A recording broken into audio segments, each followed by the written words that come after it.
and then applied with that fairy zone on the Lily. Oh, he's ready to just give up the game. It's over. You've been patient. You've been waiting all this time, but you ready. You've been putting in that grind, so let's go. Champions are hard to find, but you know the goal when you're ready to shine. Haven't heard of you, then they know. You got your sights set on that road. If it's time to battle them, then let's go. Cause you'll never stop. Show them what you got. Looking at this final HP to deliver the finishing blow, and just like that, your Pokemon World Champion! Show them what you got. Yeah, they already know. You got your sights set on victory road. Show them what you got. Yeah, they already know. You got your sights set on victory road. He goes on the high speed! Resetting the bracket and then winning it in game number 5.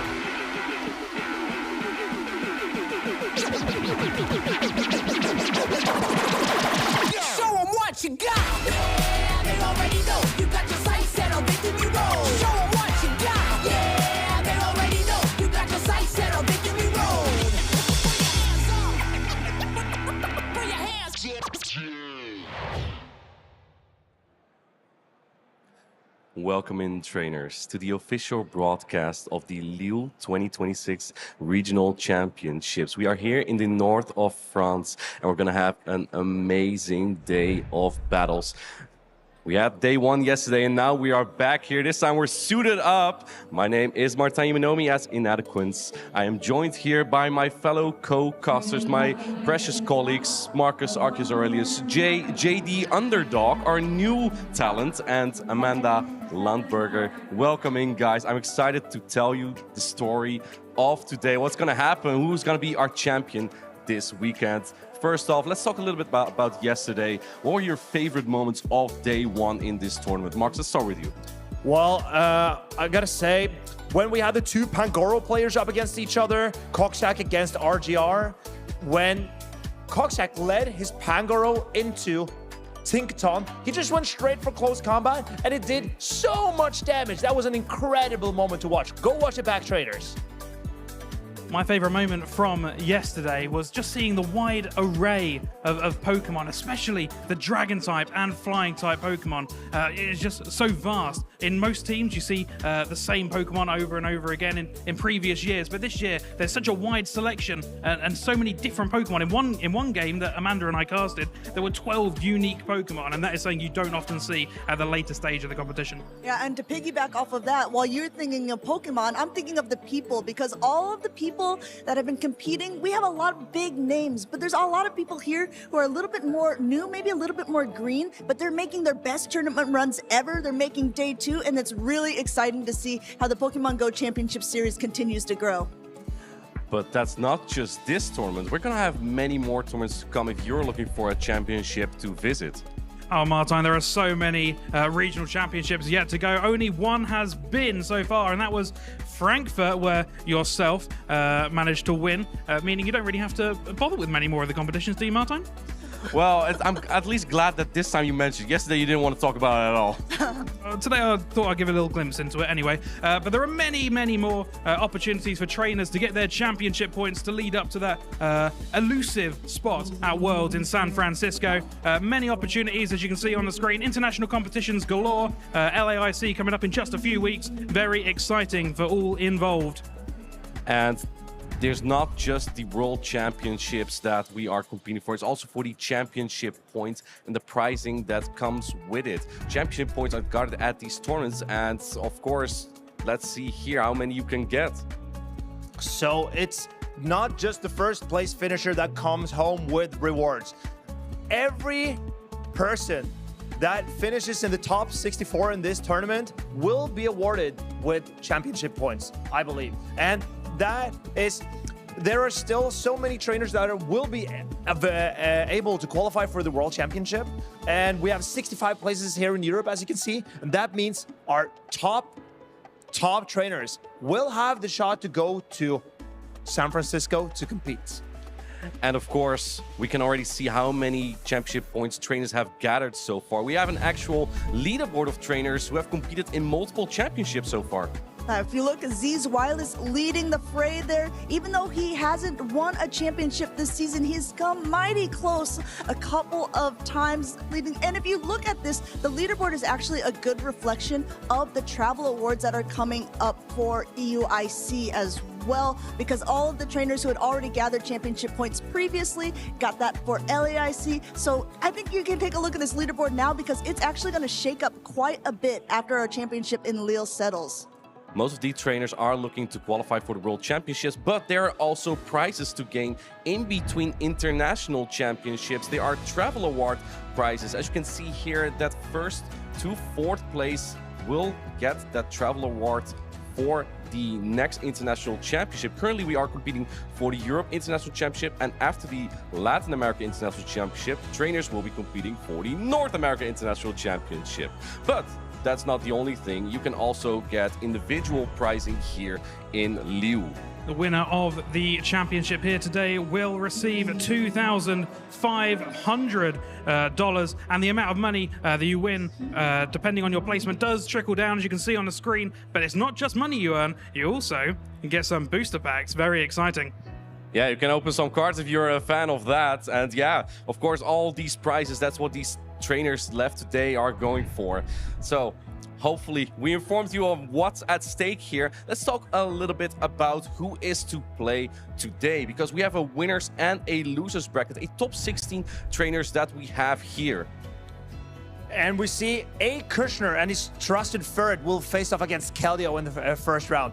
But then we see Kokshak against Bats. We see Noitan, Modsol against Hikami. And then we have Wolfpack against Galactica Bolton. Galactica Bolton was on our players to watch. So even though there are so many new faces here, as you mentioned, Amanda, Galactica Bolton is the one constant that keeps performing here in Lille. Which one are you the most excited for to see here, if you had to pick one? I think Wolfpack against Galactica Bolton, that's a menace of a matchup. But Wolfpack has top cut so many tournaments, and he's been a constantly well-performing trainer, while Galactica Bolton, obviously, he's a previous regional winner here in Lille. He was 4th place last year, and yeah, that matchup, the final of those 4, you don't want to miss that, trainers. So make sure that you keep watching, and all of these trainers are currently on the winner's side of the bracket. So even if they would lose, they would drop to the loser side of the bracket. But on the loser side of the bracket, we also have 8 trainers here. As you can see, Miwida will be playing against RGR with that Pangoro. I'm very excited to see that in action. We have Gorka versus Dane WWW. We already saw him add another W to his repertoire yesterday, but will he be able to add more on today? We're going to find out. We have Sandudu, who we didn't manage to see on stream yesterday, but another usual suspect. He is always doing very well at these competitions, and we will see him face off against Cashton. Tomahawk UK, another fellow streamer. It looks like you've got something to say there about Tomahawk UK. Can I just say, Sandudu and Cashton, that's a local rivalry, but they're so close friends. They were carpooling into the tournament together today, and they are facing off for their future run in the tournament. They started facing each other. I suspect that moment will be very special for these trainers. A very exciting rivalry there. And the last matchup today will be Tomahawk UK versus Crystal V. One thing I want to point out as well, if you take a look at quite a few of those names you mentioned, Sandudu, also Cashton, Hikami, and Wolfpack, they're all French trainers. So here in Lille, they might have what we call a home turf advantage, or something that they want to really play for to make themselves proud. We had an Italian trainer take home the last one in Turin this year. Maybe this year is a French trainer taking home Lille. We'll see. Many of these trainers are gonna have a great chance at winning it. We have so many battles today. These are going to be played off stream, but we may still see some of these trainers later on the broadcast. Now, we also had our predictions of who is gonna make it far here. 4 trainers that we had picked and their signature Pokemon as well. As we take a look here, I picked Noitan Modsol with his Shadow Charizard. Shadow Charizard was kind of meta, I believe 2 seasons ago. I remember using it at the World Championships. At the time, it had Wing Attack as a fast attack. Noitan Modsol here has Dragon Breath, making it a little bit of a Dragon-type counter. However, Dragon Breath had a rework, so now it even charges faster to those hard-hitting Blast Burst. And we saw that yesterday as well. And I have picked a different Shadow Fire flying type. It's Shadow Talonflame for Galactica Bolton. He has been saying all over and over how Shadow Talonflame is the best Pokemon in the meta. He even believes Shadow Talonflame currently is better than Leaf Tornado Superior, and that tells you something. Wow. I personally have gone for RGR and his Pangoro. It is no hidden secret that I am a fond lover of Pangoro, and to see 2 Pangoros make it through to day number 2. What would you call that, Jay? It's pandemonium here in day number 2 of the Lille Regional Championship 2026. And I went with Wolfpack and Empoleon. Empoleon was a Pokemon that kind of surprised me how many people picked it for this tournament, but I think it's such a good meta call and read, and I'm really excited to see how far Wolfpack can take it. Yeah, so many trainers to look out for. Let us know who your favorites are in the chat, because there is going to be so much good action. Day 2 features some of the best battles that you can find at. If you're here to learn, it's going to be a great opportunity. And of course, if you want to make sure that you don't miss any of the action, follow us and catch all the action on Pokemon.com/broadcasts, so you can see all the events coming up. You can see when we go live and all the events that you don't want to miss out on. We even have a new YouTube channel for Play Pokemon. Marcus, you were one of the first followers, I believe, right? I was number 499 to follow that channel. It's so much good content. I just had to get in there and be part of the action. And you can do too. Go follow it on YouTube and go watch Pokemon Go on Twitch, because that's where everything is, trainers, and you don't want to miss a single second of it. All right, well, that's gonna be it for going into the battles, because I can see that the stage is getting set up. I'm super excited for us to get started. Before we do get into the first battle, we're gonna show you real quick the format of what we're playing, and stay tuned. We'll be back just in a minute. This weekend, the 2026 Regional Championships are bringing the electrifying action of the Pokemon Go matches to the global stage. Top trainers from across the world have gathered to compete for a share of over $125,000 in cash prizes, travel awards, and the all-important championship points that could secure their spot at Worlds 2026 in San Francisco, California. The competition is fierce and the strategy is key. This tournament spans 2 intense days of action, where our trainers battle it out in a double elimination bracket using the Great League format. Every match is a best-of-3 clash, but the stakes get even higher in the winners' finals, losers' finals, and grand finals, where the action extends to a best-of-5 showdown. Trainers will be strategizing in a Bring 6 Pick 3 format, each one carefully selecting a team of 6 Pokemon, but only 3 will enter the fray in each game. Every choice could be the difference between victory and defeat. Who will etch their name into the history books this weekend?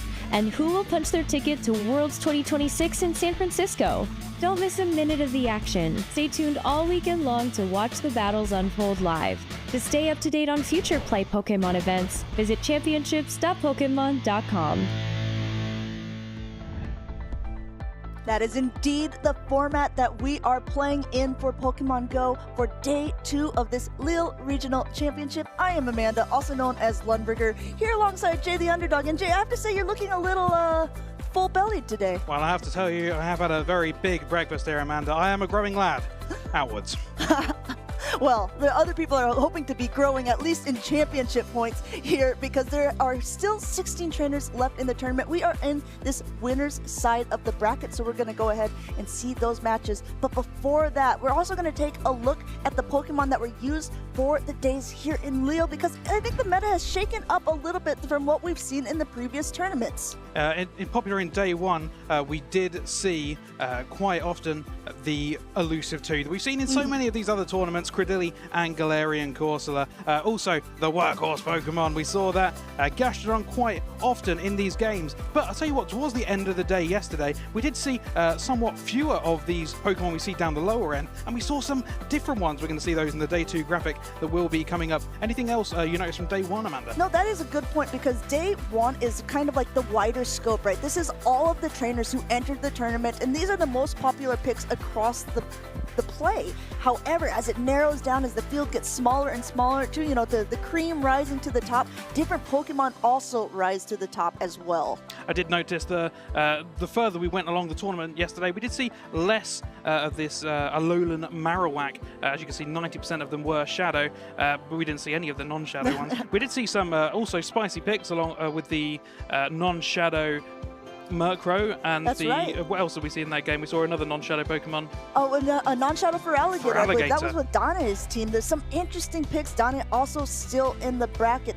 Also things that aren't surprising, but are surprising this season is the rise of the Pokemon you see at the bottom, like Unova and Stunfisk. Galarian Moltres is obviously a good pick overall, but yes, I really like what you pointed out about the shadows, because the shadow Pokemon there you see that there's a little purple box at the top, and that is the percentage uses of shadow. So you're correct, 90% of that Kanto Marowak is going to be shadow. But let's go ahead and move into how much this changed for day number 2. We saw Credilli in that #1 spot, but now it's shifted down a little bit. Yes, of course, this duo that you called it is still up there, still strong, but look at the rise of the different Pokemon that's on the screen. Also, we have that Shadow Dusknoir. All of the Dusknoir that were entered for day 2 that we're going to see are going to be shadow, and a super surprise pick we saw with that Zweilous. Also 100% of the Talonflames that we saw were also shadow. So interesting. Very interesting to see that these trainers have obviously cooked up the hidden source here, maybe even conferring with each other to show which, upon their team, would this make a detrimental impact of it being shadow, doing that extra 20% damage, but also at the cost of taking 20% extra damage. Some of the extra ones that we see that didn't make it onto that day 1 is Empoleon climbing so high into the usage, right behind Credilli with 31%. And another one that I kind of want to point out there is that Florigis, because Florigis has a very unique play within this meta. Yeah, the new move that Florigis received from Community Day, Chilling Water, really has made a splash here in the Lille Regional Championships. It's done so well. Its unique ability to debuff and also deal a decent amount of damage has really come across, and we saw it in the later stage games. It really made an impact upon the games. And actually, we're going to get a chance, most likely, to see the Florigis, also that Furt that's sitting right next to it in the game #1, because the trainers that we have coming up are actually using those Pokemon on their team, which makes sense, right? If there's only going to be 16 trainers in our top cut, a lot of the Pokemon that we're going to see, we're going to get to see time and time again throughout the day. Very excited to see the winners from day 1. They've had time to recoup their thoughts overnight. They've had time to maybe do some extra battles. They can see what their opponents are going to be playing. Maybe they've spoken to some of their friends and asked to battle some little scrims and try and see if they can make the most out of their team against their opponents. But we're going to be able to see what they're able to bring for us today. Yeah, a lot of the trainers, you know that they have a big community behind them, and they are knowing already who they're going to play against in the morning. They're also going to know the team compositions, the whole team scope. So I wouldn't be surprised, Jay, if, like you said, that they were home last night kind of deciding which Pokemon I want to bring for game 1. I'm sure for at least the first round of the tournament, all of the trainers have a very solid plan. So as you can see, we've got Acushna versus Keldeo SH here today. Acushna, as we were talking about yesterday, did bring that Jellicent, and we always had that question, how much do you think Jellicent has realistically been brought? We see that the top 2 usage Pokemon are that Galarian Corsola and the Credilli. The Credilli in day 2 is a lot less usage than it was in day 1, so perhaps it has a little more scope to play, but we're going to find out going into these games. And we see that he's also, I mean, we have not seen the Jellicent play, but the other ones going through quite a bit of play there with that Clodsire, also that Corviknight with the Air Cutter. So Acushna is a trainer who we talked about yesterday. He said this was the farthest that he's made it in a tournament so far, and he is in the winner's side of the bracket in this double elimination tournament. That means that both of these trainers have a little bit of wiggle room. The best of 3 for them will continue on but the winner's side of the bracket, but the loser will drop down to the loser's side of the bracket, who they will continue to play some of the people that we mentioned earlier in the day. So if you have a favorite here in game 1, don't worry, you're more than likely going to see them again in the loser's side of the bracket. You can see these 2 players really eyeing it up. They probably have had a good bit of practice with their teams, and they know what they want to run against their opponent, and it looks like both the teams are just about to lock in here, and we are underway, ladies and gentlemen. Well, let's jump up.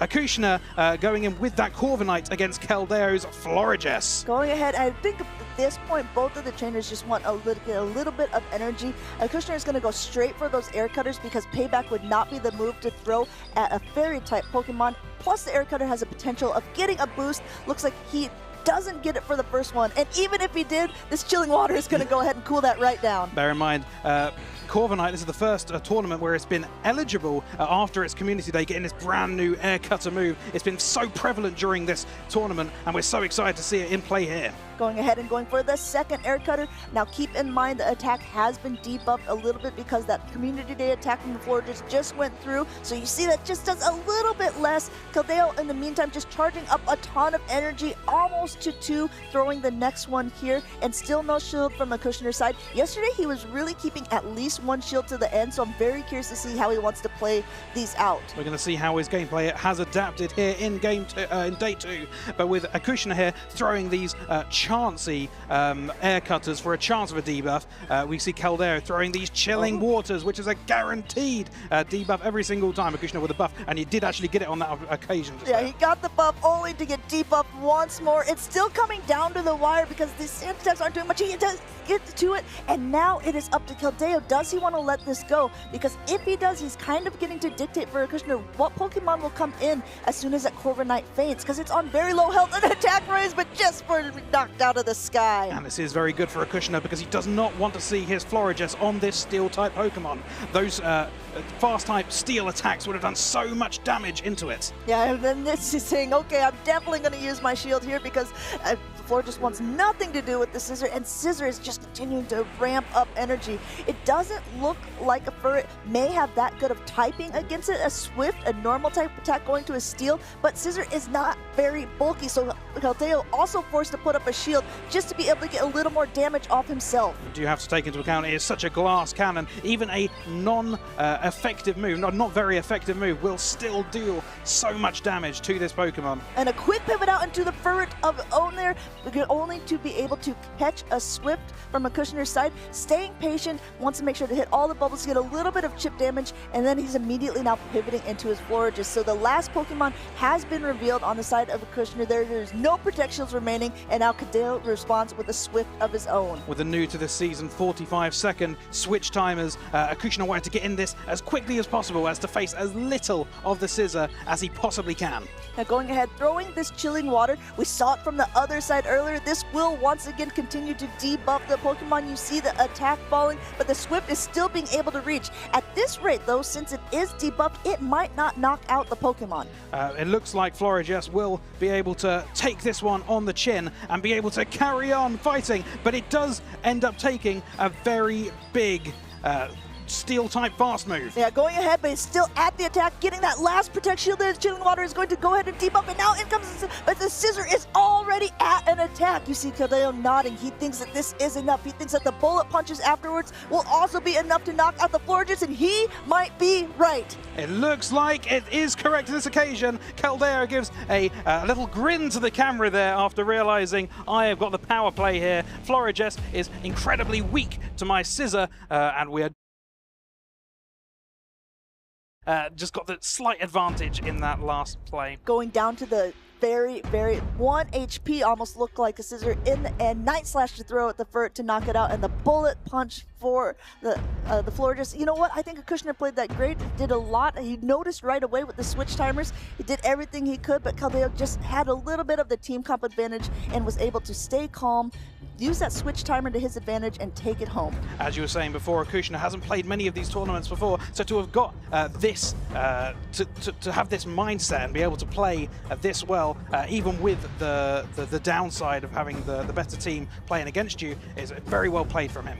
Yeah, going ahead into game number 2. Looks like both of these trainers taking a moment to adapt, figure out how they want to play out these matches. As a reminder, this is a best of 3, so Keldeo just needs one more to continue on into the winner's side of the bracket round 2, and Kushner needs to do a reverse sweep. So that means he would need to win not only the next game, but also the game after that. And Keldeo has done so well in that first game. He's taken perhaps taken a little bit of time here to think, am I going to run the same team back, or am I going to make some changes here? You got to think in the mindset of your opponent. Maybe after taking a loss, they're going to change their team around and try and predict that you're going to go for the same team. It's all mind games here, Amanda. Yeah, it's a game played on the phone, but also a little bit in the mind, and also now on your screens as we jump into game number 2. We got that Furret lead against the Florges. Here here we see the Furret lead with its Sucker Punches. Not going to be dealing that much damage into the Florges, but it's not all about the Sucker Punch damage. As you can see, Furret gets to moves relatively quickly around the same time that Keldeo will Would you say it gets to the move rather swiftly as the first Swift connects with the Florges? I would say swiftly, but then it would be stealing your joke at this point, Amanda.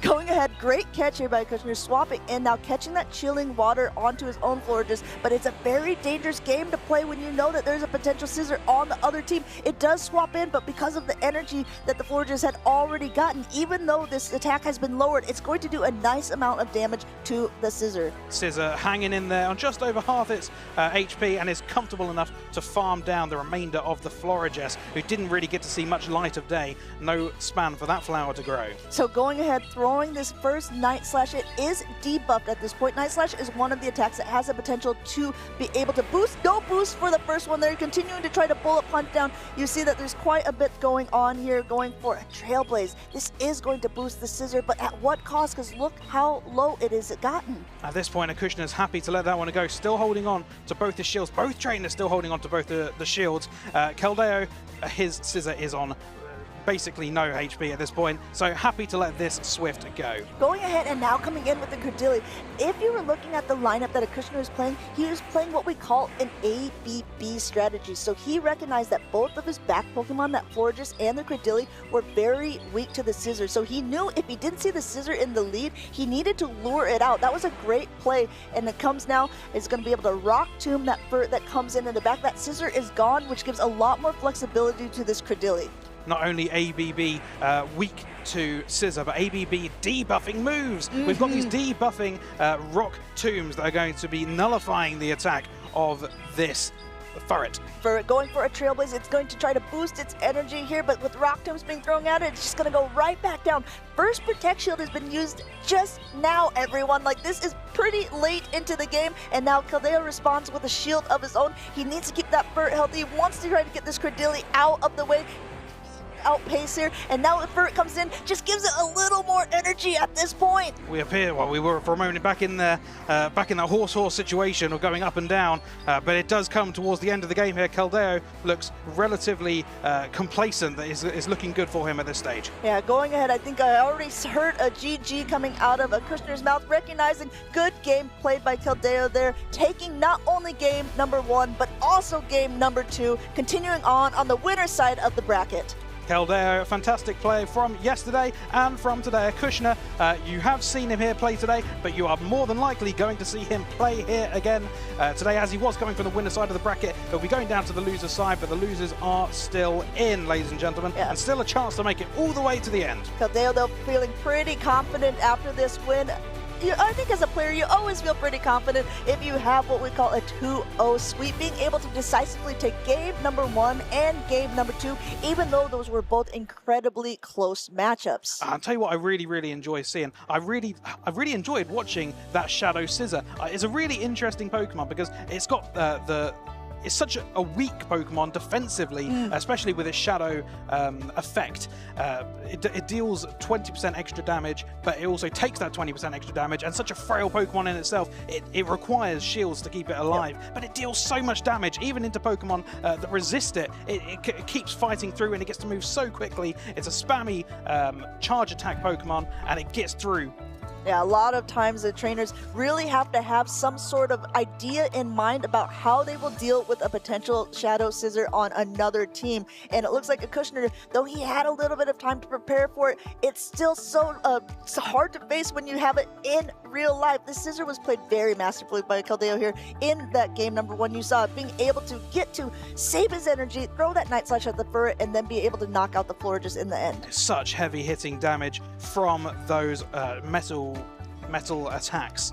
As you can see here, the Furret getting the shield here in this last game, and it was just enough to knock it down. The fast attacks is such a reliable Pokemon, Furret. Yeah, Furret being a Pokemon that has actually risen in usage. It was on that top usage both in day 1 and day number 2, so it wouldn't surprise me to see a lot more of it. And I think we see it because it's quite versatile. Absolutely. It's such a safe Pokemon, especially because we don't see as many fighting types in the meta, except Pangoro.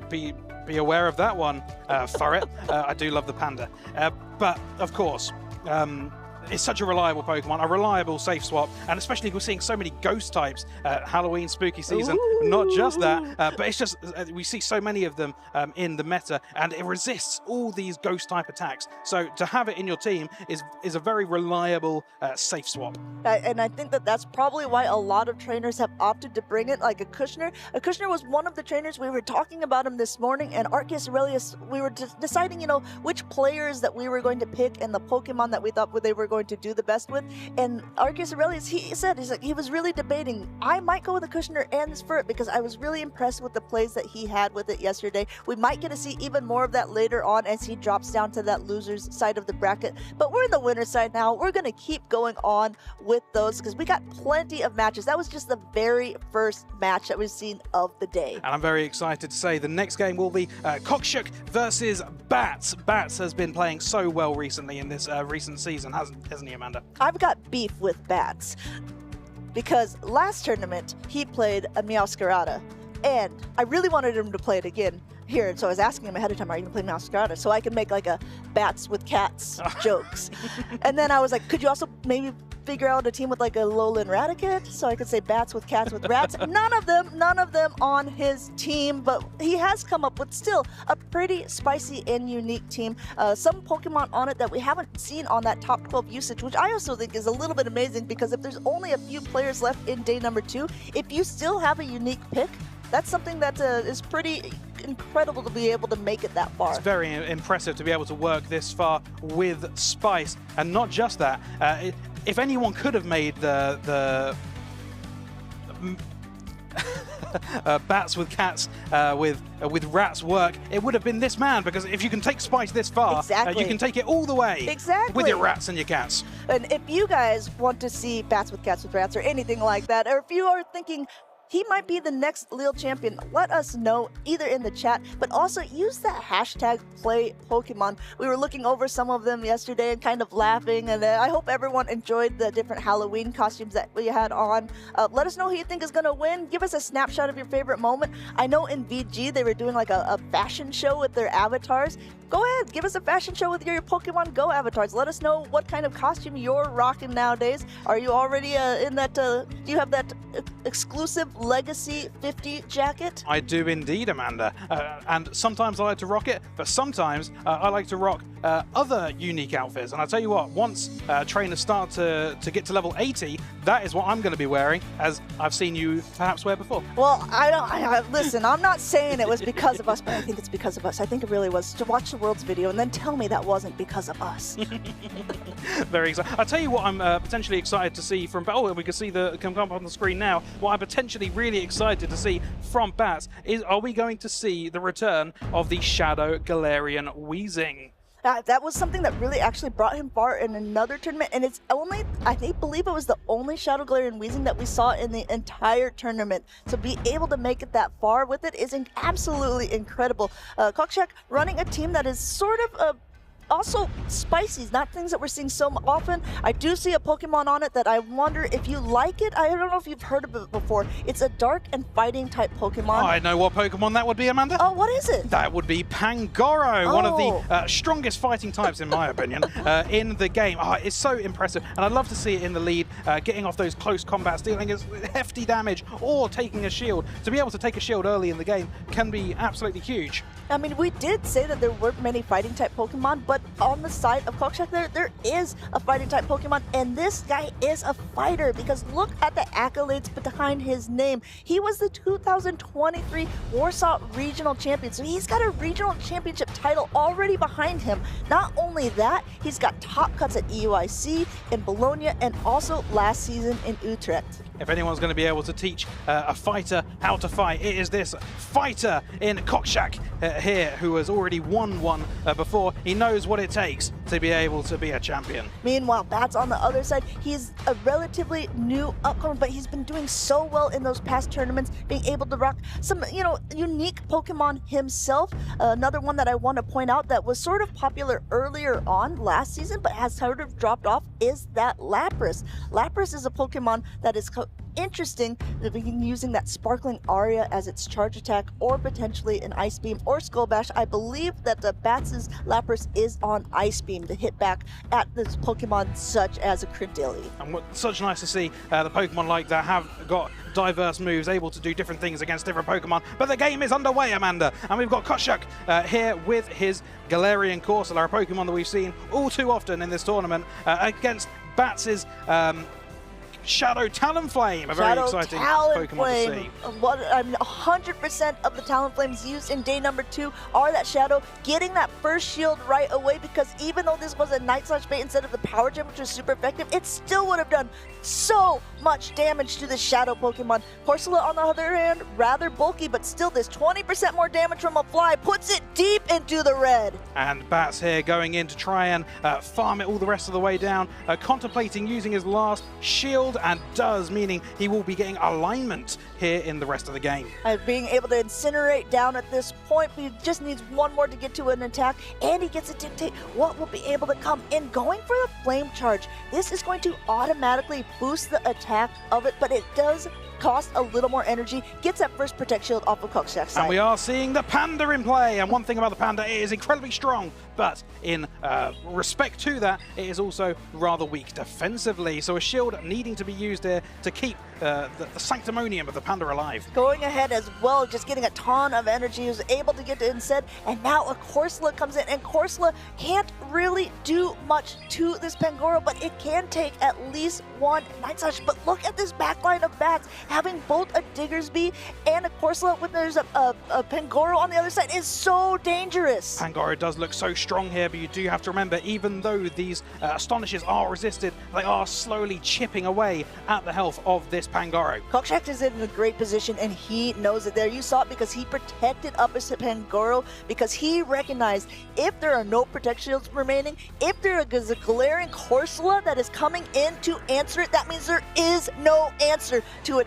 Not only that, you see Kokshak completely grinning now as his Pangoro got a boost. But is it too little too late? You can see the amount of health that this Pangoro is left on to get the boost lift this late on. Is he going to be able to get a move off? Doesn't quite get the super effective hard-hitting close combat, but it still will do a decent chunk of damage. How much does it do to a full health Diggersby? Basically keeps it almost to the yellow there, but this is where the Empoleon will be able to shine, because even though a Scorching Sands is available, Bats actually opting to go for the Fire Punch instead.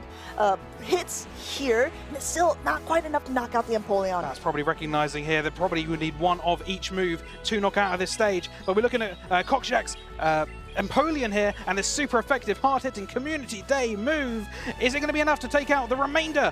Yes, it is, and that will be game 1 to Kokshak.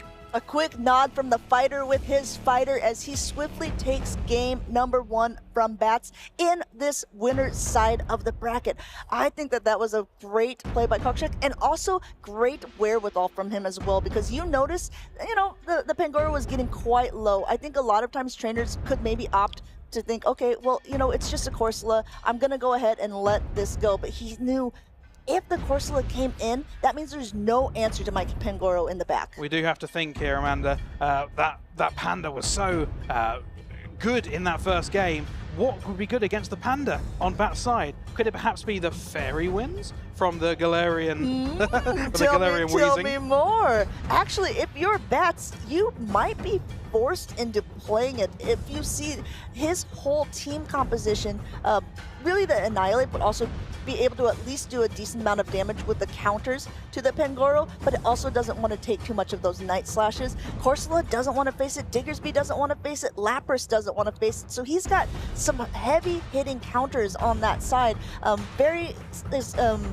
Excited to see how Bats will adjust for game number 2. You never know. Kokshak may think that he's going to be preparing for the Panda and then might not even bring it. We're going to find out as the teams are about to be locked in here. They're getting their last minute thoughts out, and here we go. Oh, you called it into existence here, but Kokshak, just like you said, Jay, a little bit of a mind game, recognizing, okay, that Pangoro was so strong in game number 1, I'm not even going to bring it game number 2, I'm already in my opponent's head. And these Astonishes are doing some astonishing damage here against Bats and his Galarian Weezing. So cool to see it, but it's taking these hits so very hard. But in counter to that, he is getting the energy so quickly with these Fairy Winds. Yeah, Kokshak's, of course, saying, okay, if you're swinging at me, I'm going to throw some shade back at you. Gets that first shield off of the Galarian Weezing side, but if you're looking how fast that thing is generating energy, there's essentially 2 Brutal Swings already ready to go. And it looks like that Kokshak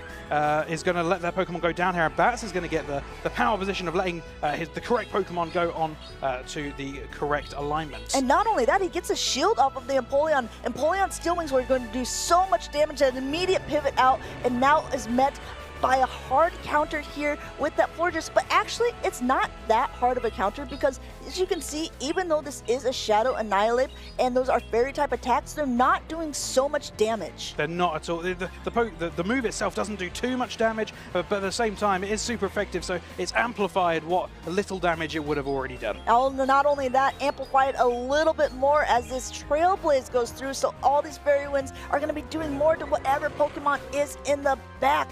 Bats might come back in, yes, with his own Galarian Weezing. Neither one of the charge attacks going to be able to get to it, even as the chilling water cools off this Galarian Weezing. Bats decides this is the perfect place to use my last shield. The Pokemon is very low, but it does have some energy. One move, that might be all it takes. One move at the end of the game, perhaps, to end up taking it for Bats. Man, a simultaneous essentially swap here into the Empoleon. Bats recognizing that he was going to come in and try to get some extra energy off that Weezing. Comes in with the Corsola to soak it all. Corsola, we saw it earlier on, so tanky, but it doesn't like to take super effective attacks. But guess what?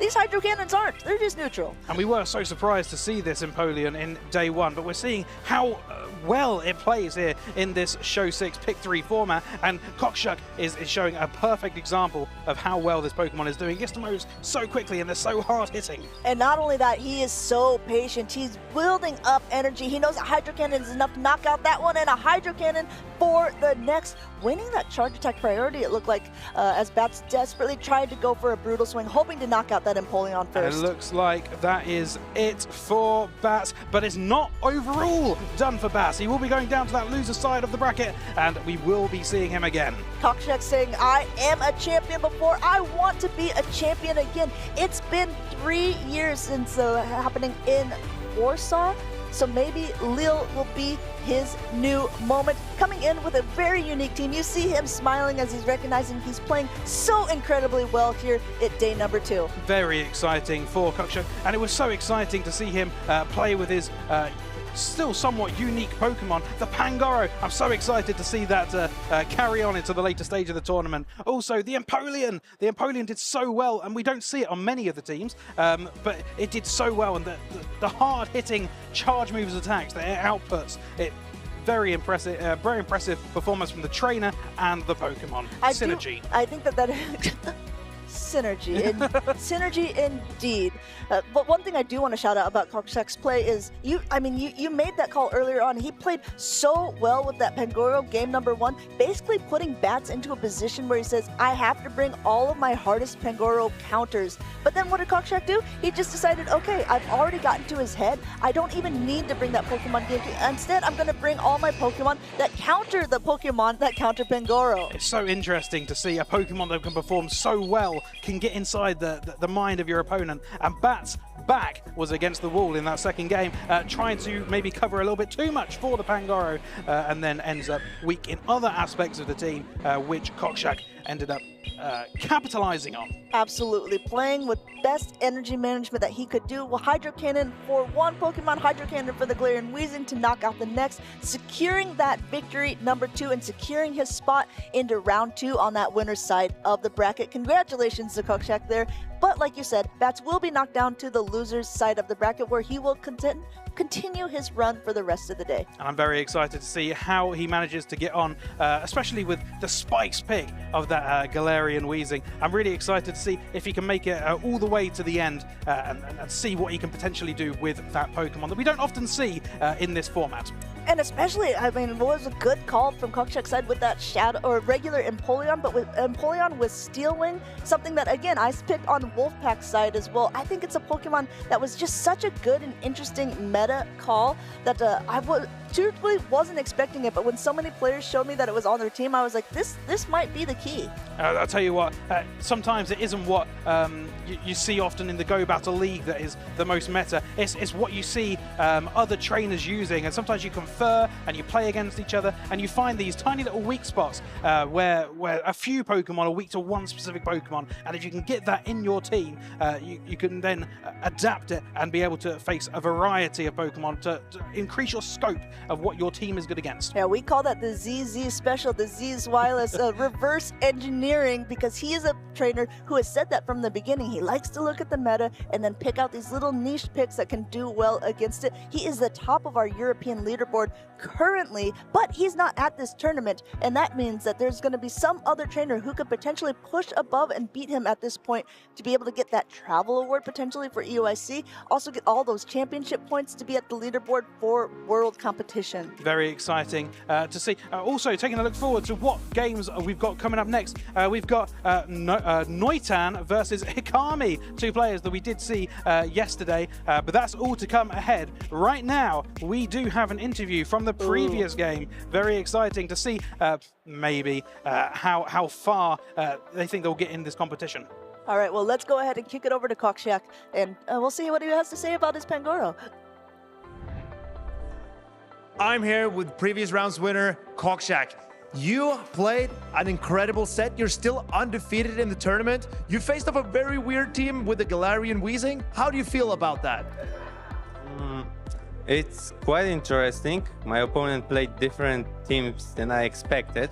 In my opinion, I was just expecting more Lapras, that he was trying to go for more neutral play, like try to maybe swindle me down with Lapras so he can align something like Diggersby on my Corsola. But unfortunately for me, he decided to play maybe more risky, and that paid off for me. Maybe I'm lucky today, who knows?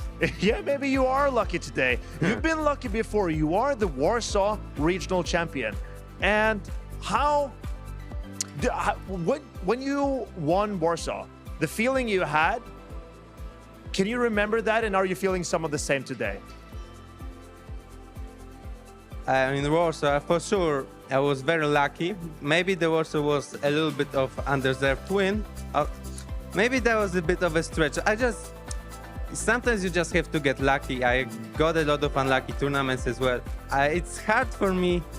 It's the feeling, it's not quite it, because back in Warsaw, I was a novice. It was my first tournament ever. It was much more stressful than today, that's for sure. And the things changed. I was younger by like 3 years. So like, it's a different feeling, that's for sure. But you just, it is what it is. You sometimes have a good day, you sometimes have a bad day, you sometimes are lucky, you sometimes are not. And I think that's just a way of life, in my opinion. But are you feeling lucky today? I'm feeling lucky today. I'm not sure about the next matchup, because I really like Gudra, and my opponent is playing a fairy type. But we'll see how will it go out. That was all we had from Kokchak. Congratulations on your win and good luck in your next rounds. Thank you. Then we're gonna kick it back to Jay and Amanda.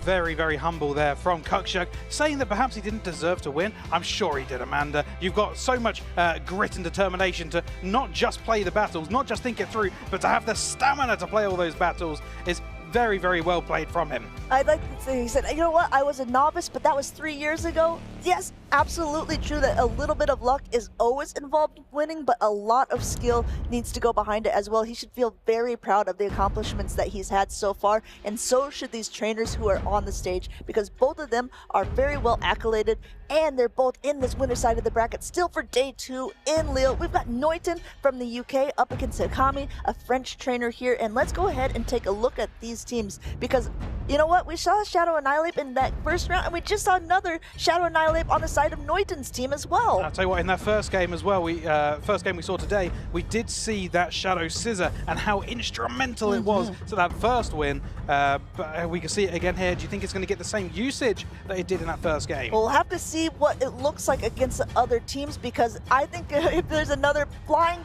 fire type Pokemon like a Charizard, Scissor might want to stay on the bench, but it does have a lot of pressure against like the Credilli or the Corsola, which are the two most popular picks of this tournament.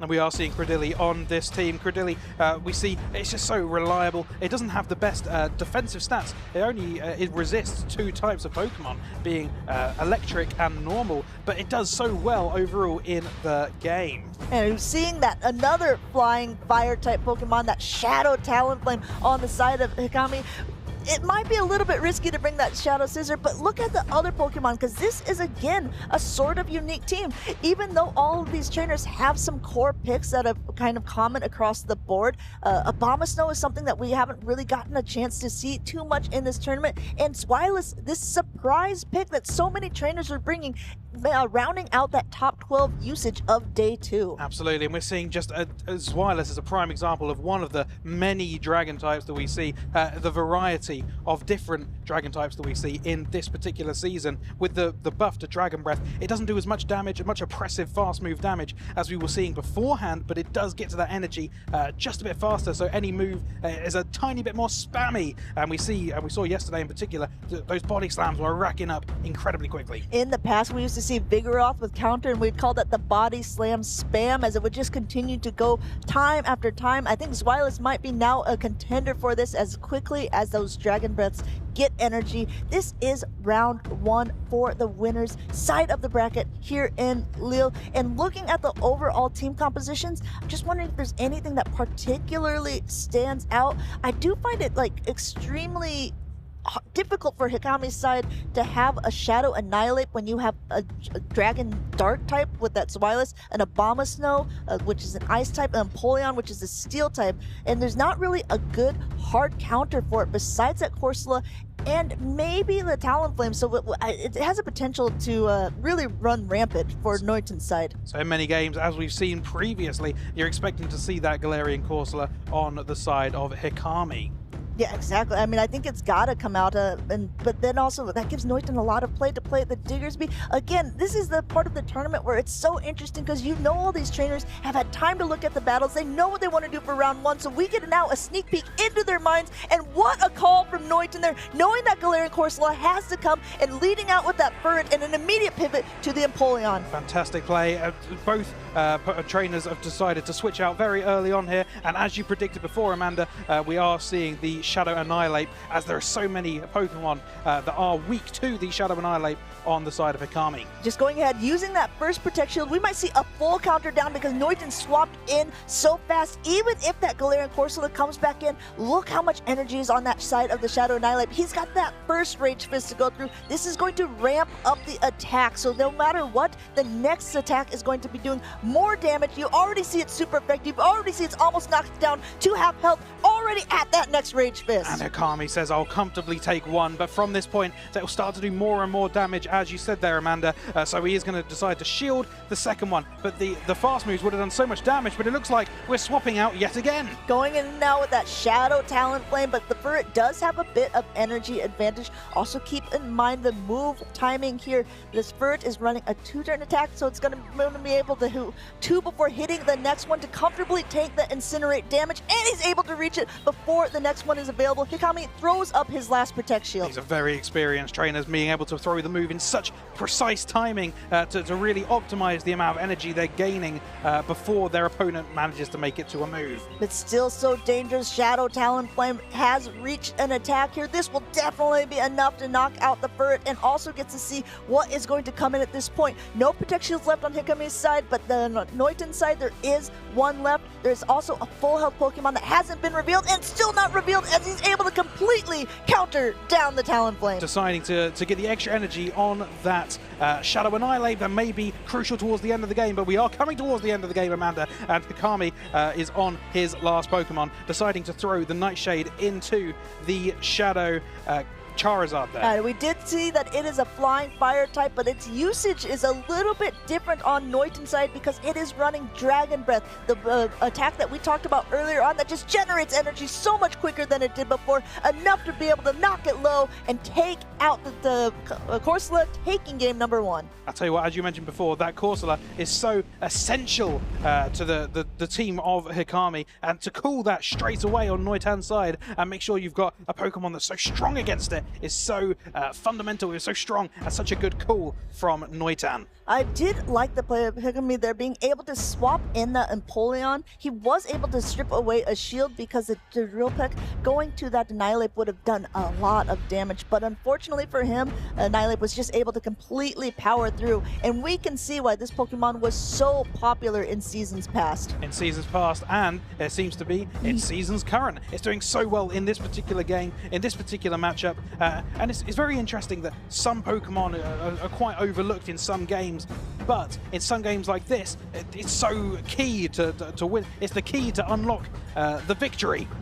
Now, I know, Jay, that you are a big fan of Pangoro, and I think that it has a definite place in the meta, being able to handle those Cordelias, being able to handle those Corsolas quite well. There's not one in this, but one problem with it as a fighter is that it's so weak to other fighting types. We don't see so many fighting types, but when they're in this play now, I wonder if maybe we will see a rise of them in the next upcoming tournaments. That'd be very exciting to see in times in the future. These two trainers are still taking a little bit of time here just to really lock in. They would know that they are still secure in this tournament, and they will be going. One of them will be going down to the losers side of the bracket, still in, of course. But they're really trying to stay on this winner side, as there'll be less games to play if they do end up winning this game. Yeah, a little bit of a quicker route. I wouldn't say easier route, but of course, if you're staying on the winner side bracket, it's not saying that it's easy at all. That takes a lot of skill, a lot of grit and determination. Game number 1 has been over. It is for Noiten. We'll have to see if he can take game number 2, or if Hikami will be able to reverse sweep him here. Just going in with the Fur, this time leading into that Shadow Talonflame. Interesting to see that in this instance, Hikami's not even bringing the Galarian Corsola. Noitan may be predicting it and leading the same lead again. It was so effective for him last time, but this time he's not even bringing the Shadow Annihilate. I know, again, mind games after mind games here. It's not just tapping in the here and now going and catching a fly onto a Diggersby, this ground type Pokemon. Great catch by Noitan's side, but Hikami still hitting all those bubbles, wants to make sure he's doing a nice amount of chip damage before he goes and swaps out. Look at this, getting one more Incinerate, loading up so he has a charge attack ready before he now swaps into the Gastrodon. And the Shadow Talonflame, it does so much damage that holding one of those moves back can be really good against one of the squishier Pokemon on Noitan's team. For example, the Shadow Charizard in the back, but for it to go into the Diggersby, it's such a tanky Pokemon, it will happily take a couple of them at least. Great call there. Now already up to the Water Pulse. This is the heavy hitting, super effective attack. Hikami going straight for it there, seeing his Gastrodon is essentially a little under half health and wants to see what will come in. Will it be that bird again, or will we see the last Pokemon? Noitan patiently waiting out that switch timer clock, and as you can see, this little bird popped up as well. That means that his switch timer is up. He could swap out, and that's exactly what he does. Catch after catch for Noitan there. First catching onto that Diggersby, now catching onto the bird. And he's got some energy to spare on that Charizard. What a catch, and with Charizard being so glassy in the back, it would have done so much damage, but to catch it on this Pokemon, a slightly tankier Pokemon, it was able to live the move and also get a move off on the next Pokemon for Hikami. Going ahead, Trailblaze, boosting up the attack, but the Empoleon, patient as ever. You see it just building up energy. Charizard does not want to see this Pokemon, especially when it doesn't have a fire type attack to its name for that steel typing. Hydro Cannon number 1 going through, getting that first Protect Shield off of the Charizard. Charizard throwing the energy right before the next attack is available. Will Hikami use his last shield here? And that catch could have been so essential earlier on in the game, because now we're seeing him able to be that one shield up that otherwise he wouldn't have been, and that could be the instrumental factor that wins Noitan this game, but we're going to find out. I think we see a combination play. Yes, exactly. He gets that last shield with the Hydro Cannon, and this is what he saved that fly for earlier on. This is why that one Incinerate mattered, to gain energy, to be able to take the shield and take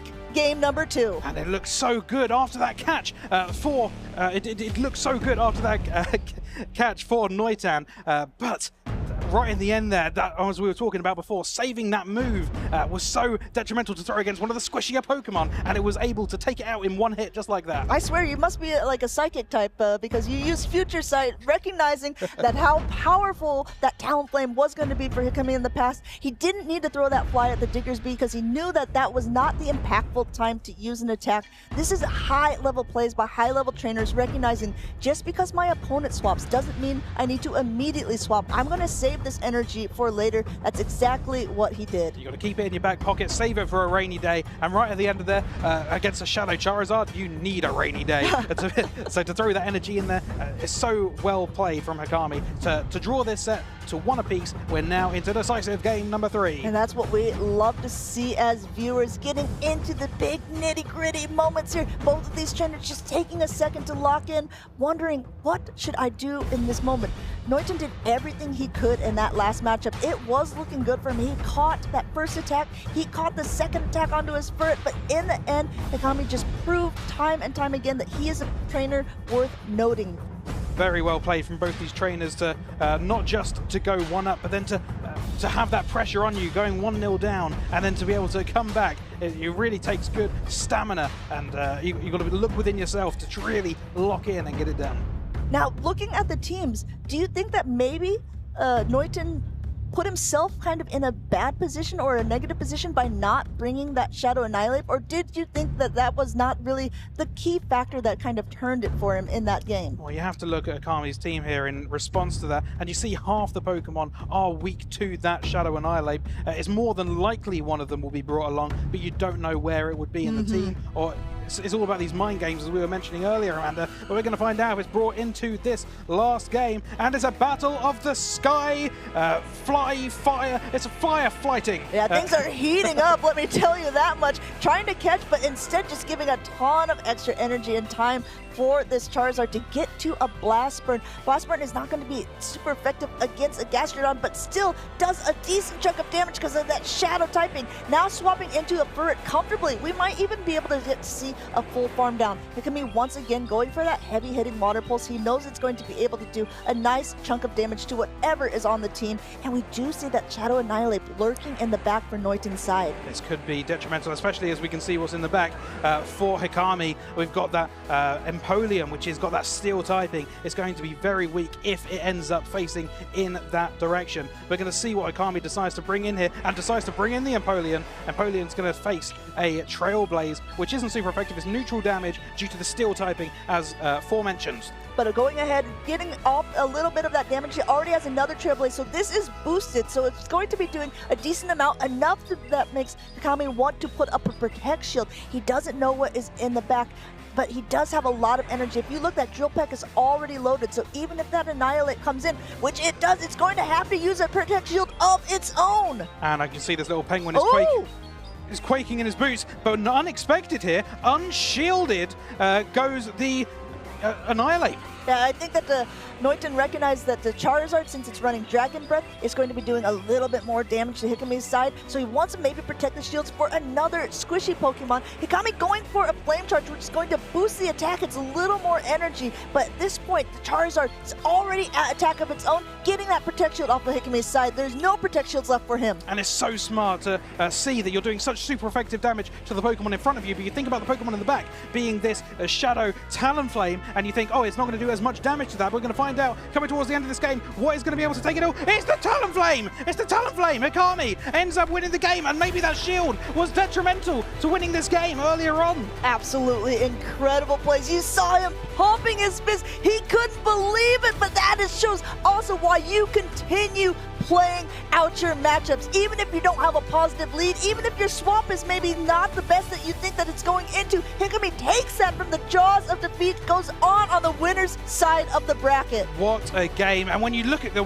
current matchup in front of you, and you see your Empoleon, your poor little penguin, defenseless against this great big fighter, and you throw your move, maybe you think, oh, this is definitely going to get shielded, but the opponent, they're also playing their games in their mind and think, oh, perhaps my Pokemon here won't do as much damage into the flying type in the back, so I'll let this one go and see what I can put this shield into in the back.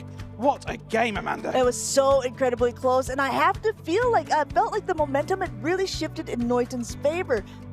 But if you look through the whole type of the matchups, you just have to remain calm and collected. Maybe throwing that blast burn into the Gastrodon was actually not something he should have done. Maybe he should have banked that energy for later, like Hikami did in game number 2 with his Talonflame, and then just come straight in with the Furt. These are the questions that I'm sure will be going through his mind as he goes on to the loser side of the bracket, but he can keep his head held high because those were absolutely fantastic games to watch. Game number 1 taking that quite decisively. And it does go to show anything can happen in these games, even in day 2. These very experienced trainers who have had so much time and expertise behind them.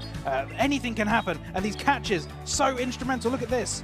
Yeah, time and time again. I love this combination play by Hikami saying, okay, I blast shield to get it, and now I'm going to be able to knock you out with this reserved fly, taking game number 2. These matches were so close. There was so many intricacies between the two battlers, and it just goes so quickly. Blink and you miss some of this stuff, but he was able to take it down by using that flame charge, by being able to boost himself. He was able to take game number 3. And I'll tell you what, it was so close. That Incinerate, was it enough damage to end up doing the dealing blow? And you can see the surprise on his face. It was just enough, Amanda. As it was all jumps come down out to of these, his seat. exactly, these finite amounts of health. Anything could have happened. It could have gone either way, but either way, regardless, we're going to see Noitown again. He will go down to the loser side of the bracket. There's still an opportunity for him to make it all the way to the end, to make it to the finals. We have to flip the bracket. He could win the whole thing, for all we know, against the same player.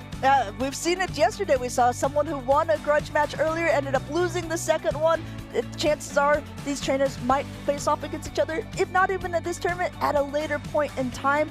But man, those were absolutely incredible matches. And it goes to show the question in your team building, right? Because Talonflame has been a Pokemon that has been around for quite a while. But the fact that all the trainers in day 2 are using a Shadow Talonflame, giving off that 20% more damage, you have to wonder if the cards would have been flipped if it was that standard Talonflame that had been used in previous tournaments. Because being able to boost your Incinerate damage with that Flame Charge was exactly what he needed to be able to knock out that Charizard and knock out the Shadow Annihilate in the back. And maybe it's the same thought process as the Scissor that we've seen earlier. It's a Pokemon that's already a relatively weak, glassy, yeah? relatively glassy.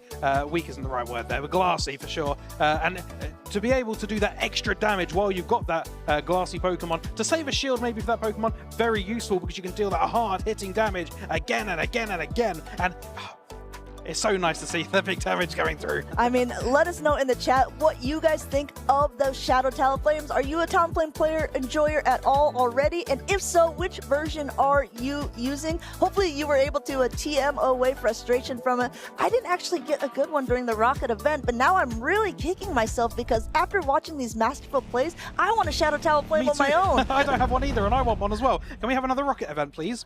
Please? Well, I'll tell you what, but better than a Rocket event is these next battles because these two trainers absolutely incredible. Wolfpack, my pick for this with that Empoleon on his team versus Galaxka Bolton, a previous Lille champion and the only Lille champion who is still in the running to be a contender to win it again this year. And he's got very interesting Pokemon, as we've been talking about, the Shadow Talonflame, who has been soaring the skies. He's got his signature Pokemon, his grass-type snake Pokemon, Superior. Yes! Oh dear. But let's go ahead and look at the team of Wolfpack. Looking at the team composition, I was talking with him a little bit earlier, and he was saying that he was a little bit nervous about playing against Galaxka Bolton just because of the team compositions. But also, I mean, I would say because Galaxka Bolton is a previous champion, Wolfpack has made a lot of top cuts, not quite to that level yet, but that shouldn't let him be discouraged by any means because he's continuing to get better and better. Absolutely. And if you think back to the day 1 graphic where we were having a look at all the most used Pokemon, you have a look at Galaxka Bolton's team here. Very, very few of those ended up making it to day 1. Quite a few of them making it to day 2, bear in mind. But to have that knowledge, the game knowledge, to be up to date with the current meta, and even thinking about that Shadow Talonflame, we wouldn't have even thought about a Shadow Talonflame being as good as a regular Talonflame, because you want that extra little bit of bulk perhaps. But to see all these players completely up to date with the meta, really knowing what they're doing, having these scrims, having these practices, really doing well and finding out what niche their Pokemon could do well against. Well, I mean, I tell you what, it doesn't matter what the meta is. Galaxkabolton will be bringing that pick of that superior, like you discussed. It's been his tried and true Pokemon for every single tournament. And one thing to note about it as well is that Galaxkabolton always runs a superior with Leaf Tornado and Frenzy Plant. So 2 grass type attacks, making it a complete grass type Pokemon. Leaf Tornado does have a chance to lower the attack of your opponent in it, but it's such a low percentage chance. It's really about a risky play from Galaxkabolton, but anytime you talk to him, he says, no, this is the play, this is the way it is, and this is one of the best Pokemon still. And you know what? The fact that he's made it so far, maybe it's true. He's made it so far, and as I've been talking about, and I've been trying to make a big point of this, this is the season of flying type Pokemon, of dragon type Pokemon, Yeah, and this pure grass type doesn't do much damage into either of those two. To make it this far with your favorite Pokemon that resists 2 of the most significant typings in this season is an absolute feat to his accomplishment this far in the tournament. You have to wonder if you'll see it, because it looks like game number 1 is coming up here. We have that Diggersby up against a Shadow Talonflame. Wolfpack may be thinking the same thing as you, that Superior doesn't have a lot of usage, so he's not going to be bothered by it. But look at it. It's actually on the team of Galaxkabolton there. This is not the matchup as the either Pokemon you really want to be in. Talonflame doesn't want to take either one of the, neither one of its attacks is going to be doing too much of the Diggersby, but also the fire type attack is not going to be doing too much. Scorching Sands gets an attack debuff. Oh my goodness, you don't see that very often, but a very fortunate time maybe to get it here in the winners round 1 of day 2. Now our horses game is going back up again, because now the next Flame Charge is able to boost the attack of the Talonflame. This time Diggersby now going for a Fire Punch, which is not going to be doing too much to a fire flying type Pokemon, and it looks like Galaxkabolton going for one more Incinerate before he throws off his next attack. It doesn't do that much damage, but you've got to bear in mind it is such a glassy Pokemon, especially with this Shadow typing, that even that resisted move does do a nasty little chunk of damage. He gets to dictate what comes in, but he might go down to even the Steel Wings. Yes, not even able to get to an attack as Empoleon just takes it on the chin there and continues to gain energy. What do you bring into this Pokemon? Are you going to bring in this Wireless, which doesn't do much with the Dragon Breath, or are you going to bring in your trusty Superior? That's exactly what Galaxkabolton does, going straight for the Leaf Tornado, but losing charge attack priority. And he is shaking his head there, but you have to back your own signature Pokemon. This is a Pokemon that he knows perhaps better than anyone else in this tournament. Going ahead, going straight for the Leaf Tornado, not even bothering to charge up the Frenzy Plant energy, hoping that he could get his attack off before the Empoleon, but it wasn't able to do so. Wolfpack was counting. He knows it was just a Leaf Tornado, just continuing to charge up more and more energy. You're going to see he throws again right as the next charge attack priority is available. And even though this Pokemon isn't as useful in the current meta, still knowing those counts, still knowing it's just a testimony to both these trainers and how much they know about the game. Going ahead now, throwing that next Leaf Tornado. At this low health, it would be enough to knock out, and it's enough to get the shield off of Wolfpack's side.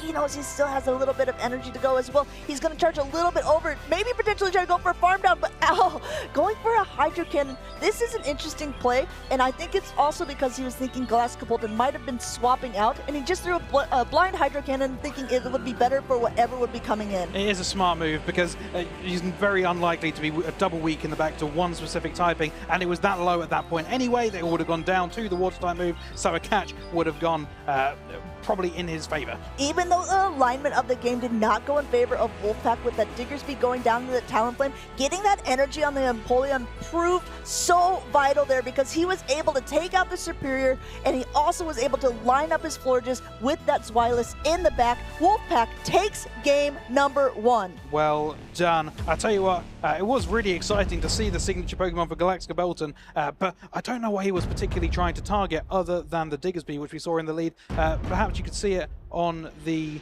Stunfisk in the back, but it's very risky to try and bank that all on 2 Pokemon on your opposition's team. I agree with you, but at the same point, since the Florges is a fairy-type Pokemon, the Frenzy Plants would not be doing too bad against it. Corsola, at least it's going to be able to potentially debuff it or something. And we saw with the Empoleon, it could get it low, but I absolutely agree with you that like a Fearow would completely destroy the Superior there, and the Fire Punches from the Diggersby also hits back hard.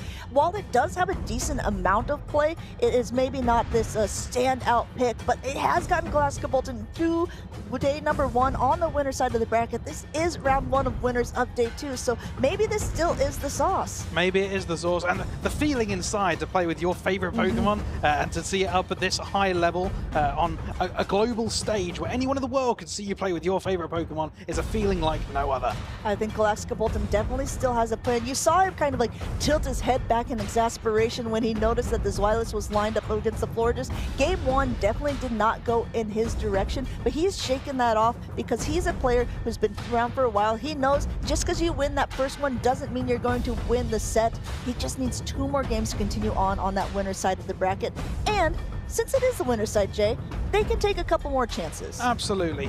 Even if you do go down and lose this winner's round 1, you do go down to the loser's bracket, meaning you are not out of the competition.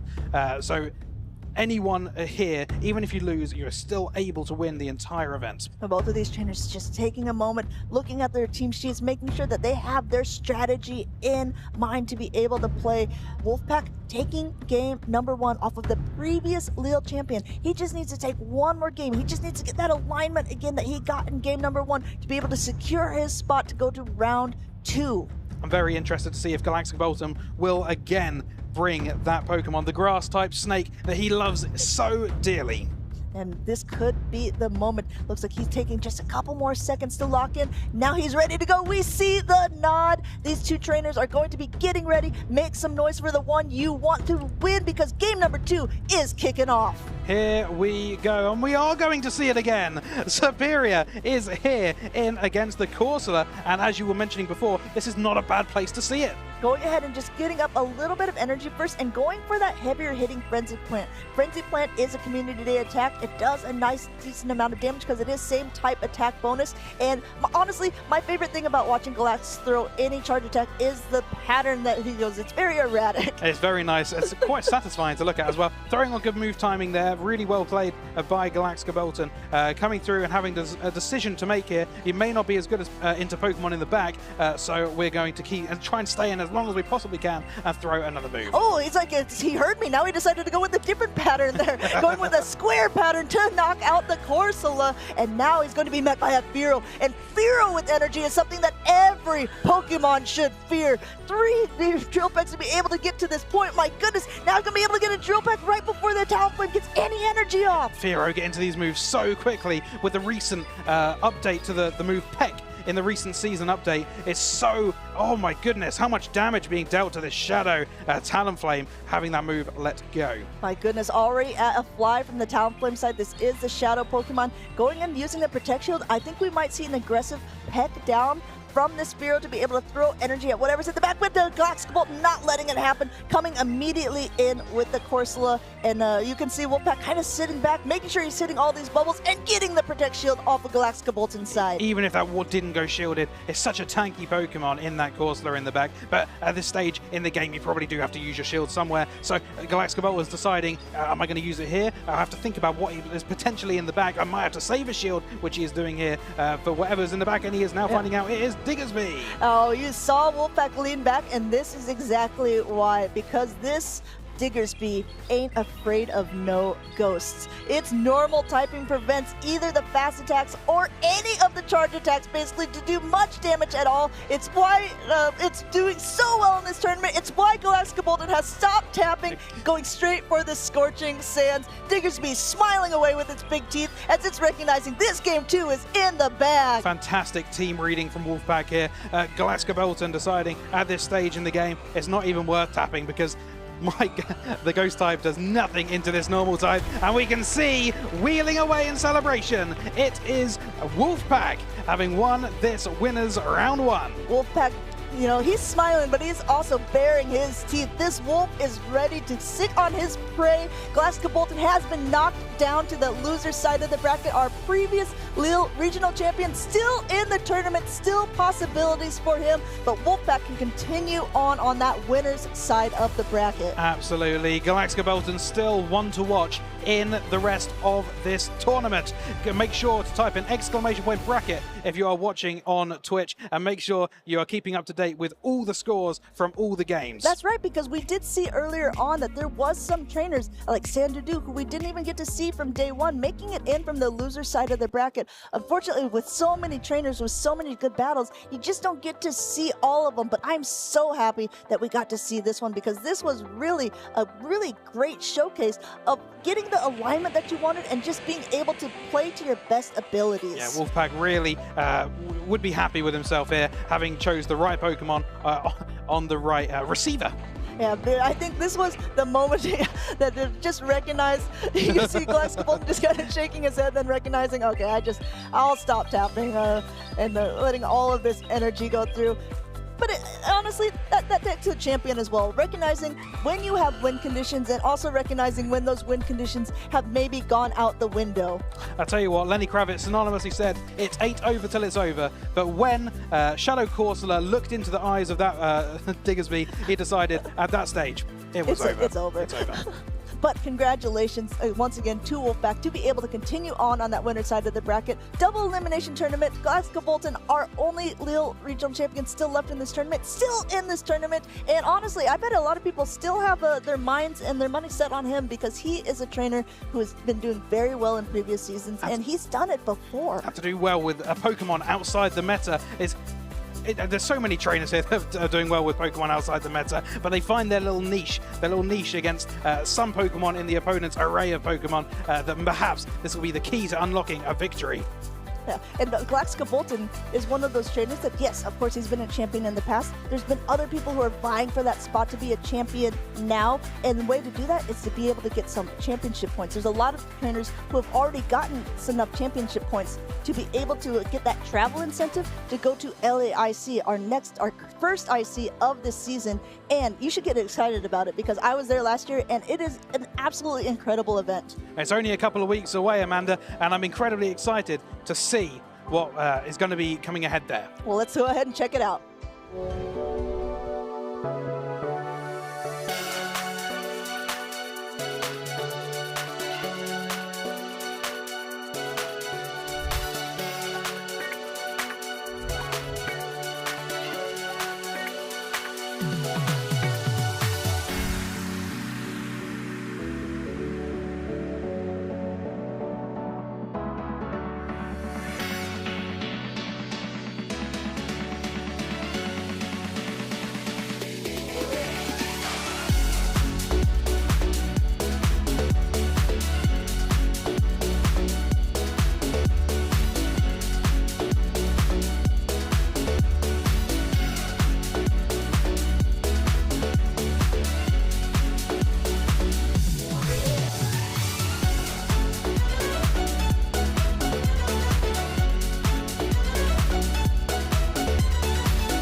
And that was a quick look at LAIC coming up in just a few weeks. We also saw a glimpse of two incredibly good-looking Team Rocket and Team Galactica members there in that clip. But at least I noticed a few.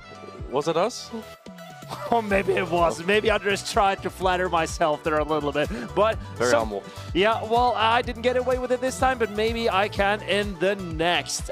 Just as Wolfpack got away with leading his Diggersby in game number 1 and getting it on a Talonflame and still winning that game.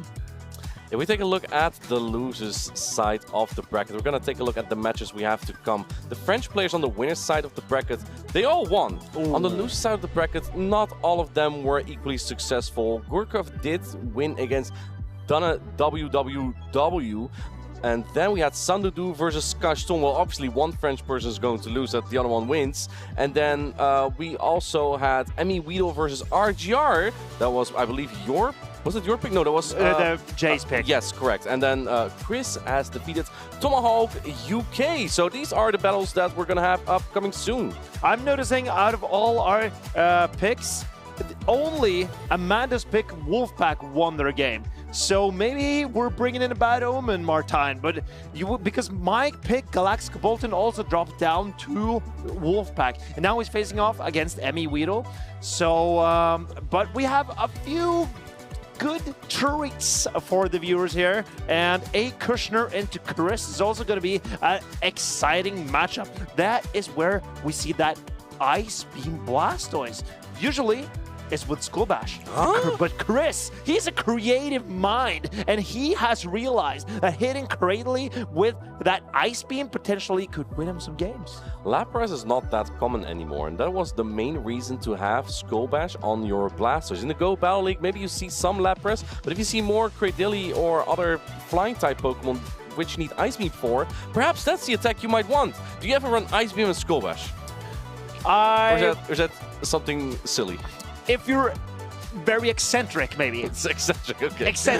Or if you're out of Elite Charge TMs too, so you cannot TM a Hydro Cannon onto your Blastoise, then maybe another Pokemon is the way to go now. Right, Blastoise was in the top 12 of the meta usage. It has absolutely been a staple, but I don't feel like it's been that common on the winner side of the bracket so far. On the other hand, though, Shadow Talonflame and Shadow Charizard, it's like they've been avoiding all that Blastoise. As long as you can avoid that Blastoise with Shadow Talonflame and the Shadow Charizard, then it puts in a lot of work. You saw it for the Noitan Matsu. Noitan Matsu, yes, correct. But on the other side, it was Ikami with the Shadow Talonflame that ended up winning that game. Yeah. But here we have none of the two, but we do have that Blastoise. And the Jellicent, that's going to be a hard counter to Blastoise. Oh boy, Blastoise did not want to see that Jellicent. Yes, rollouts are neutral, but Hydro Cannon and Ice Beam resisted by that Water-type Jellicent. So maybe it's actually time to bring out that Blue Blob. But if rollout is neutral, then why isn't that good into Jellicent? Well, Jellicent is also hitting Blastoise back with neutral damage, with Hex and Shadow Ball, and those moves do a lot of damage. They also got that same type attack bonus. And here we go. It's game number 1. Can we see the Jellicent? It's nowhere on the screen, but we have Cradily into Cradily. These players are not silly. They're leading the Cradily, but now it comes down to who wins Charge Security tie here, because that Cradily will win this matchup. That's going to be the Cradily from Chris. And we see A. Kushner having Cradily in the front and Clodsire in the back. He wants to protect his foot from that Wigglytuff. I suspect A. Kushner will not spend shields here, even though he loses Charge Attack priority and will be debuffed before hitting that Rock Tomb into the opposing Cradily. In this matchup, having a Cradily that will win Charge Attack priority is extremely beneficial, because then you can land that Rock Tomb debuff first before your opponent does. What I noticed about Chris, I played against him in Frankfurt, and at that time my Blastoise lost Charge Security tie against the Marowak, and usually that's a Charge Security tie Blastoise wins because Blastoise has higher attack. So perhaps it's an indication that Chris likes to use Pokemon with slightly higher attack, so he does win the Charge Security tie. And as you can see, he will win this matchup. Akushner going for the Grass Knot there, won't be launched, but just in case that Chris might try for a cheeky catch on like a Unova Stunfisk. what will a Kushner do here? He goes in to farm down with a Clodsire. This is a juicy farm down. You have to get out of there because that's way too many poisoning. In comes the Corviknight, and we see on the side of a Kushner, there's not really a hard answer for the Corviknight on his team. Chris LB knows that he can safe switch the Corviknight. There's no electric, there's no fire type, but a Kushner has that Ferret in the back, and Ferret does not want to see the Corviknight either. So staying in with a Clodsire here might set him up for success, because if he can avoid shielding this Clodsire, then Ferret may be able to sweep in the back. The lower health this Corviknight has, the better Ferret becomes, because the charge attack damage from Ferret is entirely walled. So for that reason, Kushner is staying in, even though this is not exactly a favorable matchup for the Clodsire. Clodsire still just hangs on with some of these bad matchups simply because of bulk. And here we see the catch on the Dusknoir, but this is going to do a lot of damage still. And I think Chris knows it's going to be the Ferret in the back, so you may as well make the best of your Dusknoir here. But now I don't think you get to the Dynamic. Can you get there? He's snuck an Astonish and barely gets to the Dynamic Punch. A-Kushner needs to shield this up to protect his Ferret, because Ferret is his... Oh, no, he didn't go! Let it go! Oh no, A-Kushner!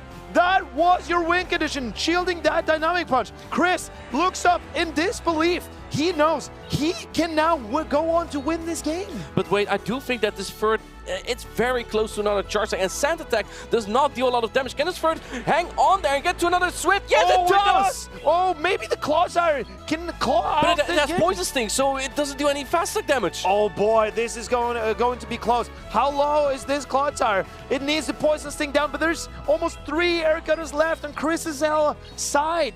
This is why Corviknight has been improved so much, because it used to only have those high expensive charge attacks, and now it has air cuts going for the payback. He's going the no shield on Akushner's side. There is no shield on Akushner's side. The payback lands. Clodsire, one more Sand Attack knocks it out, and Chris takes game number 1.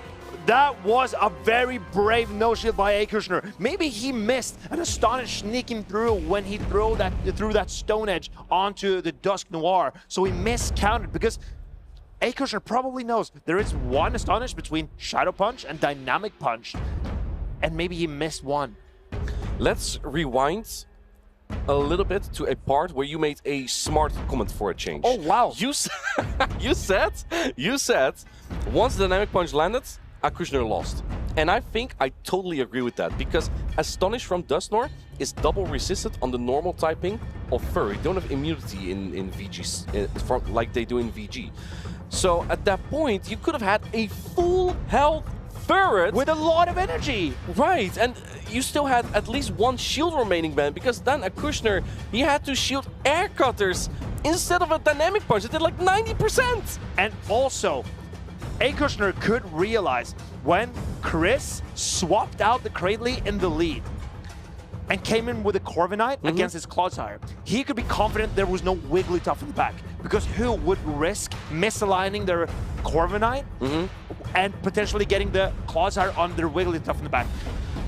A-Kushner could reliably believe that Chris would not do that, and therefore there was no counter to the Ferret left. He just made one slight wrong read and not shielding the Let's see if we can make the right read this time. It's going to be tough anyway, because the Corviknight from Chris is so safe. But I think this might just be the exact spot as A-Kushner where you want to see the opposing Corviknights. For A-Kushner, neutralizing the opposing Corviknight in this He wins again. He wins Charge Attack priority tie again. That is Chris's trademark. He will win Charge Attack priority. But in this matchup, it does not matter that much, because the Corviknight will always hang on to 2 paybacks, barely.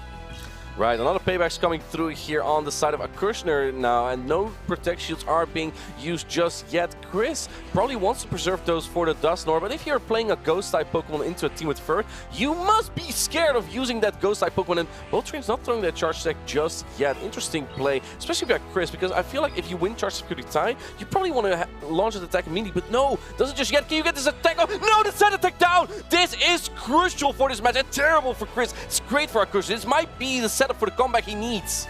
And this is for Chris.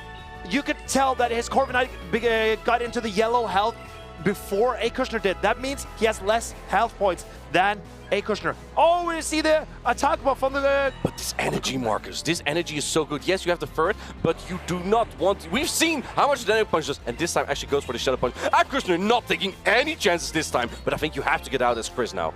Very clever by Chris. I think he can try to take both shields here because he will reach another dynamic punch, and A. Kushner needs to respect this energy. He realized from the previous game how much the dynamic punch None does. of that again, please. Now goes into the Cradilly. He's 2 shields up. Kushner has some energy on his own ferret. It's going to be a very close game. Despite, I feel like there was a little bit of an oversight on Chris' side in the lead with the Corviknight. That setup with the Dusknoirs actually worked out really well for him. Now he has 2 shields up, but A. Kushner has 2 Pokemon to 1 and a slight remaining Dusknoir. But as it is a resisted fast attack, that Dusknoir might still be able to get a few Astonish into the opposing Cradilly. I do agree though, you gotta use your protection at some point. You're running out of health on Chris' side. In my opinion, I think A. Kushner needs to dip into his own Cradilly right now, because then he could outpace the opposing Cradilly. But A. Kushner, he's relying on his Cradilly to win this game.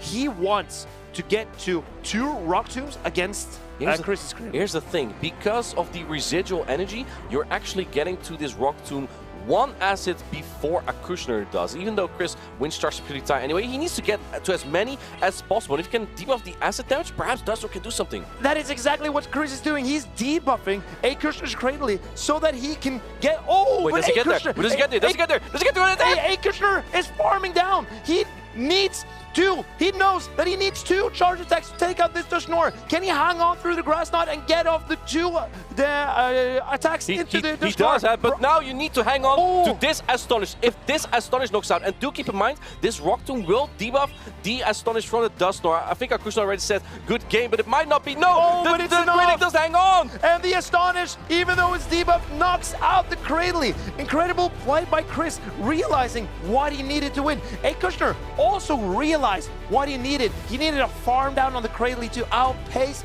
Dusknoir, but the Astonish just ended up coming through and knocking it out. I'm not gonna lie, that was very impressive. I thought when he wasn't able to launch his second payback in the mirror, that looked really, really tough for Chris there. But he managed to just switch his plan up a little bit, get the farm now with the Dusknoir, and this is why the Dusknoir is so popular, because of the dynamic punch coverage. Because Galarian Corsola, you don't see Galarian Corsola do that. It cannot hit a Ferret or Cradilly like that Dusknoir can. So we saw in game 1 how much damage that dynamic punch did to a Ferret. Corsola cannot do that. And then we saw in game 2 how threatening that dynamic punch was. That ended up taking 2 shields from that Ferret. Yeah, I thought that was a great setup for the Cradilly in the very end, despite Kushner having the alignment there. Here we saw the catch on the Dusknoir. Oh, I think this is where Kushner missed the Astonish and why no shield dynamic punch, because there was a sneak here. I think that was the reason, because the Dusknoir then came to this dynamic punch and Kushner no shielded this. I think he thought this was a shadow punch because he missed an Astonish. He thought the Dusknoir didn't have the energy. No shields a dynamic punch. It did so much damage, and I think that lost him the game. And that Ferret with so much health probably could have done something in the end there. But here we see the end of game number 2. Cradilly throwing that Rock Tomb, hopefully debuffing to hang on through that Astonish. But no, the Astonish of that Shadow Dusknoir, it came in and wiped out the Cradilly. It's a very hard-hitting fast attack and backed up. You sometimes you forget about that when Galarian Corsola is using it, because Galarian Corsola, low attack, high defense. Dusknoir, a little bit, it's not fragile, but it has a higher attack, and that just makes Astonish shine in matchups where it's either neutral or super effective. The thing is, if it deals super effective, usually it takes super effective back, right? Because Ghost is super effective on Ghost. We hardly see any Psychic types as well. And I just gotta warn you, trainers, if you're a little bit jumpy, this might not be the place for you, because we have a scary setup here for the rest of the tournament. Every team has a Ghost type. Corsola, Dusknoir, or Shadow Annihilate are on every team that's left. So if you're a little bit on the jumpy side, maybe, just maybe, cover your eyes a little bit when the ghosts are on the screen. But if you do like these Pokemon, some of them will spawn actually at these regional championships. We have unique spawns here, plus double the catch Stardust as well. As you can see here, Turtonator, by the way, very important for that LASC, man. I just want to throw it in there real quick. But yeah, it's likely to have an impact on that meta. it's going to be pretty good. And then Duskull, you know, the Pokemon that Triptundo lost to at a local tournament, it's going to be it can evolve in Dusclops or Dusknoir, which would be meta relevant. It's a very, very good Pokemon. And you know, Triptundo even caught a hundo of this yesterday, so now he can build one of his own. Congratulations to Triptundo. It goes to 700 CP. And Lapras, Togetic. Togetic will evolve into Togekiss. Lapras is a staple for basically any meta. Yeah. And we have the Wimpod that evolves into that Golisopod. I would recommend to Pinap those Wimpods before you catch them, trainers, because Wimpods needs 400 candies in Pokemon Go to evolve into Golisopod, and Golisopod is also an incredibly flexible Pokemon with that bug and water typing. We've seen it from Maximilian in yesterday on day one. Also in the World Championships, of course, Golisopod was all over the place, and those dragon type Pokemon, even though we don't see them too much, I do think they're gonna make they can make an impact so easily as long as you don't get it aligned into like a fairy type Pokemon. A fairy type Pokemon are not exactly that common, so a Pokemon like Altaria or Kingdra even could be very good. But let's take a look at our next match here. We're gonna have Bats. On the left, we have Sandudu, the lost legend. He was top 3 at the 2024 Europe International Championship. Yes, you may have forgotten about that, but he's still here. I haven't forgotten about that because he was also running Guzzlord in that tournament, and he's running back the Guzzlord again. And I believe that these two trainers are teammates. They are? I think they compete in the same team as you. Wait, what? That's crazy. I could be wrong, but I believe I'm right. With that Guzzlord is looking pretty good into Bats' team if you avoid the Annihilate and obviously that Shadow Galarian Weezing. Shadow Galarian Weezing is the Pokemon that's gonna counter that Guzzlord really hard. And we see the Galarian Weezing packs Sludge and Brutal Swing as the charge attacks. Brutal Swing, I feel like, is just basically mandatory for all the Galarian Corsola that's hanging and floating around in the current meta. Sludge is also just super viable as the same type attack bonus and very low cost energy charge attack for Galarian Weezing, hitting opposing fairy type Pokemon super effective. But we've also seen Overheat in the past.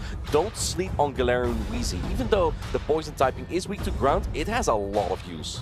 I think that Shadow Pokemon on the Bats' side is looking menacing. He is a trainer who's pretty recently come onto the scene, but he's already making a splash with 2 top 16s, now his 3rd here in Lille, but this is another legend of the game almost. Yeah, the French legend. He retires and unretires as he pleases. I'm going to call him the French legend from here on. Okay, the French legend, Sandudu. He's quite a mythical figure. He brings in the Primate, which we have not seen a lot of. Also that Ember Charizard. I remember Sandudu, he was 3rd place finisher in Bologna in 2023. Yeah, he has some accolades. Or maybe it was Turin. It was Turin, actually. And then he was also running that Shadow Charizard. So maybe that's one of his I remember when it Pokemon. was on a Bastion in Liverpool. That was the same Sandudu. I remember when he decided to not throw his energy into one of his matchups. I mean, look, he's very accomplished regardless, and I think his best strength, you know what he does? He tells everyone that he doesn't play the game anymore. He tells everyone that he's washed at the game. And then look at him. We're in day 2. We have some of the best battles of Europe right now, and one of them is Sandudu. He's just bamboozling everyone here. He's telling you that he's not going to play, he's not going to compete. You don't have to fear him, the French legend, and then he just shows up. And now he's gonna run like this Guzzlord and this Ember Charizard and this Close Combat Primeape, all of that kind of Pokemon that no one else uses. But he also has one Pokemon that everyone uses, and that's the Galarian Corsola. Will we see it come into Bats' team? That is the question, because Bats is running that Diggersby, and that is one of the hardest counters to the Galarian Corsola that you can find. Right, now, looks like they're fist bumping. We're gonna get ready very soon for this first match between these two trainers on the loser side of the bracket. Bats on the left, soon Sandudu on the right. And we're gonna get ready for game number 1. We have the Shadow Galarian Weezing into the Galarian Corsola. We've seen this match earlier from Bats. this is one of the spots where you enjoy the Galarian Weezing, because I think 2 Brutal Swings will threaten to knock out the Galarian Corsola with the additional Fairy Winds. But Bats will need to shield if he wants to preserve this Weezing, and it's looking pretty good against the Zoomerl in the back, but it certainly wants to avoid that Gastrodon. Going for the Nightshade here. No protection on the side of Bats. Probably just happy to see the Galarian Corsola here. Bats has the Lapras and his own Galarian Corsola. Now we see the switch into the Gastrodon trying. Oh, but then it's a Sludge that is resistant! And Bats maybe throwing in panic here because the Gastrodon switched in at an unexpected time. And here we see the Lapras coming in. The Lapras does not have a terrible matchup into this Gastrodon, but Gastrodon with Mud Slaps and Body Slam will threaten some damage on the Lapras still. Psywave is a little bit bright, and Lapras' matchup's also shining here. The Sparkling Area is going to put this Gastrodon very low, but I do think you can get those 2 Body Slam off here, putting Lapras a little bit low, but Lapras is known for its bulk. It's going to hang on very comfortably and probably get a full Psywave down if the timer's not going to be up before this, but I do think that Xanadu might be able to switch out very shortly. But it won't be able for Xanadu to take out this Lapras. It will maybe come down to his Corsola, but Xanadu decides to swap in his Azumarill. This energy is not going a lot of places into this water type Azumarill, but Bats, he banks up energy. He wants to throw it into the Corsola in the back, and now he's got his own Corsola against the Azumarill. I like that play from Bats because the energy is just all resisted here. Lapras from Bats does not have the neutral charge stack Skull Bash. He has Sparkling Area and Ice Beam. Both are resisted by Azumarill. 2 shields are still in play on both sides here, even though we're progressing pretty far in this battle. But these Pokemon are so bulky, you still have all the time in the world to think where you use your protection. It looks like Xanadu, the French legend, just put up his first one. Xanadu knows the hardest hitting attack on the Azumarill will be these Nightshades, because the water type damage from Lapras will be resisted. Here comes Xanadu's own Corsola. Bats throwing Nightshade. Will this be shielded by Xanadu? This will knock out if he doesn't. And let's take a look. Yes, he does use the protection, but I think that you're almost in Sparkling Area range as well. We don't see Bats just swapping. Oh, he makes the catch on the Galarian Weezing! Incredible recognition. Très bien by Bats, and here wastes all this energy from the Galarian Corsola. But how will he deal with it now? Now, does he come in with his Lapras to take it out?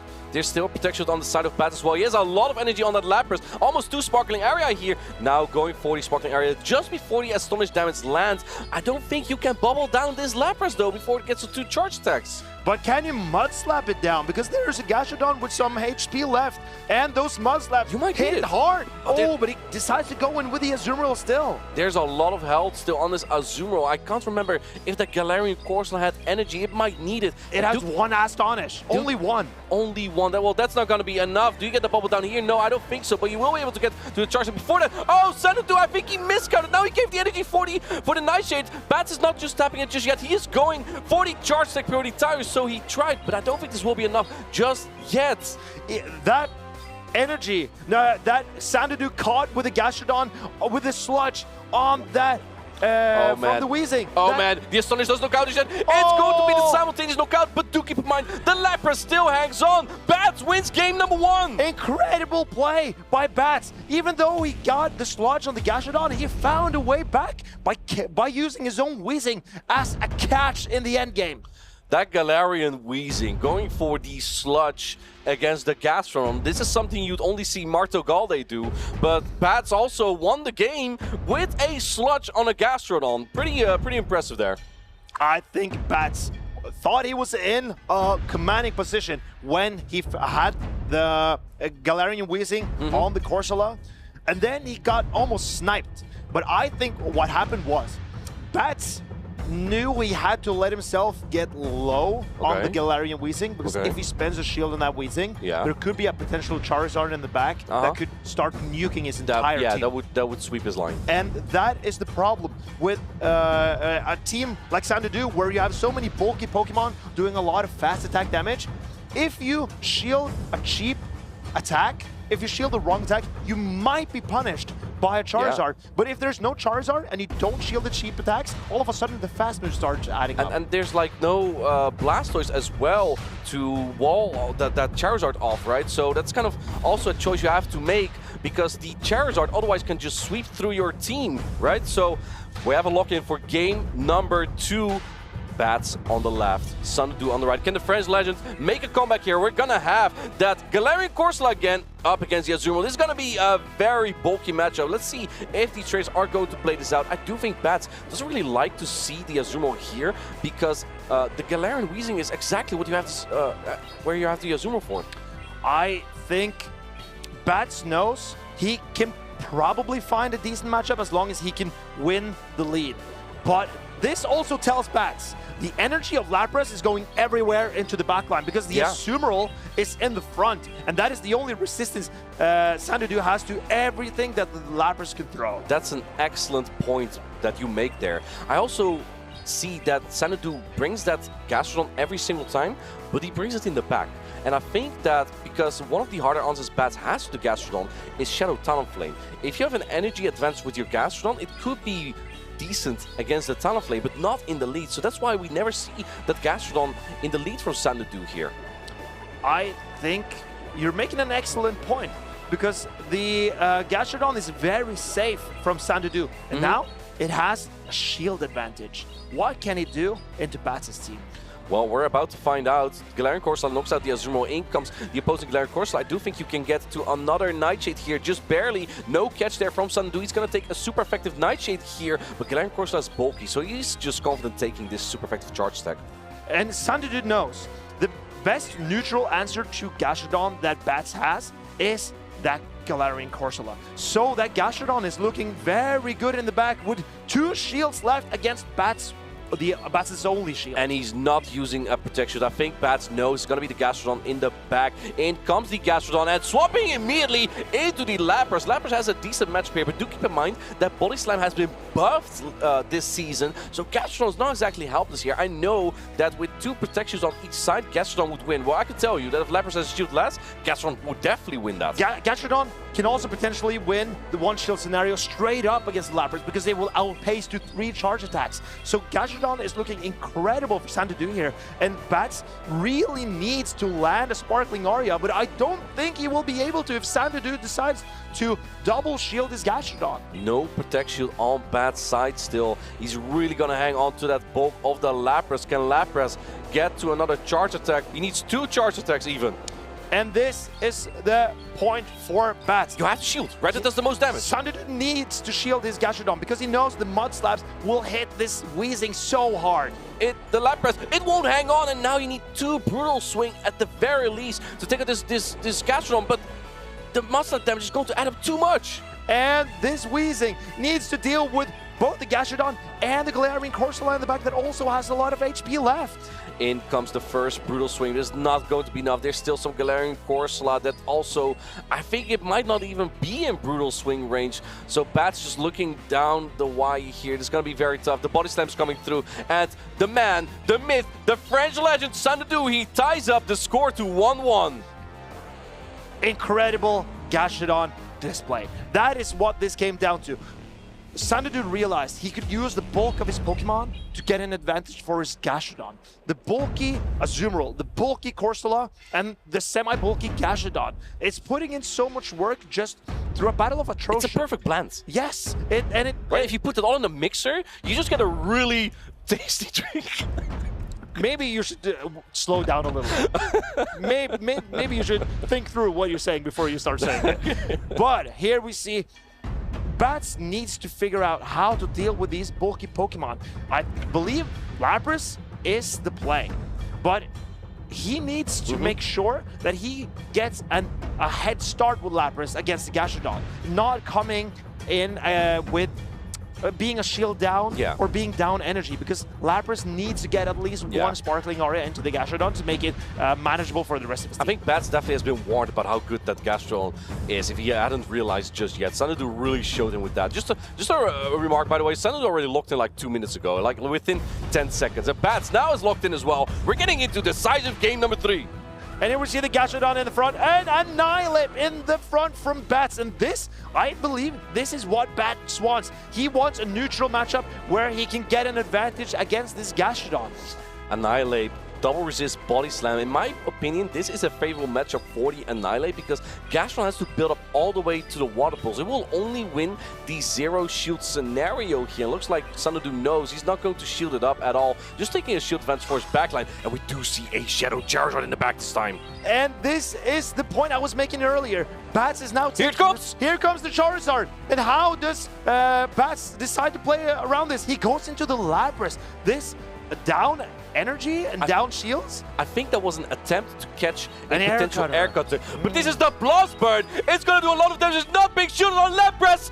Boom! It does so much to that bulky Lapras. And Bats, he knows he just needs to get off a Charizard attack and start threatening this Charizard. We don't see a Corsola in the back for Sandodu. He's brought his Azumarill. And how can Bats wiggle his way around this? Can you get the Ember down here? The Ember doesn't do a lot of damage. And oh, not taking any chance, going for the air cutter just before the final sparkling area. Now you still have a Blast Burn, but not a lot of health left on this Charizard. Where do you take the energy though? You're going to go into the Galarian Corsola. This Blast Burn would do a lot of damage. Does Bats put up the final Protect Shield here? He does! Woo! Very close. That is a great recognition by Bats because he needed to shield up that Corsola or else the Charizard would end its time on the field. Maybe not, but get it very low. I really like the call that Sanadu made here, going very strong in the back versus the Shadow Annihilate, realizing that might just be his best answer to the Gastrodon. So now basically he covered the counters to the Gastrodon just twice, and I really like that play.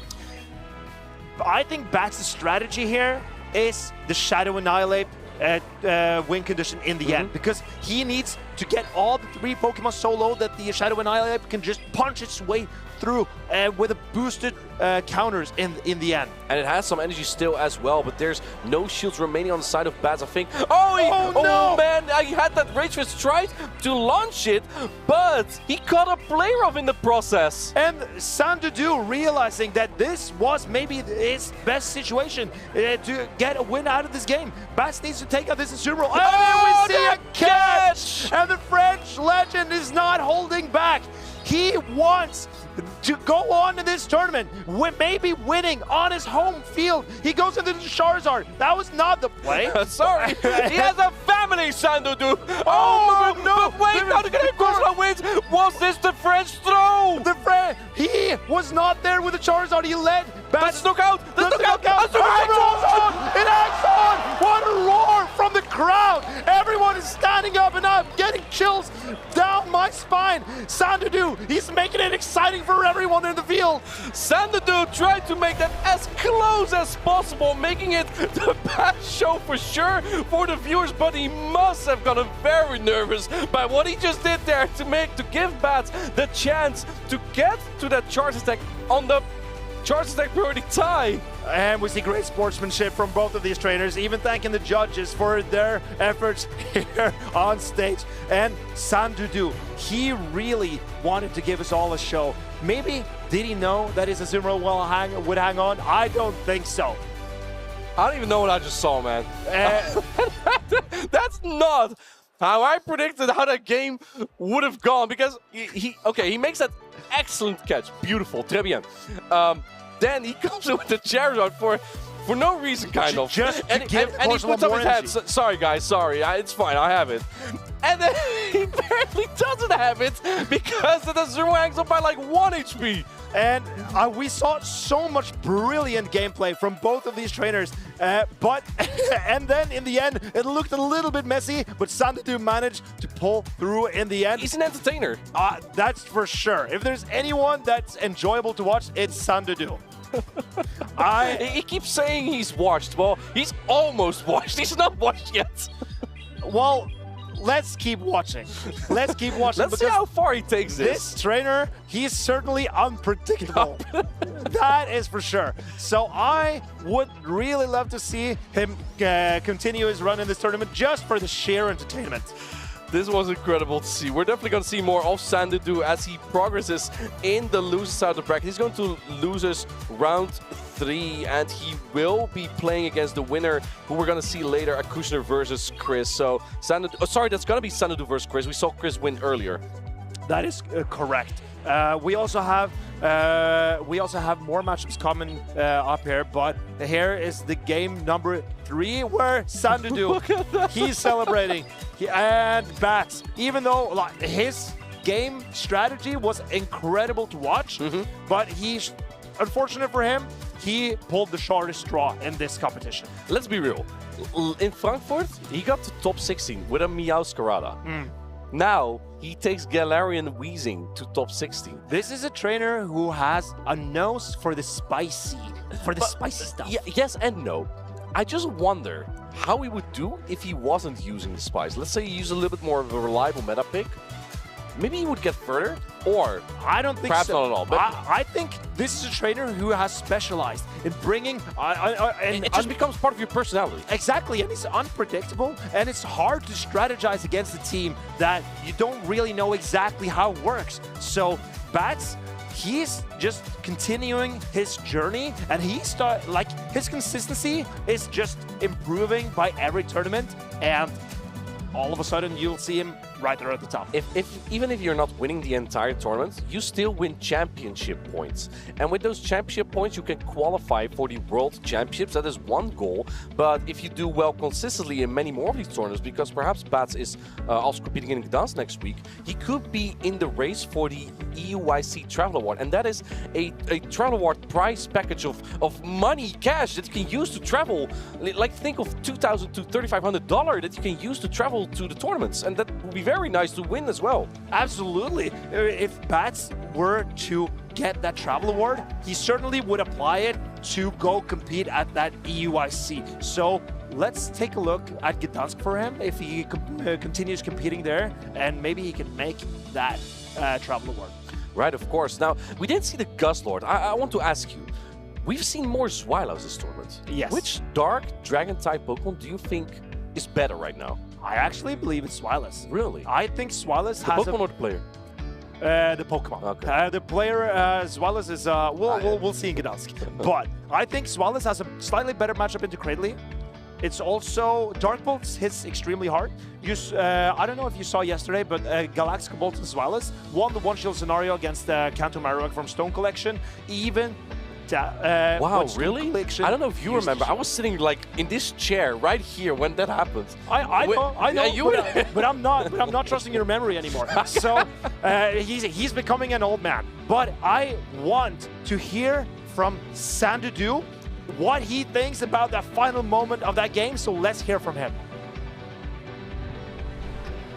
Goodness gracious, what a game we just witnessed here. It came right down to the wire in that decisive game number 3 after going 1-0 down. And may I just say, one of the greatest accolades that you have yourself, finishing 3rd place at EUIC a couple of years ago, beating myself earlier on in day 1, meaning if I had won that game, I would have made it to 3rd place overall potentially. All this knowledge, all this experience coming across, what has this made for you today? Feel like I'm kind of lucky to be there. Wasn't expecting that at all, but just enjoying myself right now.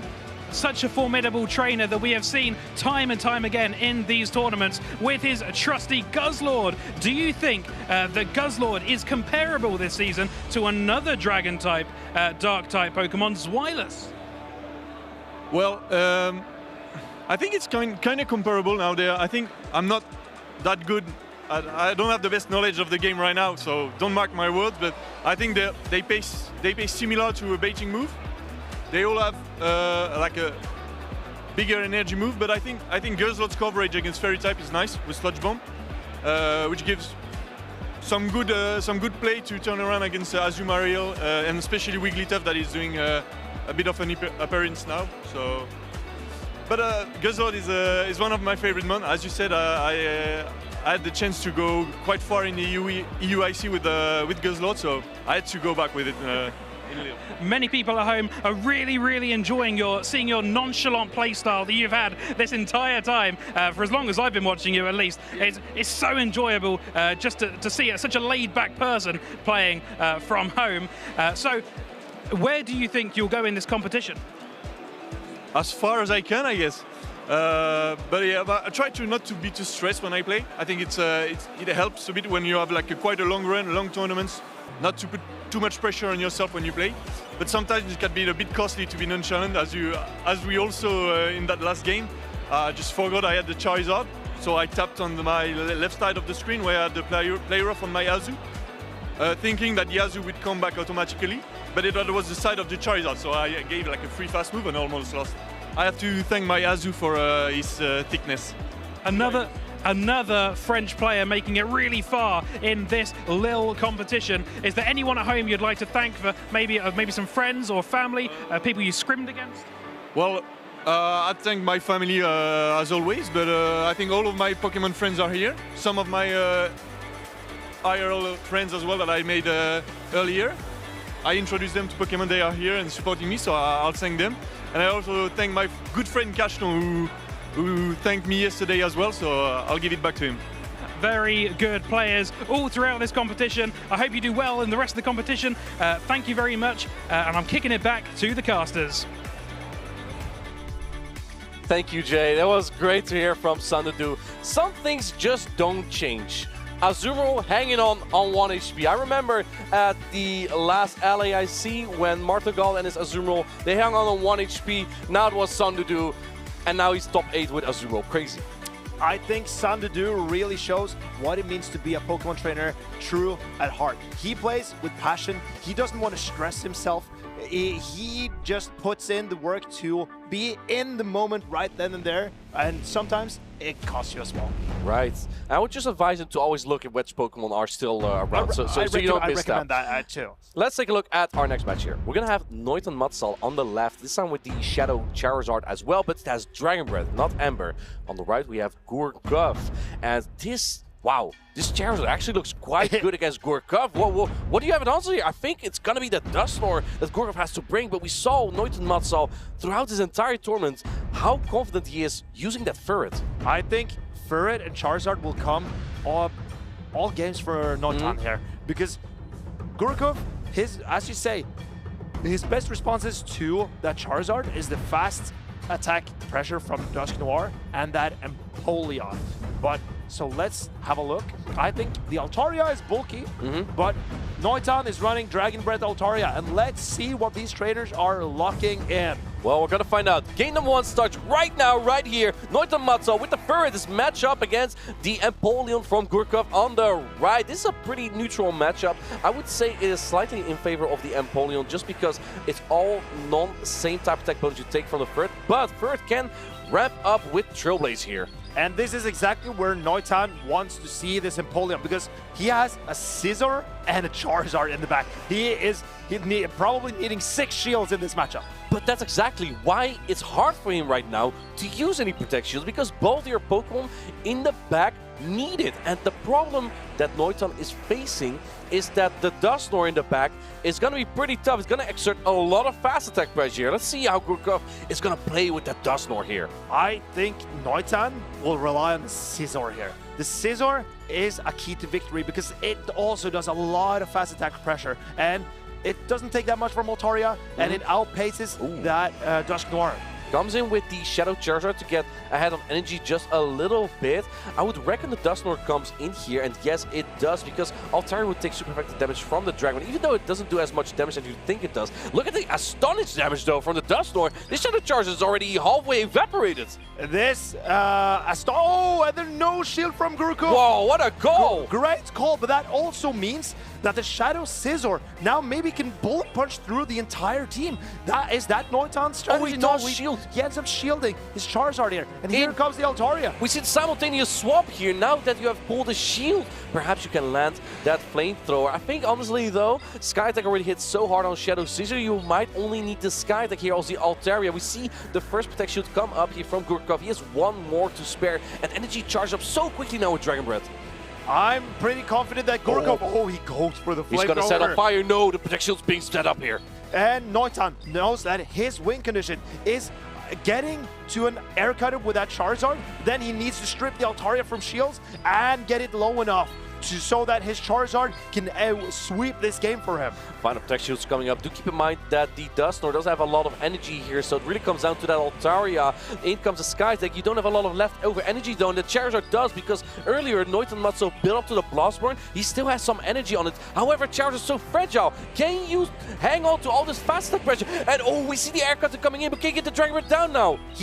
Noitan just wants to get rid of this Altaria as quickly as possible. He is banking on outpacing or out-damaging that Dusknoir, and Dusknoir is so low, and Charizard Dragon Breath's down. The Shadow Dusknoir. What a match from both of these trainers. Charizard is so back, baby. And there it was. We saw it earlier with Ember for Sandudu. Now we see it with Dragon Breath. Both fast attacks are so viable, and both trainers have shown that so far. But now Gurkov has to make an adaptation here. You probably can even expect both of those Pokemon, Shadow Scizor and Shadow Charizard, to come out. How do you take those down? Because that's going to be very hard. I think Embolden is your best answer to both of them. And then you got it aligned against the third, but you cannot swap out because you have Dusknoir in the back. So I think you're absolutely right. Maybe Gurkov can try to flip the order around, but if you get it on the third, then third starts shielding, then you wouldn't have done any damage to the Ferret in the first place. Gurkov needs to find a way to deal with Ferret and Charizard. And also that Scizor, damn, it put in so much work. It was working, indeed. It was working. What we saw yesterday as well, I want to point out, if you've missed that on day one, Noitan Matzo was using that same Charizard with Dragon Breath against another trainer with Wigglytuff. There was, I believe it was Chris. And then Chris double shielded the Wigglytuff, hoping to charm down this Shadow Charizard. Shadow Charizard now paces so quickly with Dragon Breath, it can actually get to 3 Blast Burn in that matchup, straight Blast Burn against the Wigglytuff, and win that matchup, even though the Charizard obviously will be at very low health because it's still very fragile. That is also because of that Charm rework that we got in this It works move-up two thing. ways. Because Charm now does less damage than it did before, so it's easier for Charizard to hang on through that Charm damage. But let's take a look. Gurkov has decided on his game plan, but Noitan, even though he has 3 or 4 Pokemon that he definitely wants to bring, it all comes down to what order you bring in. And I feel like his best Pokemon, they both need shields. But if you bring both, it's hard to use or allocate your shields. We're gonna go into game number 2. We have a fantastic lead for Noitan Matzo. Leading the third, he's going with the same game plan. This time into the Dusknoir. We see the safe switch into the Altaria. Noitan Matzo doesn't want to answer just yet. A little bit of a slow switch here into the Scizor. Can Altaria now flip this? I think Scizor might still win the 2-shield scenario, but that was a slow switch from Noitan. And when Noitan starts shielding this Scizor, the Dusknoir becomes better. The Dusknoir can potentially one-shot the Ferret. So Gurkov is not spending shields here on his Altaria because it can hang on. But how can Noitan? Because then the Empoleon will be so hard to beat for Noitan if it has shields in the back. What's even more difficult, you can't even use another Protect Shield here, right? He needs that Protect Shield for either Pokemon because he also has a Shadow Charizard, which has no bow. But it comes in here, and I think now the plan of Noitan Matzo is to strip shields from Gurkov as soon as possible. In comes the Dusknoir, in comes the Ferret, in comes the Empoleon. 3 quick switches here, but now you have that energy advantage. You can start ramping up this Ferret. If you can like maintain some health, the boosted Sucker Punches later on that Dusknoir would do a lot of damage. We see no shield here. No shield. I think Noitan should stop throwing charge attacks now. Well, can you get the entire Sucker Punch down? I don't think you can, actually.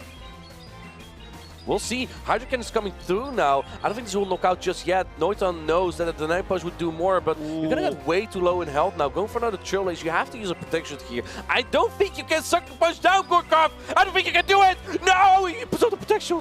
Oh, and the Sucker Punch will come through for Ferret here. And Gurkov is now, but this might be the opening that Noitan needed, because now he can Dragon Breath down with his Charizard, and Gurkov now, okay. Charizard had some energy already in the air cut. I think you need to call the bait here as Gurkov. Is he gonna call it? This is the decision of the tournament. Do you no-shoot the air cut? He shoots it! And now, can the Charizard pace to the Blast Burn is getting closer and closer. He's going straight for the air cut because now he got the boost. Both Pokemon are quite fragile. This air cut might barely be enough. And Gurkov is looking up to the sky because that Charizard is roaming over him. And now it's threatening a knockout, and it farms down the Empoleon. Empoleon. Noitan, he is relying on squishy Pokemon, and he got it all the way. He no-shielded his Scizor against an Altaria, gave a switch advantage. That fantastic lead with Furret. But this is fluid gameplay. Incredible realization by Noitan how he could use his Charizard to win that game. It looked so dire when he brought that Scizor in quite late into the Altaria, even lost switch advantage. And shield advantage. Yes, exactly. That was looking so tough there, but managing his energy, that was peak. That was exactly what you needed in that exact moment, relying on the Furret. And when Furret is good for Noitan Matsal, I just think he wins. I just think he wins at this point. And I think that what Noitan actually did, that was his most clever play, was to let that Scizor go. Because when he was that slow, we cannot outpace the Altaria to 2 moves. But even if he did, then the Empoleon could come in, soak all the energy. And soak all the energy and get an energy head start. And that would have been so problematic to deal with for Noitan if the Empoleon got the head start. But he let the Scizor go, and that turned out to be kind of genius too, because then his Charizard could get the head start. Noitan Matsal gave his Charizard a briefcase and said, "Here, boy, go to work."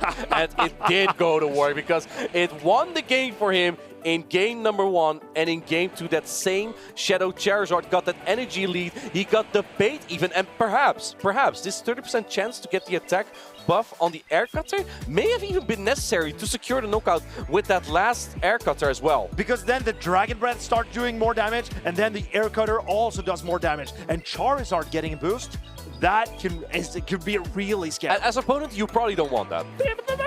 That's the sound of boosting Pokemon, and Noitan has that Scizor that can boost with Night Slash or Trailblaze, and then the Charizard who can boost on the air cutter.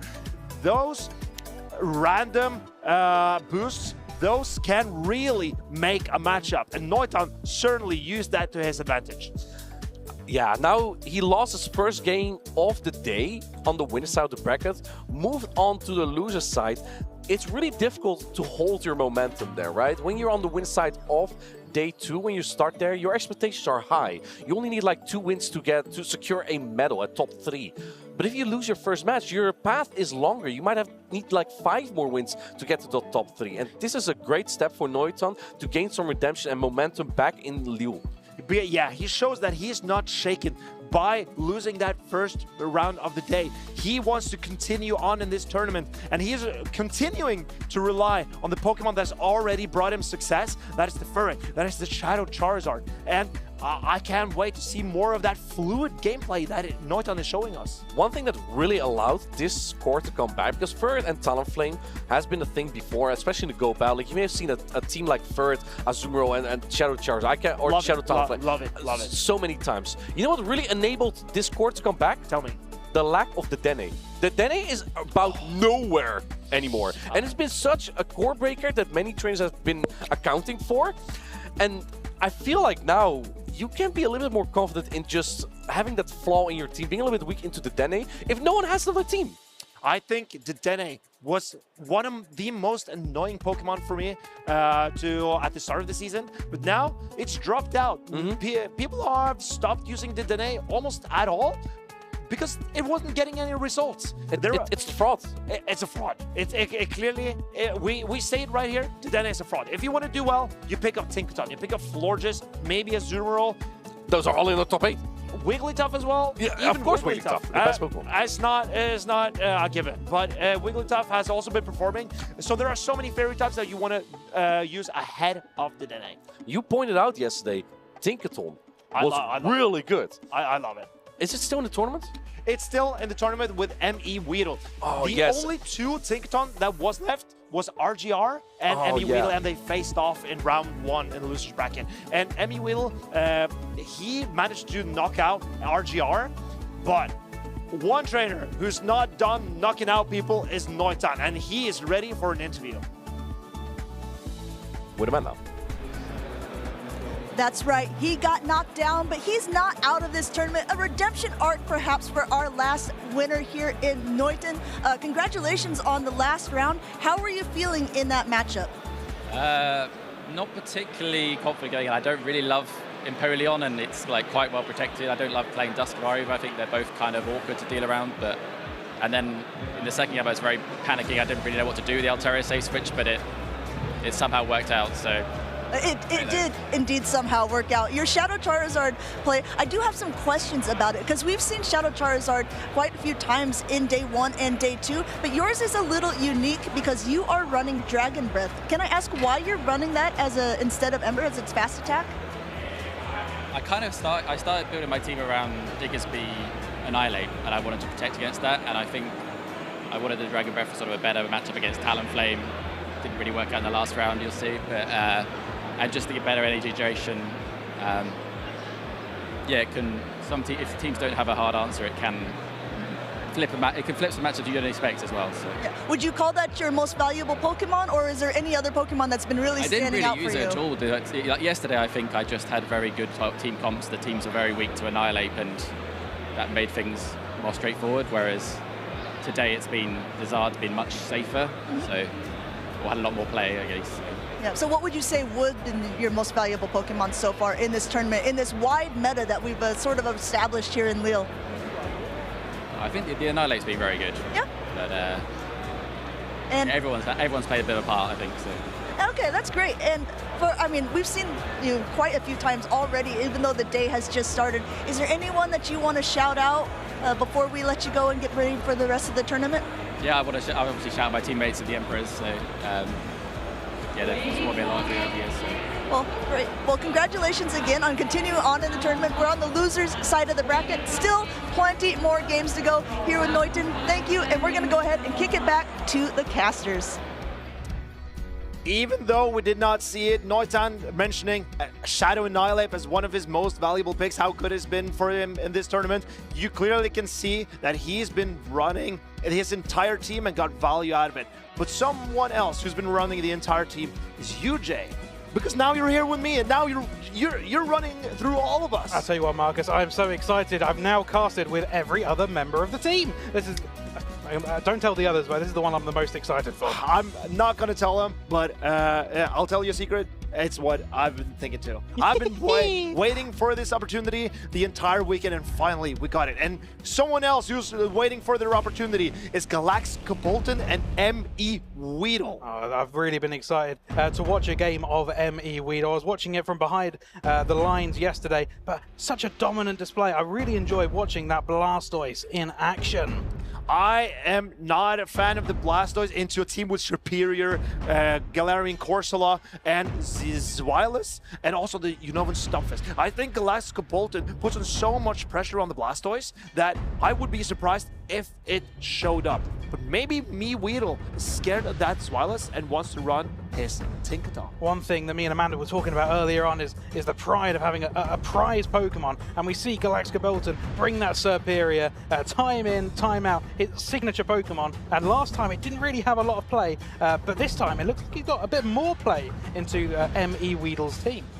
I am curious to see, because Galaxica Bolton knows that if Me Weedle will have his Moltres or his Tinkaton in the front, it's unlikely to be the other one in the back, because Unovan Stumpfisk would break those two Pokemon apart. So Galaxica Bolton has a strategy that he can rely on. If he can find a line, construct a line around that core, then I think he's in a good position. So M.E. Weedle needs to figure out a way to solve this riddle that is Galaxica Bolton's weird team.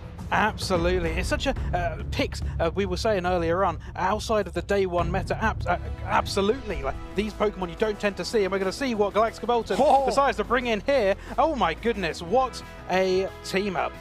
And Galaxica Bolton can reliably save swap his Corsola because there won't be a Galarian Moltres in the back, just as I mentioned. So even though he got the Zweilous on the Tinkaton, he has a strategy for what he's about to do.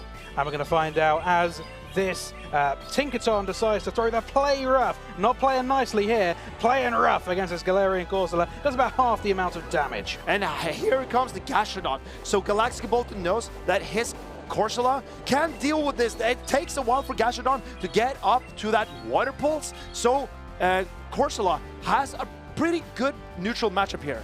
this Gastrodon is a workhorse. He throws those slaps, and he doesn't get the energy so quickly, but he does get that fast move damage in, and it chucks away at the HP of the opponent. And you see Galactica Bolton shielding up his Corsola. He wants to flip switch advantage, because that is how we can win this game, to get the Swallows away from that Tinkaton. Yeah, the lead was not looking very good for Galactica Bolton, so he will look for any way possible to try and revert and get that switch, and he does. But that is a very close call. Maybe the Corsola is left on a single HP, so Galactica Bolton decides he cannot take the risk of shielding because it might knock out his Pokemon through that shield. Yes, if you use a shield, it does end up taking away 1 HP. So if you are unfortunate enough to be on that 1 HP and shield, the Pokemon could still go down. And Galactica Bolton, he did not manage to flip around the switch advantage of ME Weedle. He's now celebrating his great lead with the Swallows into the Tinkaton into Swallows. Galactica Bolton, he has the Unoma Stunfisk now against the Dusk Noir. This is a neutral matchup. Who do you think is favored here, Jay? I have no idea, but I'll tell you what, ME Weedle, ME Weedle was so happy with that lead and how hard wall that Wireless is. He would happily hard swap out straight away to make sure whatever Pokemon in the back is faced by his Shadow Dusk Noir. I think Galactica Bolton needs to preserve this Unoma Stunfisk.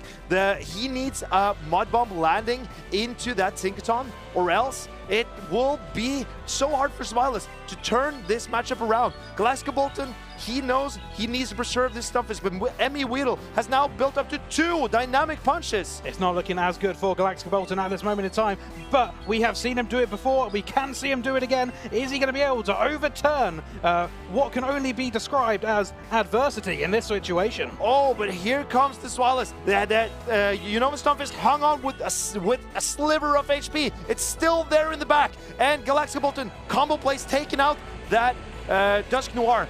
But now the strategy for ME Weedle is to farm this Swallows all the way down and unleash energy on the Unoma Stunfisk in the back. And this Tinkaton has all day long, knowing that none of these charge moves are going to even lay a hair on this Tinkaton. A few hairs, actually, maybe on that. Maybe a few. But here we see the Tinkaton, and it wins the charge attack priority against this Unoma Stunfisk, masterly piloted by ME Weedle. He had that fantastic situation right from the beginning of the game, and he managed to see it out, making sure that none of his opposition's plays were able to overturn that initial fantastic lead that he once had. I think the strategy from Galactica Bolton is very good, but ME Weedle, he did not panic when he saw the Corsola safe swap. He threw the play rough immediately, letting Corsola get up to 5 Astonish, but that puts his Gastrodon in the back in a position of charge attack priority, tying the Corsola, reaching the second Nightshade and the Water Pulse at the same time. And ME Weedle, he's so aware of all these circumstances, and he played it masterfully. Absolutely. Galactica Bolton swapping in maybe the one very used Pokemon out of this entire tournament. So ME Weedle has probably got a lot of experience in having that into a safe swap into his team. Lots of practice having gone in on that part. I am curious how these trainers will adapt. Will ME Weedle stick to his strategy of letting the Corsola be pretty free and how do you say, teamwork around the Galarian Corsola? Or will he adjust and bring in the Moltres? To be in the losers round 2 here, meaning anyone who loses this game will be out of the competition, but they're not out without any championship points. They've all done so well to get this far in the competition. Winners will progress and have the ultimate ability towards the end of the bracket to flip and maybe end up taking it all home. This is a matchup for the top 8 finish. So the winner here will get into that coveted top 8 spot. That means more championship points, more prize money, and also more glory. Both players will be wanting to get in on that glory in particular, probably, Marcus. Oh, absolutely. But Galactica Bolton has it up against him going 1-0 down, but I'm sure he's gone down before. He's been in this bracket for such a long time, many years. A very well-known trainer, not to be written off at any point. I think we are getting ready, trainers. ME Weedle has made up his mind. Galactica Bolton still lulling it over. Will he do the same as he did last time, or can he find a new and improved strategy against ME Weedle and his team? They are locking in and getting ready for game number 2. Very exciting to see what each trainer decides to bring in. And we have the Cradley into this Swallows. Galactica Bolton has stuck to his same strategy. ME Weedle has changed it up and swapped out the Tinkaton for the Cradley. And that is some of the game, playing the mind games. Having lost that first game, to have the same strategy is very, very ballsy, some may say. And ME Weedle lets the first Dark Pulse go. It does not want to save his shield for a debuff Dark Pulse. He wants to get this energy off and save his shields for his Pokemon in the back. And not only will this do a decent amount of damage, it's also going to lower the Zweilous attack by 1 stage, getting an attack debuff. And Zweilous outpacing the Cradley here. Can a debuff Dark Pulse knock out this Cradley? I believe it will be very close. We're going to find out as it hits here. Oh, and it just knocks it out. Oh, both looking very finely to see if it managed to survive on 1 HP. And Galactica Bolton is saving his low HP Zweilous. Curious play, and now he's being threatened by the energy on this Dusk Noir. And we're going to, it seems we shielded here from the Corsola, which is a much-needed shield that would have done such a heavy amount of damage. I think this is looking to be quite a brilliant play from Galactica Bolton, because he now got the Gastrodon out, and there's a Unnovan Stunfisk in the back. Absolutely, you do not want that to see the slug. Absolutely. The Pancake does not like the slug in this situation. And here we see a Water Pulse coming in from ME with a Charge Attack priority. Galactica Bolton, no shielding, he knows this is not enough to knock out. We're going to find out here. It is just not enough. There's going to be a few more mud slaps needed to be able to take out this Galarian Corsola. I don't think ME Weedle is shield. Oh, he decides to shield his Gastrodon last second. And now he is looking to get a juicy farm down on this Corsola. And looking forward, that is probably a good decision, knowing that he has got that Unnovan Stunfisk in the back. And curious to see how Galactica Bolton plays this. He comes in with the Unnovan Stunfisk. He knows that 1 Mud Bomb will be enough to knock out this Dusk Noir. But ME Weedle is up ahead in energy. Galactica Bolton, no shields, a Dynamic Punch. Ooh, that's going to deal a decent amount of damage here. No bait seen here from ME Weedle, and the Pokemon is on such a low amount of health now. It's going to be interesting to see if this does get shielded. Yes, it does. I think ME Weedle is hoping for a combo play, but if Galactica Bolton can throw this Mud Bomb immediately, that will be so tough for ME Weedle to overcome. But can he Mud Slap down this slug and take out this Zweilous? There is still a shield left on Galactica Bolton's side, and he has 2 Charge Attack loaded. Yeah, very interesting. He's still got the shield on Galactica Bolton's side. He's eager to let this one go, knowing that there's still a move saved up on ME Weedle's side. And the 1 HP Zweilous gets to a parting body slam. The save from Galactica Bolton, saving that Zweilous in the end, is an incredible play. What a play. 2 trainers up in arms here, so close and so good. They know exactly what they're doing. They're up against each other, up against it, and it comes down to such fine lines every single time. I'm super impressed to see how these 2 trainers made their adjustments. Galactica Bolton, he found his line and he stuck to it. ME Weedle, he decided to switch it up a little bit, and that punished him, because that Zweilous was so strong for Galactica Bolton, getting to 2 Dark Pulses against the Cradley, and also 1 Body Slam in the end game. What a play. And I'll tell you what, Galactica Bolton was down, but he is not out. Managing to tie the set 1 apiece. This is decisive game number 3 coming up ahead of us, and this is where the mind games really start to get in action here, Marcus. And now it's anyone's game. Who can make their mark on this tournament and go home with that coveted top 8 spot? ME Weedle is up against the timekeeper Galactica Bolton, and they are looking to get the better of each other. Galactica Bolton taking that game number 2 and tying up the series. These 2 trainers are both very coveted. They've both done very well in previous years, in previous competitions, and they will probably know each other very well by this point. To come to this decisive game number 3, they're going to have to put all that behind them, clear their minds, and they can have a think about the strategies that they used previously to get their individual points, and see if they could do it again.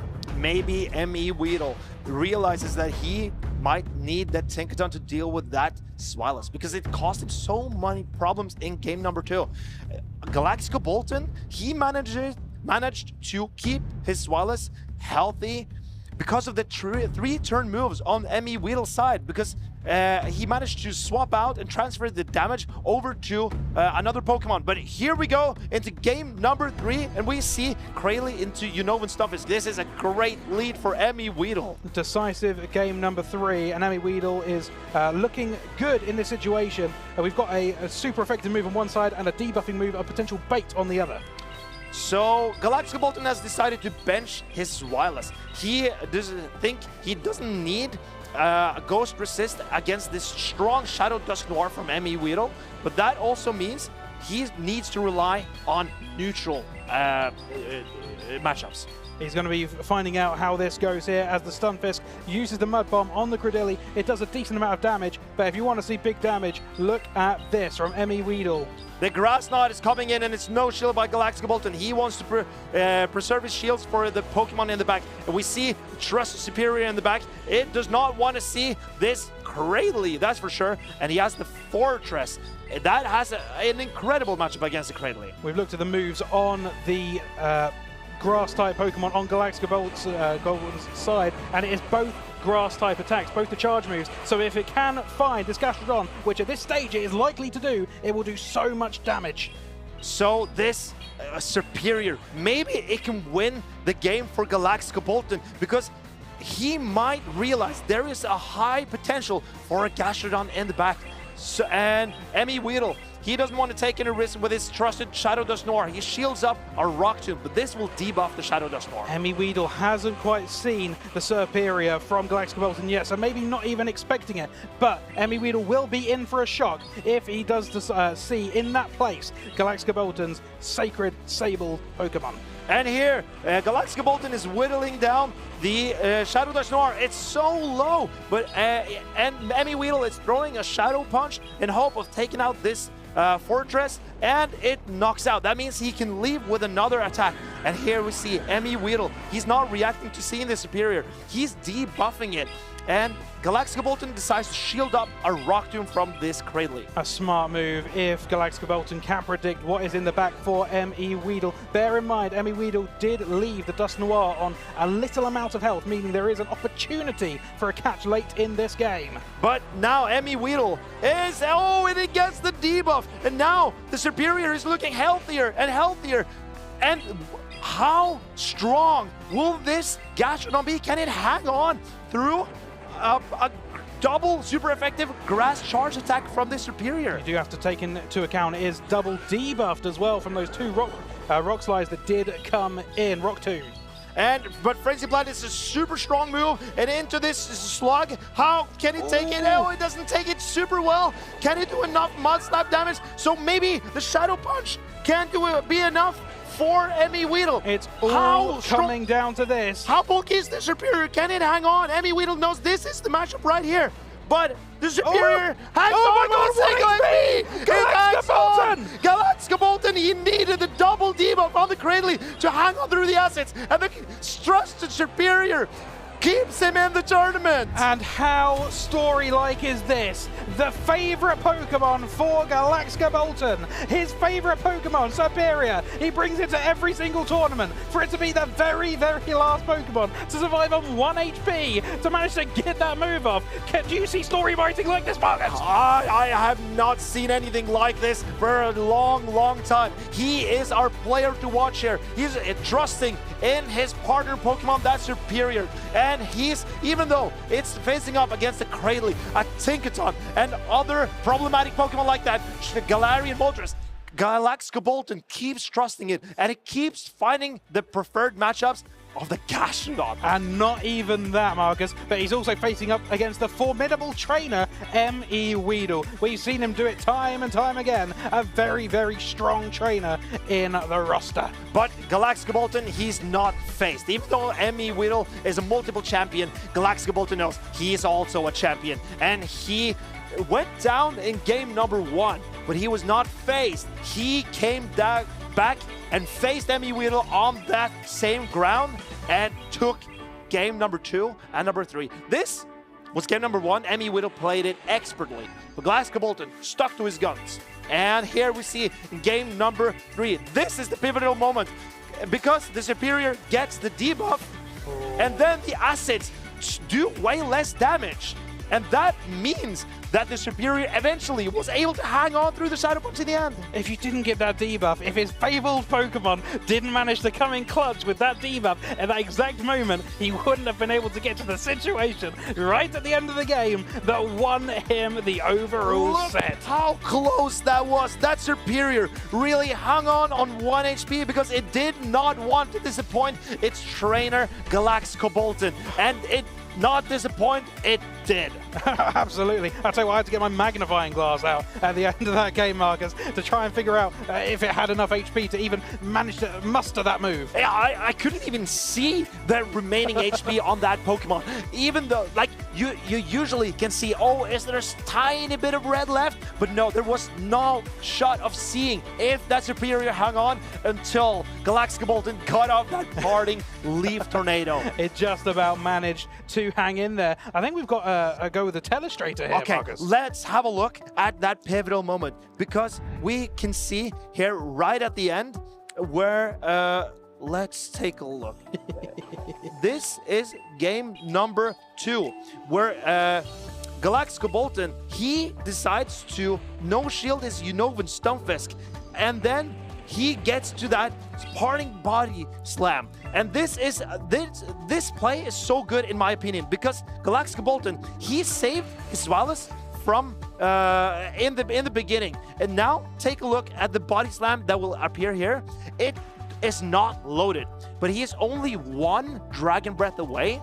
And the Gastrodon that will be here, the Mud Slaps are doing a lot of damage, but it takes 3 turns to apply. The damage is dealt on the 2nd turn.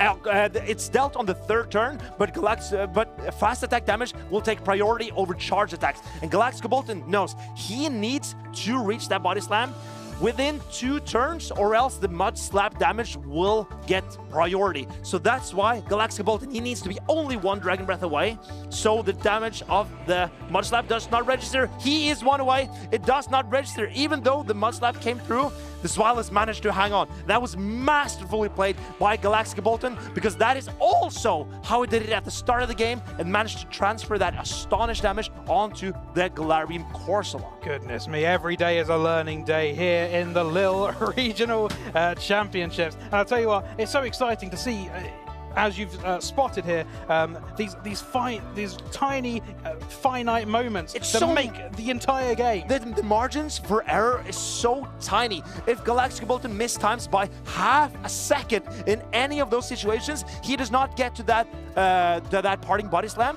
and then he does not either get to play that game number 3 with his Superior against the Gastrodon. I'll tell you what, it was so exciting to see that game, and it's all so fast-paced. The scope for error is so minimal, and anything can happen. It's so easy to make a mistake, but to see these 2 trainers going at it so intensely, it's a masterpiece. A masterpiece for sure. Hang it in the museum, because this performance by Galaxico Bolton is certainly something I would like to go back and look at. Maybe pay some entry even.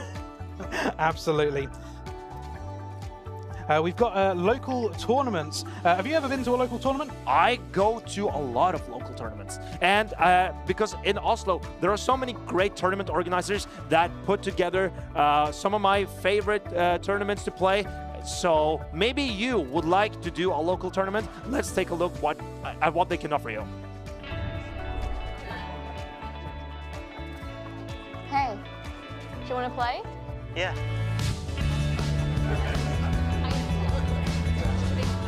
Nice. One shot? Wait, yeah.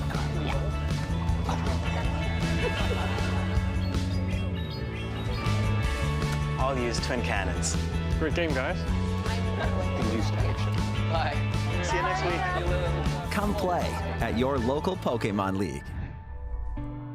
And as you can see on the screen, there is a QR code for you to scan to find your local play Pokemon tournaments that you can enter, and it's not just an opportunity to enter to compete, but also to make some new friends, perhaps to go to an area and find some people that have a similar interest in you, and you can even talk about your own strategies if you come into one of these in-person events. Marcus, have you got any experiences with these local events? A lot of them. I try to qualify for the World Championship every year, and also these local tournaments, they offer championship points. So in order to qualify for World Championship, I need to be in the top 65 here in Europe, and getting points from my local tournaments as well, that helps me on my road to San Francisco.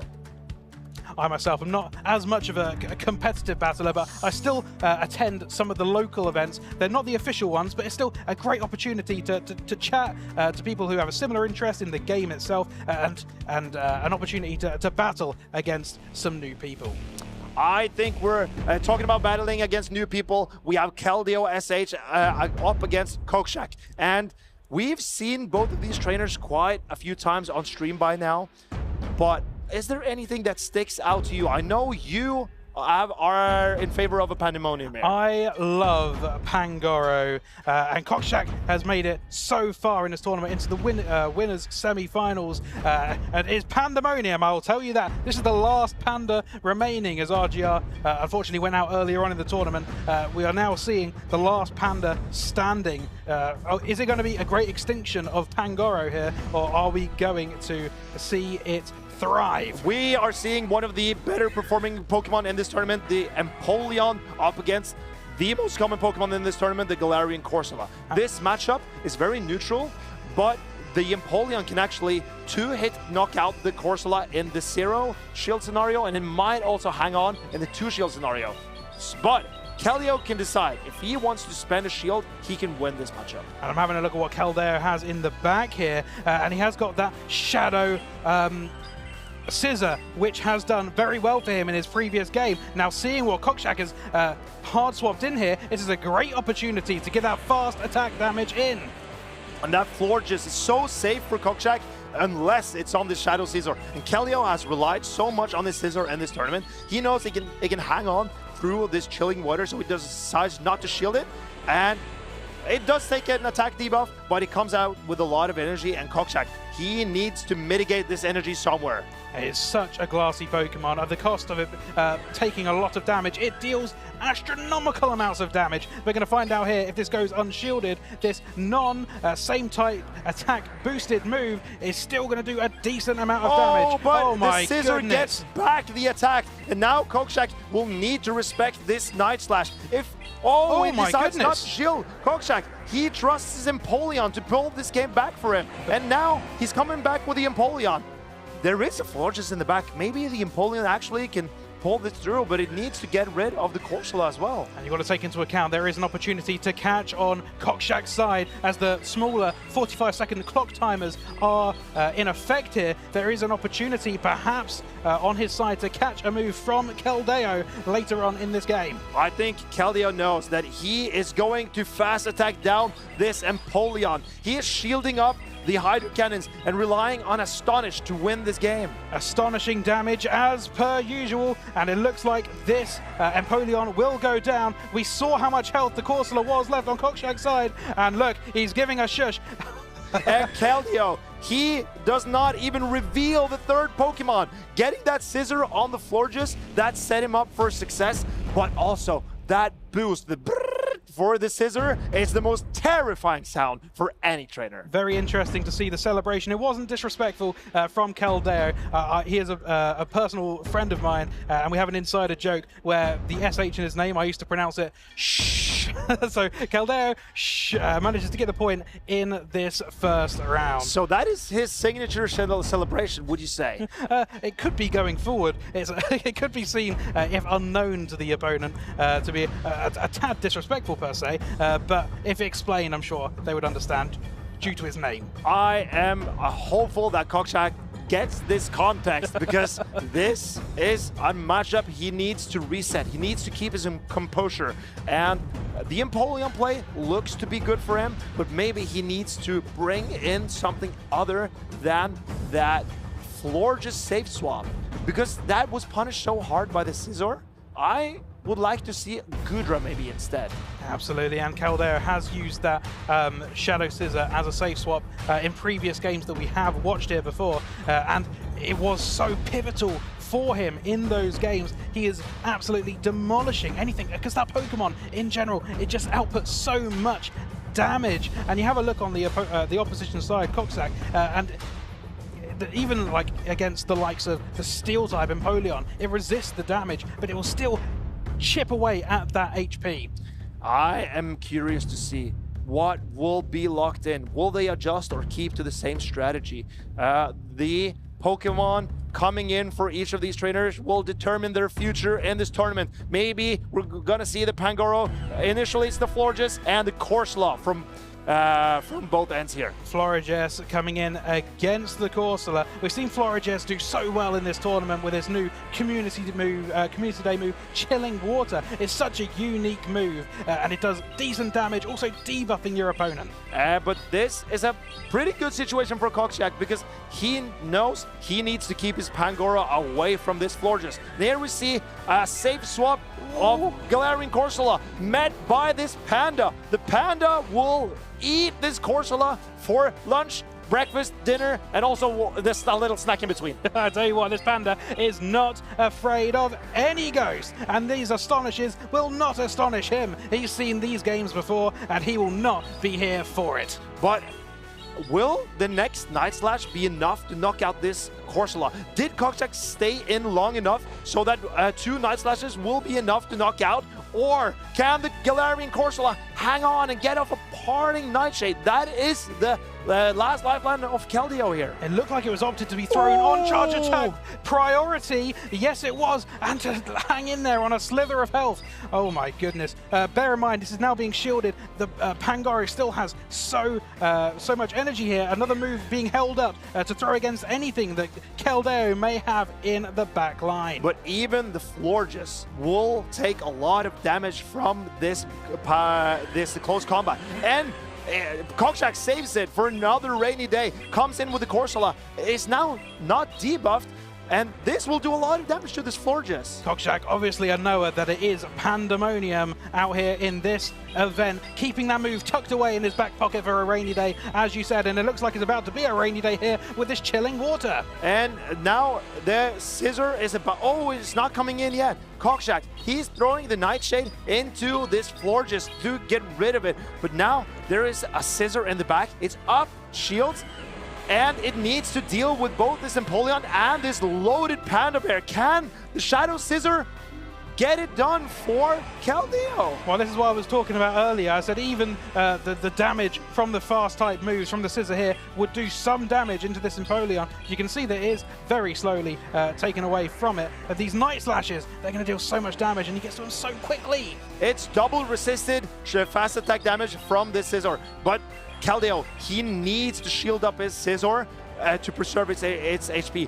Almost every attack will knock out this Scissor from here. But now, Coxsack, he has reached another Hydro Cannon. Keldeo knows he needs to get rid of this Empoleon as quickly as possible, but now he needs to spend his final shield. And take into account, there is still that move saved up for the rainy day on the Pangoro. A very good opportunity here for a combo play, but Keldeo recognizes this and lets the Hydro Cannon hit anyway. Very good recognition by Keldeo. He realized he was in a losing position, and he let the game go because he knew he could not win this game.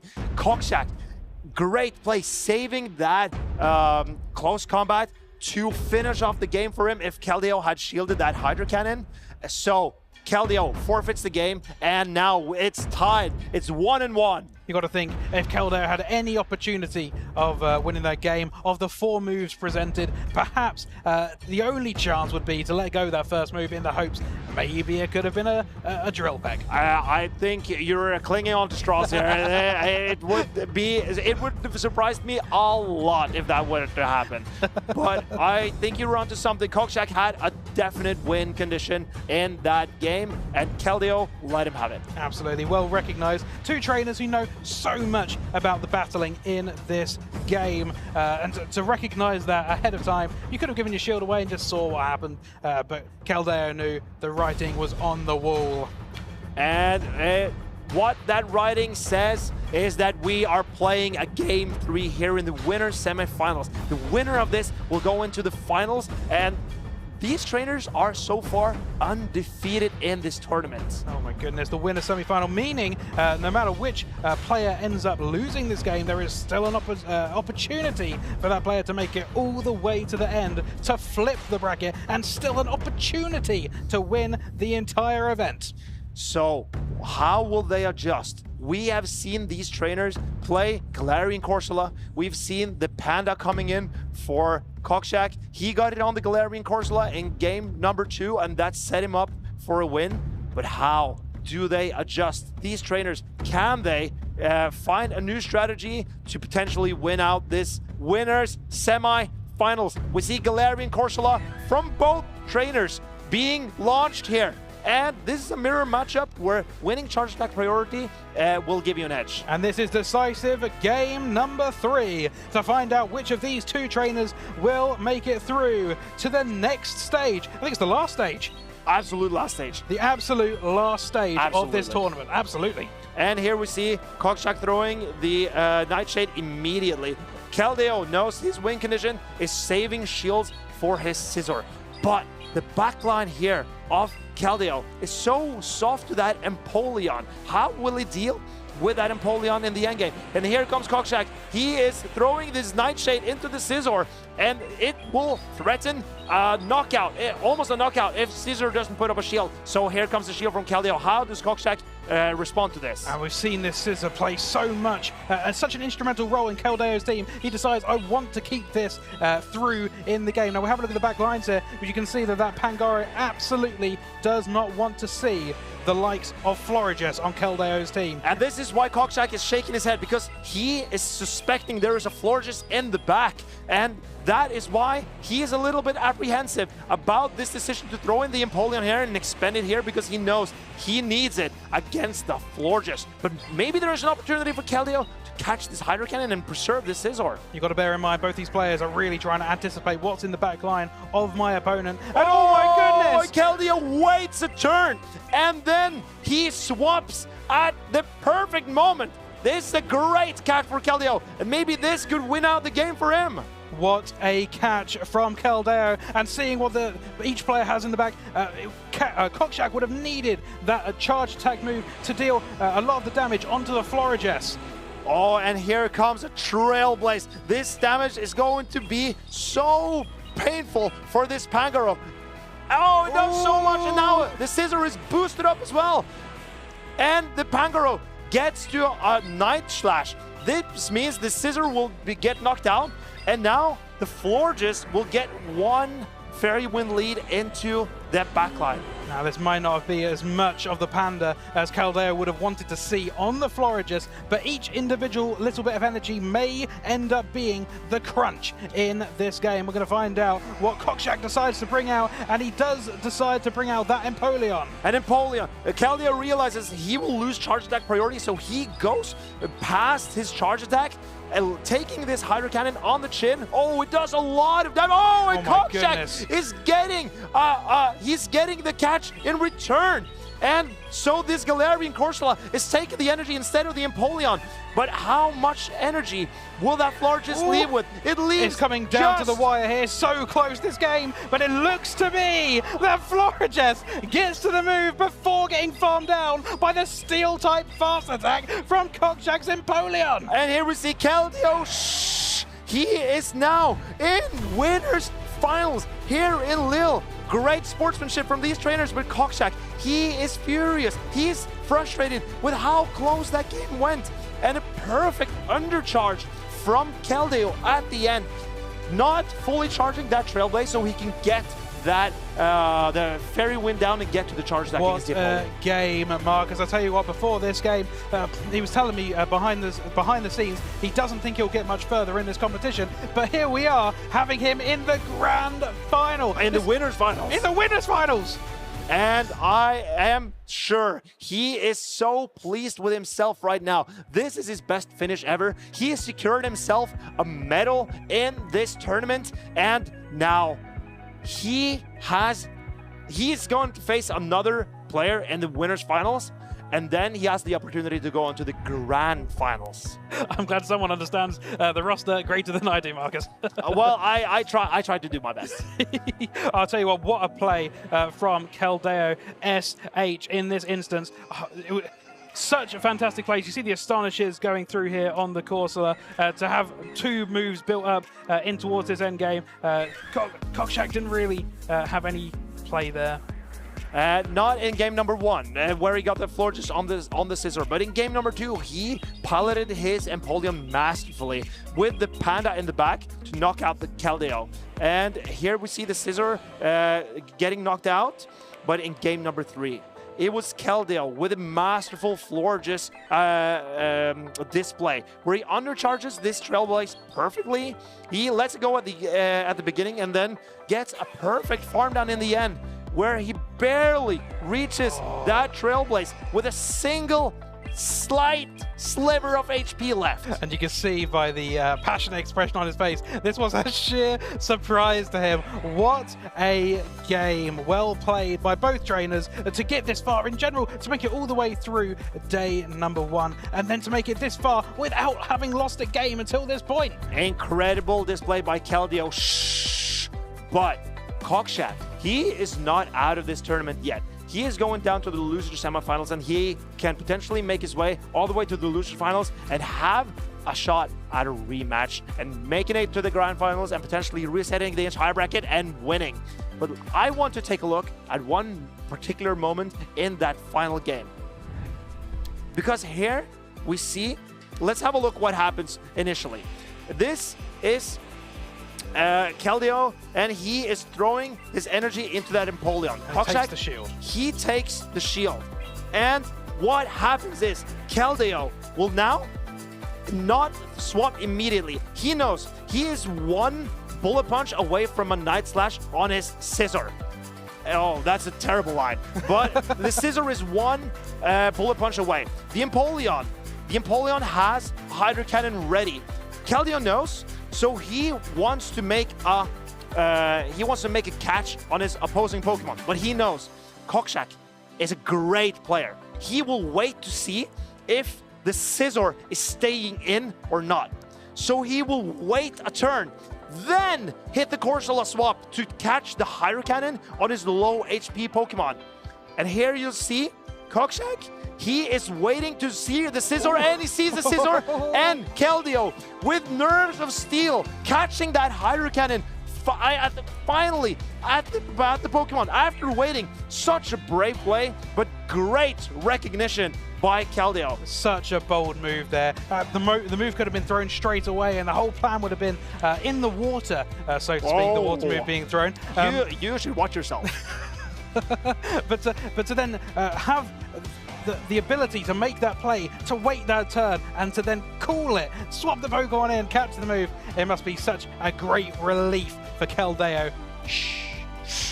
If Cockshack threw the move immediately, he would have won that game, because the scissor was putting in so much work for him in the end. But he decided to see if the scissor was staying in.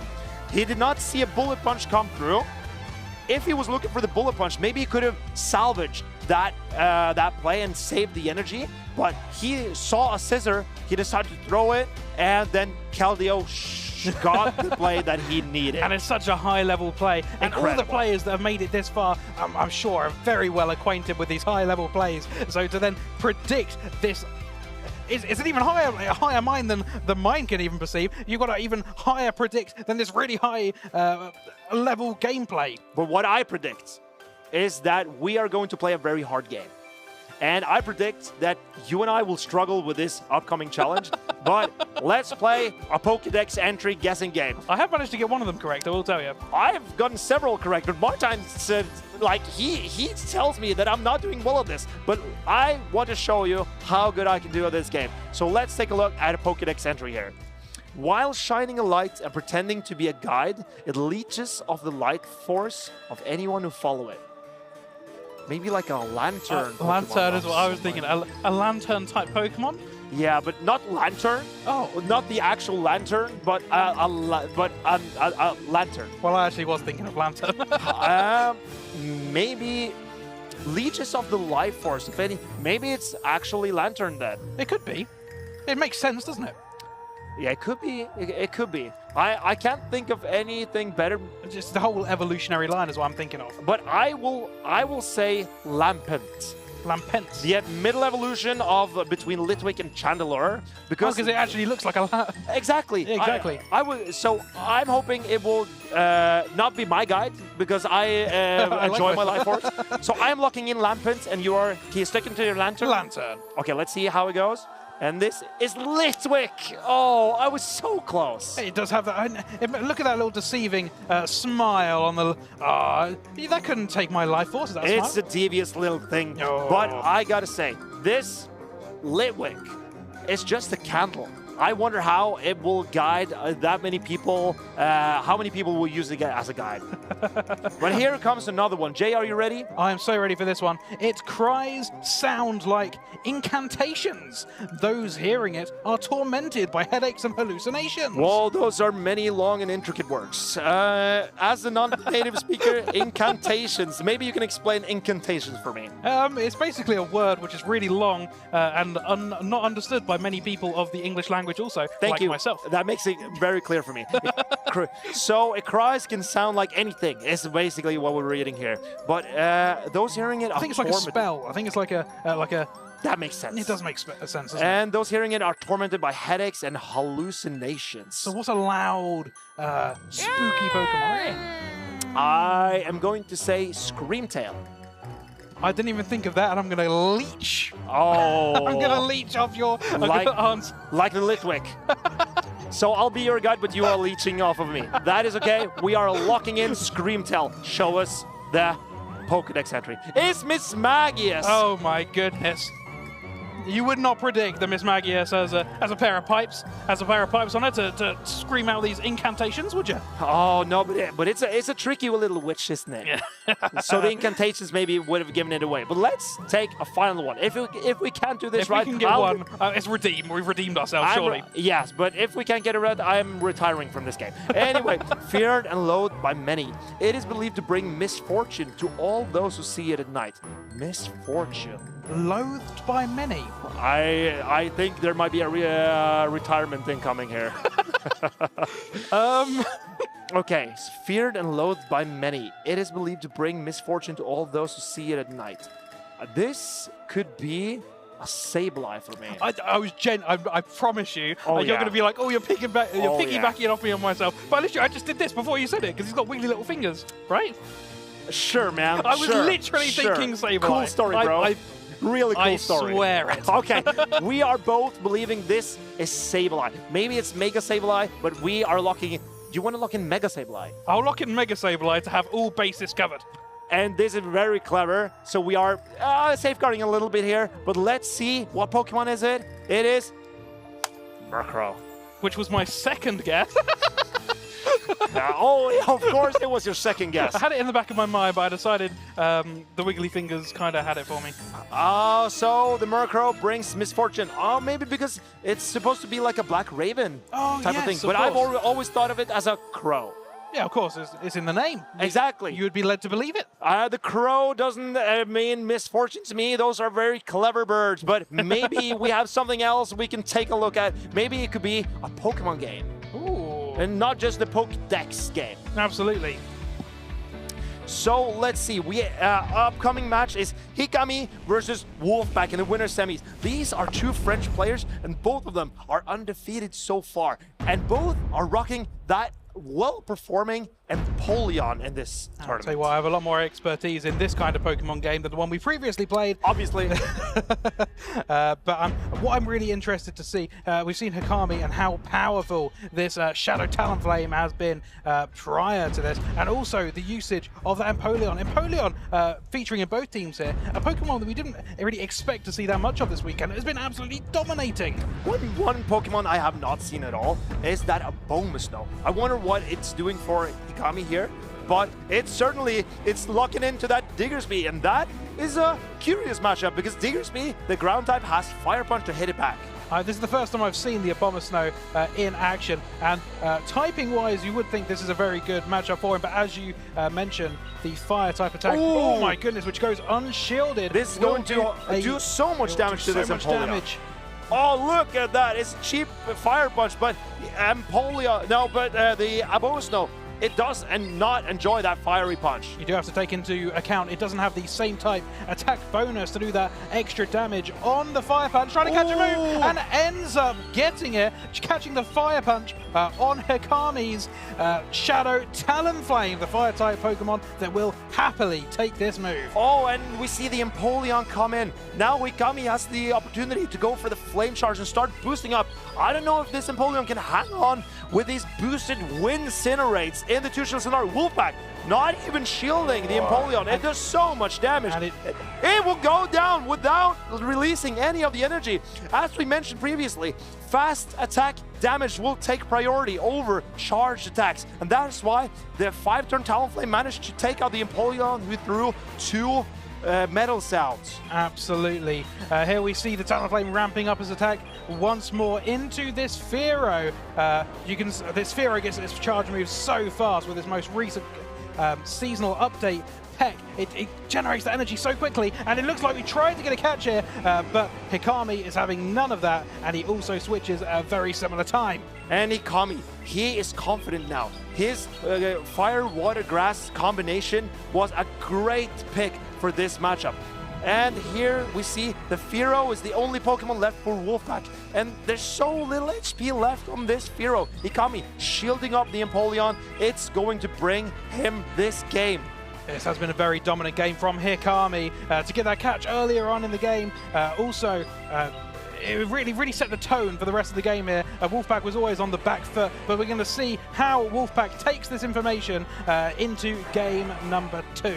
Incredible display by Hikami here. He got the catch on the Fire Punch on his Talonflame. He saved up a move on that Abomasnow. And then when Hikami got that Flame Charge through on that Empoleon, that did so much damage, the Empoleon couldn't even get off its charge attacks. Absolutely, and with a chance to get to the winners finals here, you'll see both of these trainers really just trying to work out what, especially for Wolfpack, what went wrong in that first game. How can I adapt my gameplay? How can I adapt my team perhaps? And then see what I can do to try and maybe claw back a point in this game. So Hikami, he wanted to run that Abomasnow probably to check that Unova Stunfisk, because Stunfisk has a very good matchup into both Empoleon and the Shadow Talonflame. And Hikami, he realized that he wanted to preserve his Abomasnow in case there was a Unova Stunfisk in the back. So great recognition by Hikami, and also that Shadow Talonflame safe swap, it went unpunished by Wolfpack, and it set up Hikami to win that game. And we haven't seen much usage from this Abomasnow, but you look at Wolfpack's team, in the matchup that he got, it's still on paper a good matchup for the typings. Also, he's got that Fearow, which will do that good damage against the Abomasnow, but the damage will be dealt straight back. And then in the case that you mentioned, the Stunfisk, there's 3 decent matchups for this Abomasnow. I think Wolfpack knows what went wrong in this matchup, and he will probably adjust. But how can he adjust? I think if Wolfpack leads Empoleon into that Abomasnow, it's looking dire for Hikami in this situation. But Hikami got it right, and they are locking in for game number 2. Here we go. We're going to find out who is bringing what to this game, and it looks to be Talonflame facing in against Diggersby. It's looking rather good for the Talonflame. Hikami already 1 game up in the set. This is looking good on paper for the lead. But Wolfpack, he wants another shot to try to make it right what went wrong in game number 1. This Diggersby is so tanky that he can hang on against this, even against this Shadow Talonflame. And you see the quick attacks and the Scorching Sands are doing significant damage to the Talonflame still. It is such a bulky Pokemon, and you can see why Wolfpack has brought it. It is decent against every single Pokemon on Hikami's side. Incredible. Diggersby can actually win the Zero Shield scenario against the Shadow Talonflame. I was not aware of Diggersby's greatness, because it's putting in so much work for Wolfpack here. It's absolutely astounding. I didn't expect that one coming in. It looked like a clean sweep to me. But Wolfpack, now he's got shield advantage, he's got switch advantage. but that Shadow Talonflame has preserved a lot of energy in the back. How will Wolfpack deal with this? He comes in with a Fearow. Now, Fearow does have the move Drill Run, which is a good coverage move, which will do decent damage against the steel typing of this Empoleon. But Empoleon does get that Hydro Cannon off. It does go shielded from Wolfpack.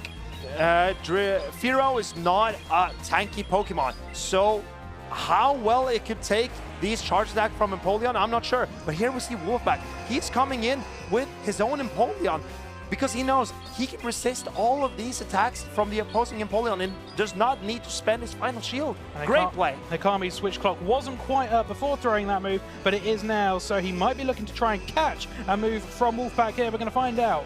And Wolfpack is winning charge attack priority against Hikami in the Empoleon mirror matchup. Wolfpack wants to come out with some energy so he can potentially threaten that Talonflame in the back. Oh, no, actually, Hikami was not throwing the energy previously. He is now throwing and is winning charge attack priority. Hikami is playing very smart here. He was that little bit of energy ahead beforehand. Obviously knows how his Pokemon attack stat sits, and that's why he was willing to throw it on charge attack priority, knowing that he would probably win. But now this Fearow needs to deal with both the Zweilous and this Talonflame. Oh, and this is just a body slam from Hikami. Wolfpack has to realize that he cannot shield this because then the Talonflame can snipe him with his energy. And it is looking better for Hikami after that shield does go up. Wolfpack desperately trying to throw what drill pack into this Zweilous. And here comes the fly from this Shadow Talonflame. This will be enough to knock out this Fearow. Can the Fearow hang on? No. Can the Empoleon now get the farm down on the Shadow Talonflame? No, the Shadow Talonflame and the Incinerates goes through, takes out the Empoleon, and Hikami, he is ready for winners finals, facing up against Keldeo. And Hikami, he is hugging his friend. He is so emotional right now because this is his best ever finish. He has secured himself his first ever medal, and Hikami, he wants to challenge to become the Lille Regional Champion. I'll tell you what, watching these games really does blow my mind, Marcus. It's the small things, these small moments in a game that really make the end product. And sometimes I'm sitting here looking and I watch the game and I think, I have no idea who's winning this. And then a key moment will come in and then I'm thinking, oh, this person's going to win. And then I end up getting shocked again that the other person ends up making a catch and the game is in anyone's hands. This game went so back and forth, the final game. But Hikami, he managed to get the opposing Empoleon so low that just an Incinerate was enough to knock it out. And preserving his Zweilous, it made this game so much easier for Hikami in the end. Game number one, he got a great play with his Shadow Talonflame in the middle game, so it was such a steep hill to climb for Wolfpack. In game number two, Hikami adjusted a little bit, and that Shadow Talonflame, it put in so much work together with that Empoleon, together with that Zweilous. And these three Pokemon are the story of Lille, of how they are rising out of nothing to make it all the way to the winners final. And we've seen them do so well, and holding that Zweilous in that third game in the back pocket really did pay dividends to Hikami, who ended up winning and going to the winners finals. A fantastic game, well played. I think these trainers are really cherishing their Pokemon. And you see the Zweilous, how strong it is in neutral matchups. We saw Galactica Bolton win Cradley in the Zero Shield scenario with his Zweilous, and now we've seen Zweilous fight back against the Fearow down a shield. Yeah, absolutely. And you got to think about this Zweilous. There aren't really that many Pokemon that we're seeing at the moment that are that good against it. We're seeing Shadow Annihilate, which would absolutely be quite devastating. And we see Florges, whose fast attack would do a decent amount of damage. Tinkaton in the same boat. But the charge attack, especially from Florges, would do absolutely nothing, really. Skin off the top from Zweilous. I think Zweilous is looking great ahead, but we'll have to see how it does in the final game because there will be a Florges waiting there. And we have talking about charge attacks, Florence just got some new of them, and I want to see if there are ways how many ways we can use a different charge attack. Hi there trainers, welcome to this video, where we will be talking about status changing charged attacks. My name is Martijn, you may also know me as Inadequance. You may have seen them before in the Go Battle League or in the Show 6 Bring 3 format in the Pokémon Go Championship series. Charge attacks that alter the attack or defense stage of a Pokémon.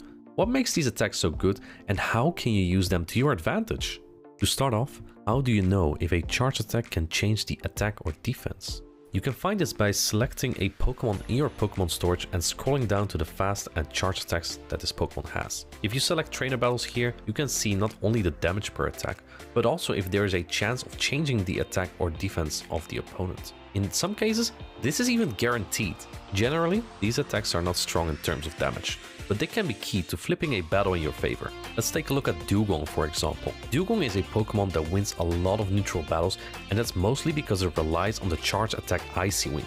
When used, Icy Wind drops the attack stage of the opponent by 1 stage. This makes Dugong excellent in a battle that takes longer. You could even come out of the battle with another Icy Wind loaded to weaken the next Pokemon that is brought onto the battlefield. Having a Pokemon that can lower the attack or defense of the opponent is a strong and safe option to lead in your battles. There are also attacks that lower your own status upon using. The best example here is Deoxys defense form. It can learn the efficient low energy cost charge attack Psycho Boost, but this will drop the user's attack by 2 stages. Now you're wondering, is my Pokemon stuck with this attack debuff for the remainder of the battle? The answer is no. Status changes are cleared upon switching out of the battle. What you will see many players do is launch the Psycho Boost quickly into the opponent and swap into the next Pokemon to clear the attack debuff for when Deoxys defense comes back into battle later. There are also charge attacks that can boost your own attack or defense. Poliwrath, for example, can win the mirror matchup with Power Up Punch. This is not a strong charge attack, but it's low in energy cost and it raises the attack stats of the user by 1 stage. One last thing, not all status changing attacks are guaranteed. Some only have a chance to trigger the effect. Examples are Crunch, Scald and Zap Cannon. It's worth getting familiar with these attacks as they can aid you in building a strategy for your battles. Go to pokemon.com/play to check out the latest news on nearby events and hey, give it a try. You can follow the action on the website, but you can also follow the action live here in the venue, here at the Lille Regional Championships. I'm Amanda, also known as Lumberger, here alongside my good friend Inadequance. Yes, hello! It's been such a long time since we've casted together. I think Speedy Chief will be super jealous. Chat, I just want to say, by the way, we were watching that Pokédex entry game, and I saw Marcus and Jay, unfortunately, they got 0 out of 3. I know, that was very so unfortunate, right? Yeah. Yes. How many did we get in? We got at least 2 out of 3 there. 2 out of 3. Litwick and Miss Magic. Yes. Litwick was me, Miss Magic was you. It was absolute, don't leave me hanging, please. Absolute teamwork.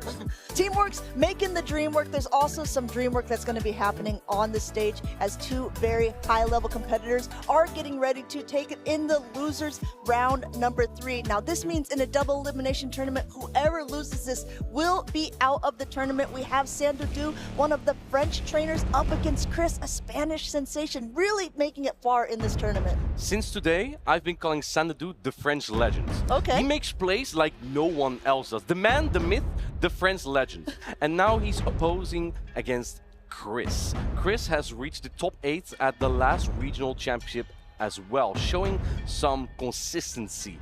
His friend Patman, obviously, we've seen him so many times, but this time Chris seems to be taking some notes for there. Yeah, exactly. I think these trainers have been battling together. Often you see them running similar team compositions, and I believe this is the first tournament that Chris has actually made it farther than Patoman, but what an absolutely incredible accolade to his name, being able to make it this far, make it to top 8 in the previous tournament, and I think he's hoping to take it even farther than that, but he's got to get through that French legend first, Sandoudou, and Sandoudou running a pretty spicy pick with that Guzzlord.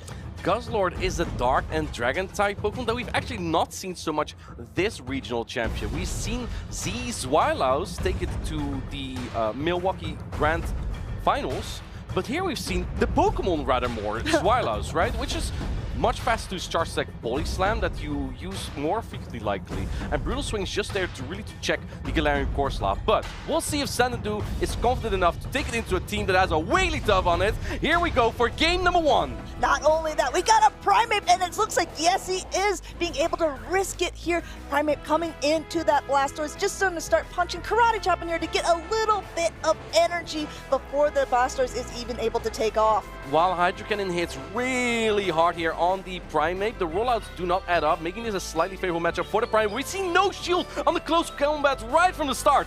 Going ahead and letting that connect, putting that Blastoise down mighty low, and actually staying in, going for another Karate Chop, forcing Chris to expend some of that energy, and Xanadu puts up a Protect Shield. Chris was waiting a turn there to make sure he wasn't throwing that energy into anything else. Now swapping into the Dusknoir. Interesting play there from Chris. You'd think that the Primeape from Xanadu would switch out after the close combat debuff. Now swapping into that Azumarill because the Astonish damage would be way too much, and Azumarill soaks damage like nothing else. So Azumarill is very thick and being able to take this just with ease here, charging up energy itself before it's going to be able to throw either an Ice Beam or a Play Rough. Dusknoir, all of them in day 2 are that Shadow version. I mean, it's just going to be packing a little bit harder of a punch, whether it's Shadow or Dynamic. Xanadu farming up some more energy, going over the Play Rough, and now finally launching it. We see the final Protect Shield go up here, the final Protect Shield go up here from Chris, protecting that Dusknoir and just firing with so much energy. This Pokemon is kind of annoying now for Xanadu to take out. It's a little bit annoying, a little bit spooky as this first one goes through. It is enough to knock out. No, Azumarill hangs on! No, we see the catch on the Blastoise. Tremendous play from Chris. He keeps the Dusknoir around. Not only that, he's got some energy loaded on it later, and it does have a pretty high attack, so Dusknoir could prove vital. Also in the back, there's a pretty healthy Primeape, but look at what's lurking on Chris's team. It may be charming, but it's definitely something that Primeape doesn't want to see. But how are you going to get rid of this? I think you have to come with the Primeape here to get as soon as possible to those Rage Fists, because Primeape does charge very quickly, and Dusknoir already has so much energy though. Can you even get there? There's 2 attacks, and the catch again now on the Gastrodon, but this is still neutral, and Dusknoir still has enough health to get to another charge attack here. While it does have enough health, it doesn't have shields to hide behind. Xanadu still has 1 shield left. He's using it on this Gastrodon. He still hasn't even seen the third Pokemon that's there for Chris. That Wigglytuff is just lurking in the back, and it's coming in now. Here the Wigglytuff is, but because the Gastrodon has a Mud Slap advantage, it will be able to launch this Water Pulse before the potential Icy Wind that would drop the attack from this Gastrodon. Wigglytuff is still kind of bulky. Do keep in mind, this Primeape does not have a close combat just yet, and it's going to need that to knock it out. But close combat will drop the defense from Primeape by 2 stages. Already, it took a lot of Astonish damage from that Shadow Dusknoir. It's 1 away from a Rage Fist, but it's got to get to the close combat. And Xanadu actually opting for the Rage Fist against this normal. It's not going to be doing enough, but he recognizes that close combat would have just knocked him out. He couldn't. He just couldn't do that. He had to get to 2 attacks here. One that would knock out the Wigglytuff, one that would knock out the Dusknoir, but unable to. Wiggly stands strong. Chris takes game number 1. Chris has been sweeping his opponents that we've been seeing on screen so far. He's got a game plan, and it looks like he's really well executed on it. He knows what he has to do to continue on in this tournament. He got top 8 last time. He wants to take it even further. But Xanadu is a French competitor who reached top 3 before at the Europe International Championship. I think we both were there. And he has shown before that that Charizard is one of his best Pokemon. He knows like no one else how to use that Pokemon. Yes, he have locked it into a Bastiodon before the championship, and maybe it'll be at a Blastoise sometime, but he's also swept opponents with it. So we've noticed that Charizard as well, one of these Pokemon that has been used a lot in day 2, 100% Shadow usage, although we've seen a difference in fast attacks. Do you think that Dragon Breath or Ember is the call in this meta? I think they're both very viable. We saw Noiton Matsal with the Dragon Breath variant, and it's just still facing so fast to Blast Burn that it would still get the 3 of them against a Pokemon like Wigglytuff. So I think both are very viable. The thing is, they both don't deal as much damage anymore. Ember now generates a lot more energy, but it deals way less damage. And the same goes for Dragon Breath. Dealing less damage, that's what Dragon Breath was known for, just being oppressive. Like, The easiest play for me to go Battle League, Amanda, was just throwing in my Dragonite and just melt everything. I can't do that anymore, and Charizard definitely can't do that. Yeah, Charizard, what it makes up now in that extremely fast pacing, you're absolutely right, loses in the damage. But it was kind of a staple pick for to do before, so we'll have to see if he was choosing to use it again in this tournament, in this losers round 3. He's coming from behind here. Game number 2 starting up. Let's see what they've got in store for us. Can we see le comeback? The Sandudu is going to be the Primeape again. It's the Blastoise again. We see a repeat of these leads, and we also see a repeat of the entire lines, in fact. So say maybe second verse, same as the first. We'll see if they choose to play it out a little bit differently here. Looks like this time the Hydro Cannon is going to go through first on the side of the Blastoise, and it looks like no Protect Shield used by Sandudu.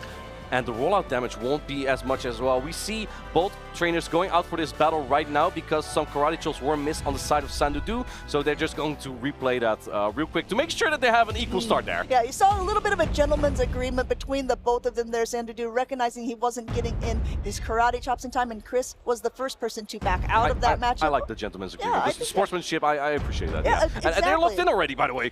Yeah, well, I think so. I mean, they both got a... Same teams, I guess. Going ahead, taking it into the real game 2 this time of losers round 3. Oh, what a surprise. We see that Primeape up against the Blastoise. All right, Primeape ready to punch again into this Blastoise. We saw Sandudu let that Hydro Cannon go earlier. Let's see if he makes that play again, or does he go for that close combat just like he did in game 1? Yes, he does. Going for that heavy hitting attack, and once again, no Protect Shield used by Chris. We'll have to see if they want to continue to play this out of the same, because the Hydro Cannon is already loaded, but this time, trying to catch onto the Zoomerl, unsuccessful, getting a ton of energy on that Blastoise before now coming out into that Wigglytuff. Okay, this match is going to take a while, so I can yap a little bit about what just happened there. Away. In game number 1, Chris waited a turn right after the close combat before throwing the Hydro Cannon. Now you saw Sandudu wait a turn, then swap, attempting to catch, and Chris played it different. He went straight for another rollout instead of waiting there. That was a Spanish mastermind there. Going ahead and just charming away. Bubbles and Charm, both those 3 turn attacks, getting to the attack on the Wigglytuff side. It's not going to be enough to knock the Zoomerl, but it does put it into the low yellow, and it looks like if 1's not enough, I don't even think 2's going to be enough there in Inadequance. This Swift will not look out the Azumarill, and this, I believe this was a charge tech priority tie, so Azumarill will be expending the energy here. I don't think that Chris will be using the Protect Shield here because the Wigglytuff has put in the work that Chris needed to put in. But I think if you're Sandudu, you're also fairly pleased to see that Wigglytuff out of the way. But you're not pleased to see this Pokemon, Oh no, an immediate pivot out into the Primeape, something you don't see all that often, but there was a little bit of an energy advantage and charge attack here, going and throwing first, getting that Protect Shield off of Chris's side as that first Rage Fist ramps up the energy of the Primeape. A risky charge stack priority tie on Sandudu's side here. If Chris did not throw the charge attack here, he would have snuck an entire Astonish through. And Astonish, as you can see, does a lot of damage on the Primeape. Do keep in mind, there's still all that energy on the Blastoise still. And it's going to be neutral on both Pokemon that Sandudu has remaining. But he also has the Azumarill remaining for a potential catch later. There once was 2 shields, now there is none on the sides of Chris. And actually, Chris, not even bothering to Astonish down, wants to get the Primeape out of the way, goes for a Shadow Punch here, knocks out the Primeape, and we'll see what's coming back in here. Zoomerl, as a reminder, very, very low on health and expended that energy on the Wigglytuff. This is the unfortunate thing about the Gastrodon. You have to go for the entire water balls. Oh, making the catch attack, but Chris is playing out of his mind. He's not gonna fall for any of that. Comes out with so much energy on the Dusknoir now. Dusknoir is super spooky this season and fully loaded with energy. Punch number 1 coming through. You see Sandudu kind of looking out to the crowd, recognizing this Gastrodon is in a precarious position. And we see the catch here, kind of on the Blasters. I'm not sure if that's exactly the catch that Sandudu wanted or that Chris won, because he had so much energy on this Blastoise. I think Sandudu kind of predicted this, but can you now get the upside down? Can you get the upside down? Sandudu, he takes game number 2. What a play there to predict Chris swapping out and taking the final shield. That was his win condition right there. If Chris went for the Shadow Punch there and would have won Charge Security tie, then Sandudu would have lost that game because he would have expended his energy and Blastoise could have reached maybe 1 or 2 attacks there. Blastoise went out of that first part of the matchup with so much energy. I think 1 away from 2 Hydro Cannons being loaded, so you're absolutely right. But I think this also goes to show you just have to play to the win conditions and the conditions that are shown to you on screen. I think you saw it on Sandudu's face too. Near the end, he was He was surprised. He was like, okay, was this a catch? Because I'm actually quite pleased with how that turned out. Yeah, right? Maybe intentional or unintentional. Either way, the French legend, he's like, yeah, whatever, let's walk in. I love the expression there that Xanadu, the entertainer on the left, has. Chris on the right arm is also locked in now. Xanadu does need a moment a little bit more. How do you tackle that Dusknoir? Is it time for Guzzlord? I mean, Guzzlord was a good pick for him earlier on. He said he was really pleased with having it on his team. It's brought him so far into this tournament. Once again, this is day 2, losers round 3. So we're nearing the end of the tournament. These trainers are still fighting for their spot to see if they can make it to the grand finals, but only one of them can remain in the tournament after this in the decisive game number 3. What a call by Xanadu! Guzzlord into Dusknoir. Dusknoir does have Dynamic Punch later on, but here we see the Azumarill swapping into the Blastoise. This Blastoise does not have Skull Bash, however, it has Ice Beam. Yeah, there is nowhere for this Blastoise to go. Xanadu recognizing that Chris doesn't have a good attack to throw back to the Azumarill. This is the perfect counter swap to the safe swap of Blastoise. They're just getting a ton of energy, and the play-ups are going to hurt way more than the Hydro Cannons or Ice Beams. If the Blastoise is able to flip this matchup, we might see that Wigglytuff aligned to Guzzlord later, and that will be devastating for the Guzzlord, as Fairy type is double super effective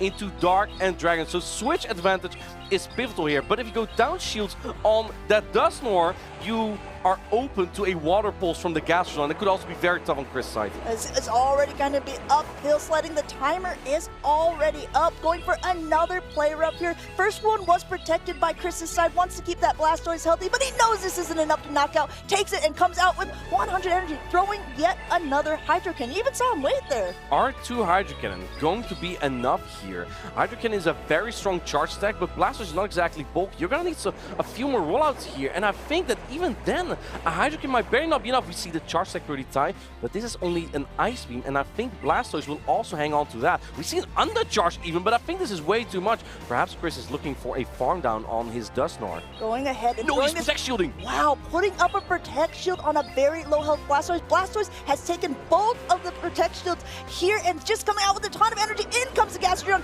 Once again, banking all this energy and coming in with the Dusknoir, but again, no shields to hide behind. Water Pulse being thrown before the Shadow Punch here. This is going to do a lot of damage. Dusknoir will hang on. It will be able to still launch the Shadow Punch here. I reckon that Xanadu will shoot that, especially if you are predicting the Wigglytuff here. It is all in the hands of this pink Gastrodon right here. Gastrodon wants to be able to mud slap down after this point, and it will be able to, but keep in mind, there is all this energy still on that Blastoise. There's still a Protect Shield on Xanadu's side. Wigglytuff coming in here, and the Guzzlord knows this is something I need to desperately avoid. Gastrodon's able to get to another Water Pulse here.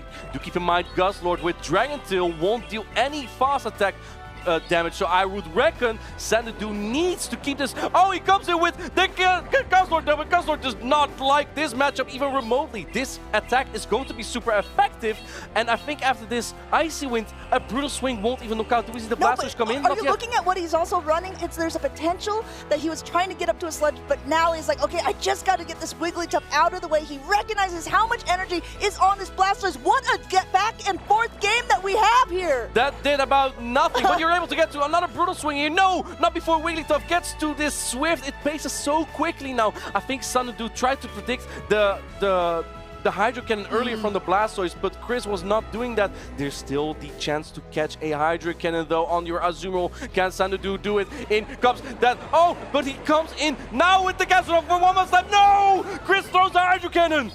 Hydro Cannon #1 coming through for that Gastrodon. No Protect Shields on either side. Gastrodon going down here, and now one more for that Azumarill. Chris is taking this series. Hydro Cannon coming through.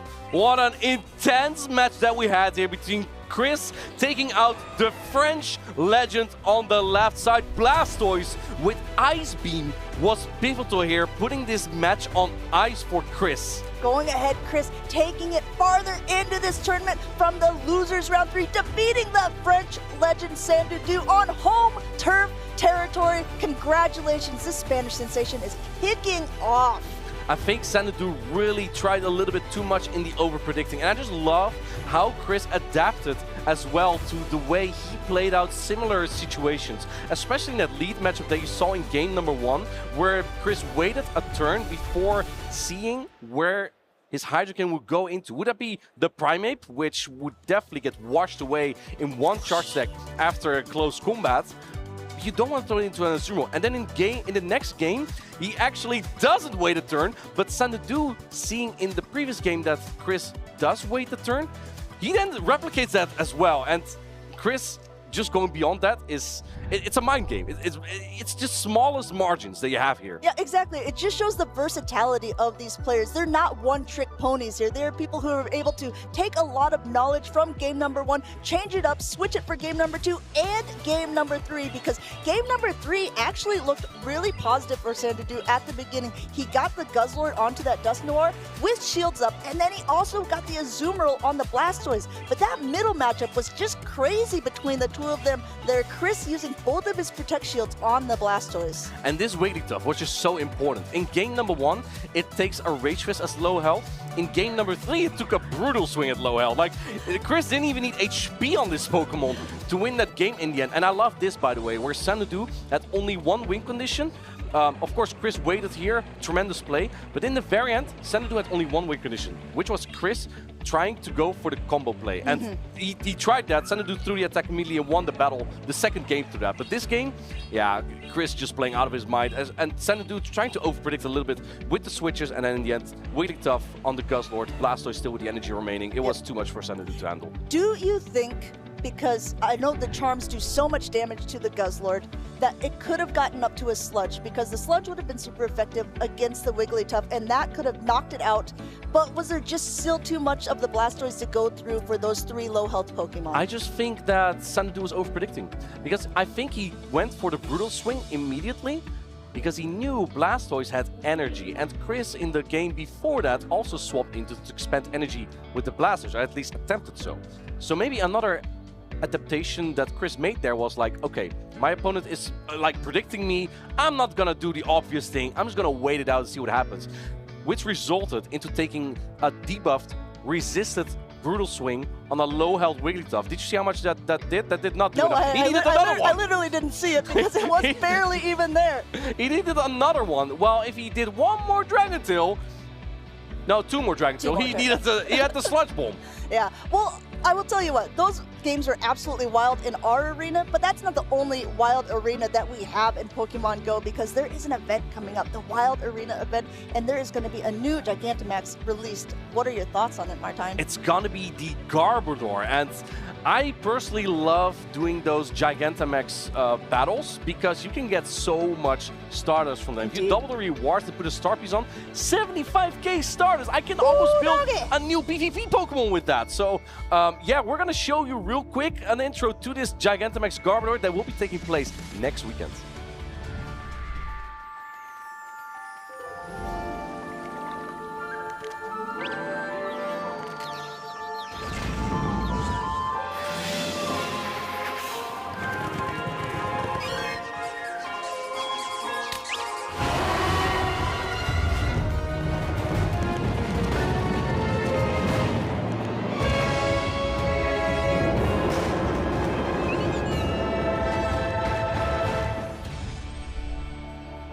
And that's not all we have in store for this spooky season either. That looks incredibly cool. I have to say that yesterday, you know, I dressed up for Halloween as Team Rocket.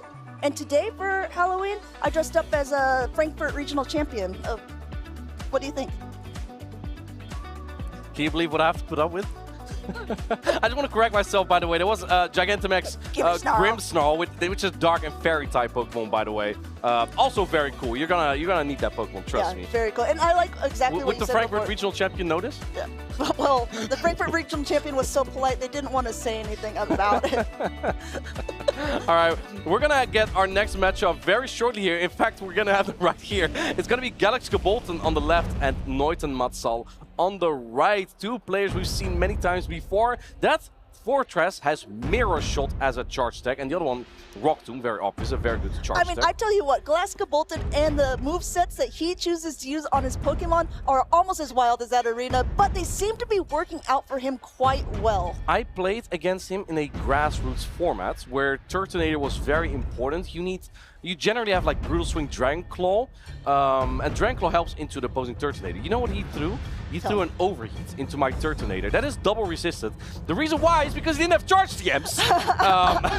But you can get charge TMs here at the Regional Championships, by the way. That's absolutely true. I think a lot of people are counting how many they had at the very beginning. I think Arceus Rally said he's up to over 100 charge TMs just from this weekend alone. But that is not the only thing that people are walking away with at this tournament. These two trainers are in the losers round 3, the similar round that we just saw before, but Galaxka Bolton has a lot on the line for this tournament because he was a previous Lille champion. He's the only champion that is still left in the tournament, and I'm sure that he would love to take that throne for another year.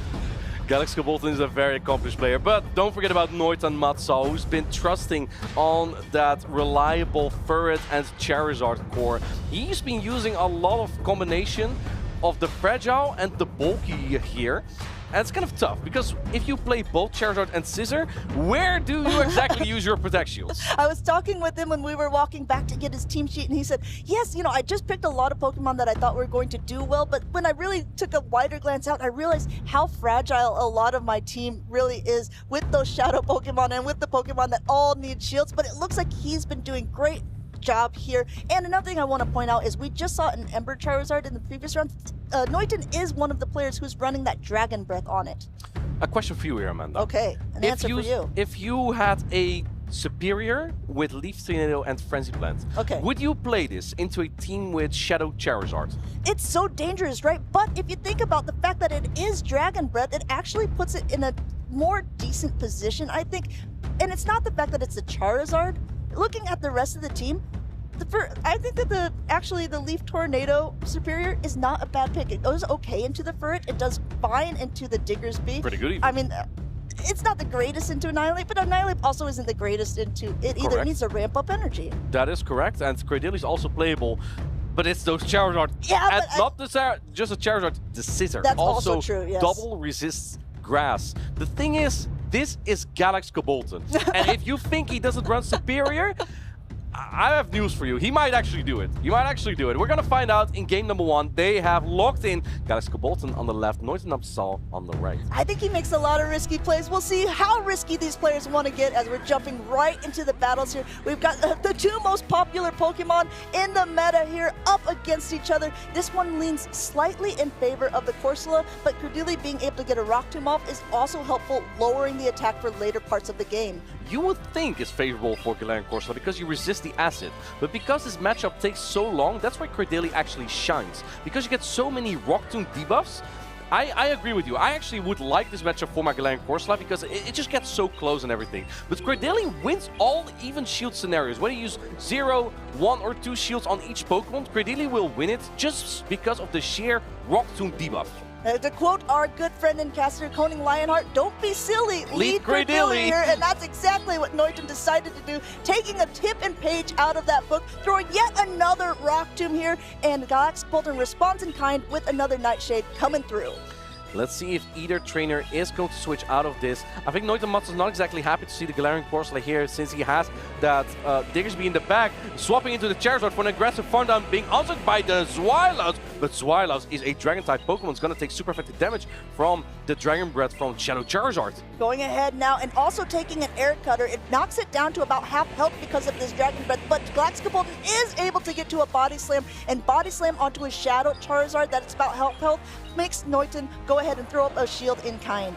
Can you get a Dragon Breath down here on that Zweilous? Looks like Noiten Matsal wants to preserve the health. And you know why that is? I think Noiten Matsal might be predicting a potential Superior here, but we see the Shadow Talonflame. And we saw earlier Noiten Matsal, he might still have some nightmares from that matchup where the Shadow Talonflame actually incinerated down a Shadow Charizard just because of how strong Incinerate is and how low bulk the Shadow Charizard has. And that's exactly what it looks like might be able to happen here. That was against Hikami earlier on in the tournament, the thing that knocked Noiten down to the loser's side of the bracket. Galaxka Bolton puts up a shield. I don't know if he'll even go for the Flame Charge yet. He might just go completely for the Incinerator down, trying to catch under the Diggersby. Where is all this energy going to go onto one of the bulkiest Pokemon we have in Great League? While this is not exactly a favorable matchup for the Diggersby, Diggersby is definitely the kind of Pokemon that can hang on to all of the energy. And I really like this no shield from Noiten Matsal because a Flame Charge would have done less damage, but boost the attack, meaning that the next fly would do more damage. I'm curious to see this Fire Punch, because it would not do enough damage. I think a Scorpion set would definitely have done enough damage to knock it out. Going ahead here, if you want to take a peek again at that backline, Diggersby is so good against the Corsola that is left the low health and also the Talonflame. So going ahead, you want to make sure he gets as much off as possible, but another fly is coming through. No Protect Shield remaining. Important moments coming up here, Amanda. Okay. This Incinerate on Charizard won't land for like 4 or 5 turns. We see Galactic Bolt predicting the Charizard come in, so he goes into Galarian Swordsla, and we see the prediction from Noitamat, so he swaps it immediately, and now the Charizard comes in, but can you get down this Galarian Corsola immediately? I think that the Shadow Charizard has an air cutter, and if you can get the Talonflame down in 4 Dragon Breaths, Noitamat could win this game. He has the air cutter, he doesn't throw it though, he's going for the Dragon Breath down, unable to. Galarian Corsola, it takes game number 1 for Galaxy Bolton. Galaxy Bolton has taken this game by a very narrow margin. You saw both trainers not quite sure how they wanted to play that out in the end. Noiton had to risk it because there was still 2 Pokemon left on Galaxy Bolton's side. And once again, proving the strength here of this Shadow Talonflame. I was talking with Jay earlier on, and I'm a little bit jealous because I didn't get a good one Jay? during the I'm really jealous of Jay just in general. But the fact that everyone here seems to have the Shadow Talonflame, I didn't get a good one during the Rocket event. Really? Yeah. Do you know who did? Tell me. Moi. Of course you did. C'est moi. C'est moi. Over there. Do you mean to say the Frankfurt Regional Champion, who I'm dressed up as, has the best Shadow Talonflame? Look, you think that a Shadow Talonflame, generally trainers want to go for a Pokemon with a low attack, a high defense and HP, so it has as much bulk as possible. We saw yesterday that Hikami, who's now top 3 in Lille, won a match against a Mind Joke because his Shadow Talonflame had a higher attack stat. Sometimes you don't need those good, so-called good Pokemon with high defense and HP. Attack really helped, and I think the trainer that's also still in the tournament, Chris, is honestly by now known for having Pokemon with a higher attack. So what you're telling me is I should have just built it no matter what, You should have because built it's it better and you than should have having copied none. it. Yes, okay. Wait, maybe it could have been you here, That Amanda. could have been me with this Shadow Talonflame, my Mirror Shot Fortress, and my Leaf Tornado Superior, making it to losers round 3. But instead, it is Galaxy Bolton, our previous Lille champion, up against some other trainers who are wanting that crown for themselves. Noiton, he's got to go not only one game here, he's got to flip the bracket to be able to take it, because again, in this double elimination tournament, whoever loses this round is out. I have a bold prediction here. Okay. I think now that Galaxy Bolton is 1-0 up, so this is when I played Shadow Pocket at the Europe International Championship. When you're 1-0 up, you can take more risk. And perhaps now we see that Superior from Galaxy Bolton come in, despite seeing that Shadow Charizard. Yeah, I think that Noiton bringing it into game number 1 is basically saying, hey, no, I see what you have. I know what your signature Pokemon is. I dare you to bring it. But when you have both a Fortress and a Superior on your team, you have to be expecting a way to play around a fire type attack. So let's go ahead and see. We see it in the lead there up against that Zweilous. And like you said, it's sort of a neutral here because it's going to be able to get to attacks at about the same pacing. Galaxy Bolton, he knows the dimensions of how fragile Shadow Charizard is. He's weak to Shadow Charizard in all 3 Pokemon here, and he did bring that Superior, but this is not that bad of a matchup. I believe you only lose the 2-shield scenario as the Zweilous. Letting the Air Cutter go, though, I think that Galaxy Bolton is just fine playing a shield advance for the Talonflame. Can he get to the bottom side? No, swapping out immediately, doesn't want to get that farm down, because I think Galaxy Bolton's plan in the first place was anyway to just get the energy advantage on Talonflame. Well, looks at this. Talonflame has come in. It's taken the attack. Whoa, so that's has a lot. Zweilous, and this does a ton of damage. But guess what? It's able to make another one here. Does Galaxy Bolton want to use a shield? Not just that. You need another 4 Incinerates, so you would take 5 more Dragon Breaths, and Galaxy Bolton, for that reason, lets go of the entire Pokemon, but in comes Superior, and now it's playtime because the Superior, Amanda, has Leaf Tornado. And I told you before, would he bring it? It's pretty good against the Fur. It's pretty good against the Diggersby. Martine, guess what's in the back for Noiton's team? Both of these Pokemon, Galaxy Bolton not fooling around, doing his crazy little swipes because Signature he's tapping. also going for that Leaf Tornado and no shield from Noiton. And now swapping out immediately, that's kind of an interesting play because Noiton didn't even see whether that got a debuff or not. Now going for the full Frenzy Plant. Do you shield this charge attack? Noit and Matsu just win or lose you the game. He puts up the Protect Shield. Wow, he is calling it all. It's a Leaf Tornado. I don't need to use a shield. This is the Frenzy Plant, but there are no Protect Shields remaining on the side of Noiten, while there are now one for Galactica Bolton as he uses the first one to correctly shield up this Fire Punch, because fire and grass, not a good combination if you're Galactica's side. Yeah, we still see a catch attempt, by the way, in the Zweilos from Galax, which may even be able to get to a charge stack, as it already is close to a body slam as well. This Frenzy Plant lands, you may be able to get that Vine Whip down here, going for the 5-punch. No catch yet on Galactica Bolton's side. I do think that the next catch would be very kind of easy, because it might come to a point where Diggersby kind of has to throw. We see the switch immediately, and now go for the Swift. Galactica Bolton not being able to catch anything just yet. Go ahead and keep your eyes glued to this screen here, because it's basically superior against the world. This Swift does come in, but it's not enough to knock out. Frenzy Plant is already loaded here. There's a small health Diggersby in the back. There's a small health Superior and Zweilos on Galax's side. Zweilos still has some energy. Can it get the Dragon down? It's going for the body slam. It gets to the body slam. But listen, Amanda, that Diggersby can still get to a 5-punch. I believe it has 3 quick attacks and it needs 2 more. It's going to get to another one right here. And then it's one off. Can you hang on to one Vine Whip here? Going through here. He's one away. He's able to make it. Noiten tying up the series here, punching away. Diggersby taking out the beloved Superior at the end of the match. A sigh of relief on the side of Noiten Matsu. He's like, why do you have to make it so sweaty, bro? This is way too tough. All of these games coming down to the wire. If you were watching Galactica Bolton playing earlier on against M.E. Weedle as well, one of our former regional champions, those games were absolutely so close, and now continuing to do so. Galactica Bolton putting on a show for us this weekend. And he brought the Leaf Tornado Superior. He was like, you know what, I'm 1-0 up. I can take a little bit of risk there. He went triple weak to the Charizard, but I think he didn't realize that Zweilos wouldn't be able to get 2 charge stacks there and swap out at that point. The Zweilos will be able to win that zero shield scenario just because Dragon Breath and Body Slam already does so much. But when Charizard can hide behind shields, it's so good in some of these neutral, or well, slightly favorable matchups. So Diggersby came out of that last matchup with just basically like 2 HP left. Do you think that there actually needs to be adaptations in the team composition, or do you think it's maybe a little bit different in the playstyle or shielding scenario if you were Galactica Bolton? I think as Galactica Bolton, he definitely just wants to put everything on the Superior, especially when you see that Charizard in the lead. You could play the soft ABA, as I call it, which means that you are slightly weak to a Pokemon in the lead, in this case the Zweilout, and even harder, weaker to it in the back, in this case the Superior. But if you can get rid of the Charizard in the lead, then that Superior doesn't need to fear it anymore. And that's why this game was close in the first place, because Galactica Bolton was able to wiggle down the Charizard with teamwork. Yeah, but not only that, did you see how much work Noiten's Charizard put in there? It basically knocked out the Zweilos. It knocked out the second Pokemon, making it so there was only Superior in the back. Flying to success, the Shadow Charizard, not a Dragon-type Pokemon, it's a Flying-type Pokemon, and it really helps in some of these matchups where opponents have either Dragon-type or Ground-type Pokemon.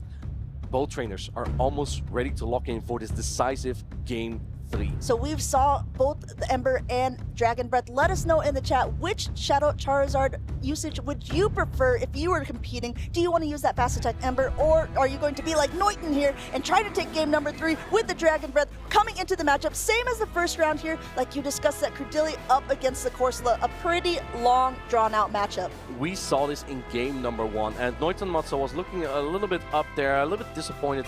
The reason why is because he has third in the back, and if you see Galarian Corsola in the lead, your third in the back is likely covered.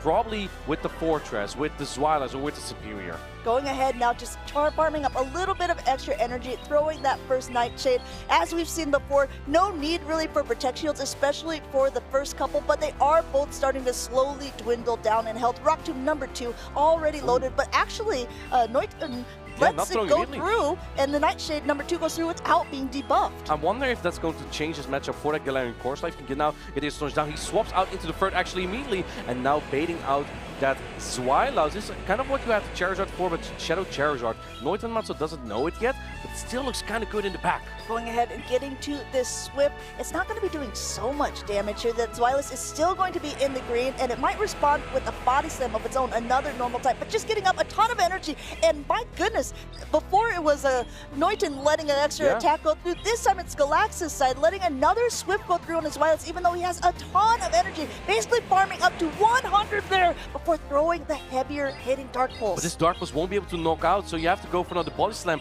I'm not sure if the timer is going to be up and you can keep this charge attack. No, the timer won't be up. You have to throw the Body Slam here, and this will set up the Shadow Charizard from Noiten Matzo, because if he's keeping shields, you know it's either going to be the Shadow Charizard or the Shadow Scissor in the back. Perhaps Galactica Bolton just wanted to get so low so that the Charizard didn't get much farm. That is exactly what happened there. But there's still a pretty healthy Talonflame in the back that hasn't even been shown. Coming back in with the Corsola here because it's no longer debuffed and forcing Noiten to make a decision if they want to throw again, not throwing when they have the opportunity before the other attack goes through.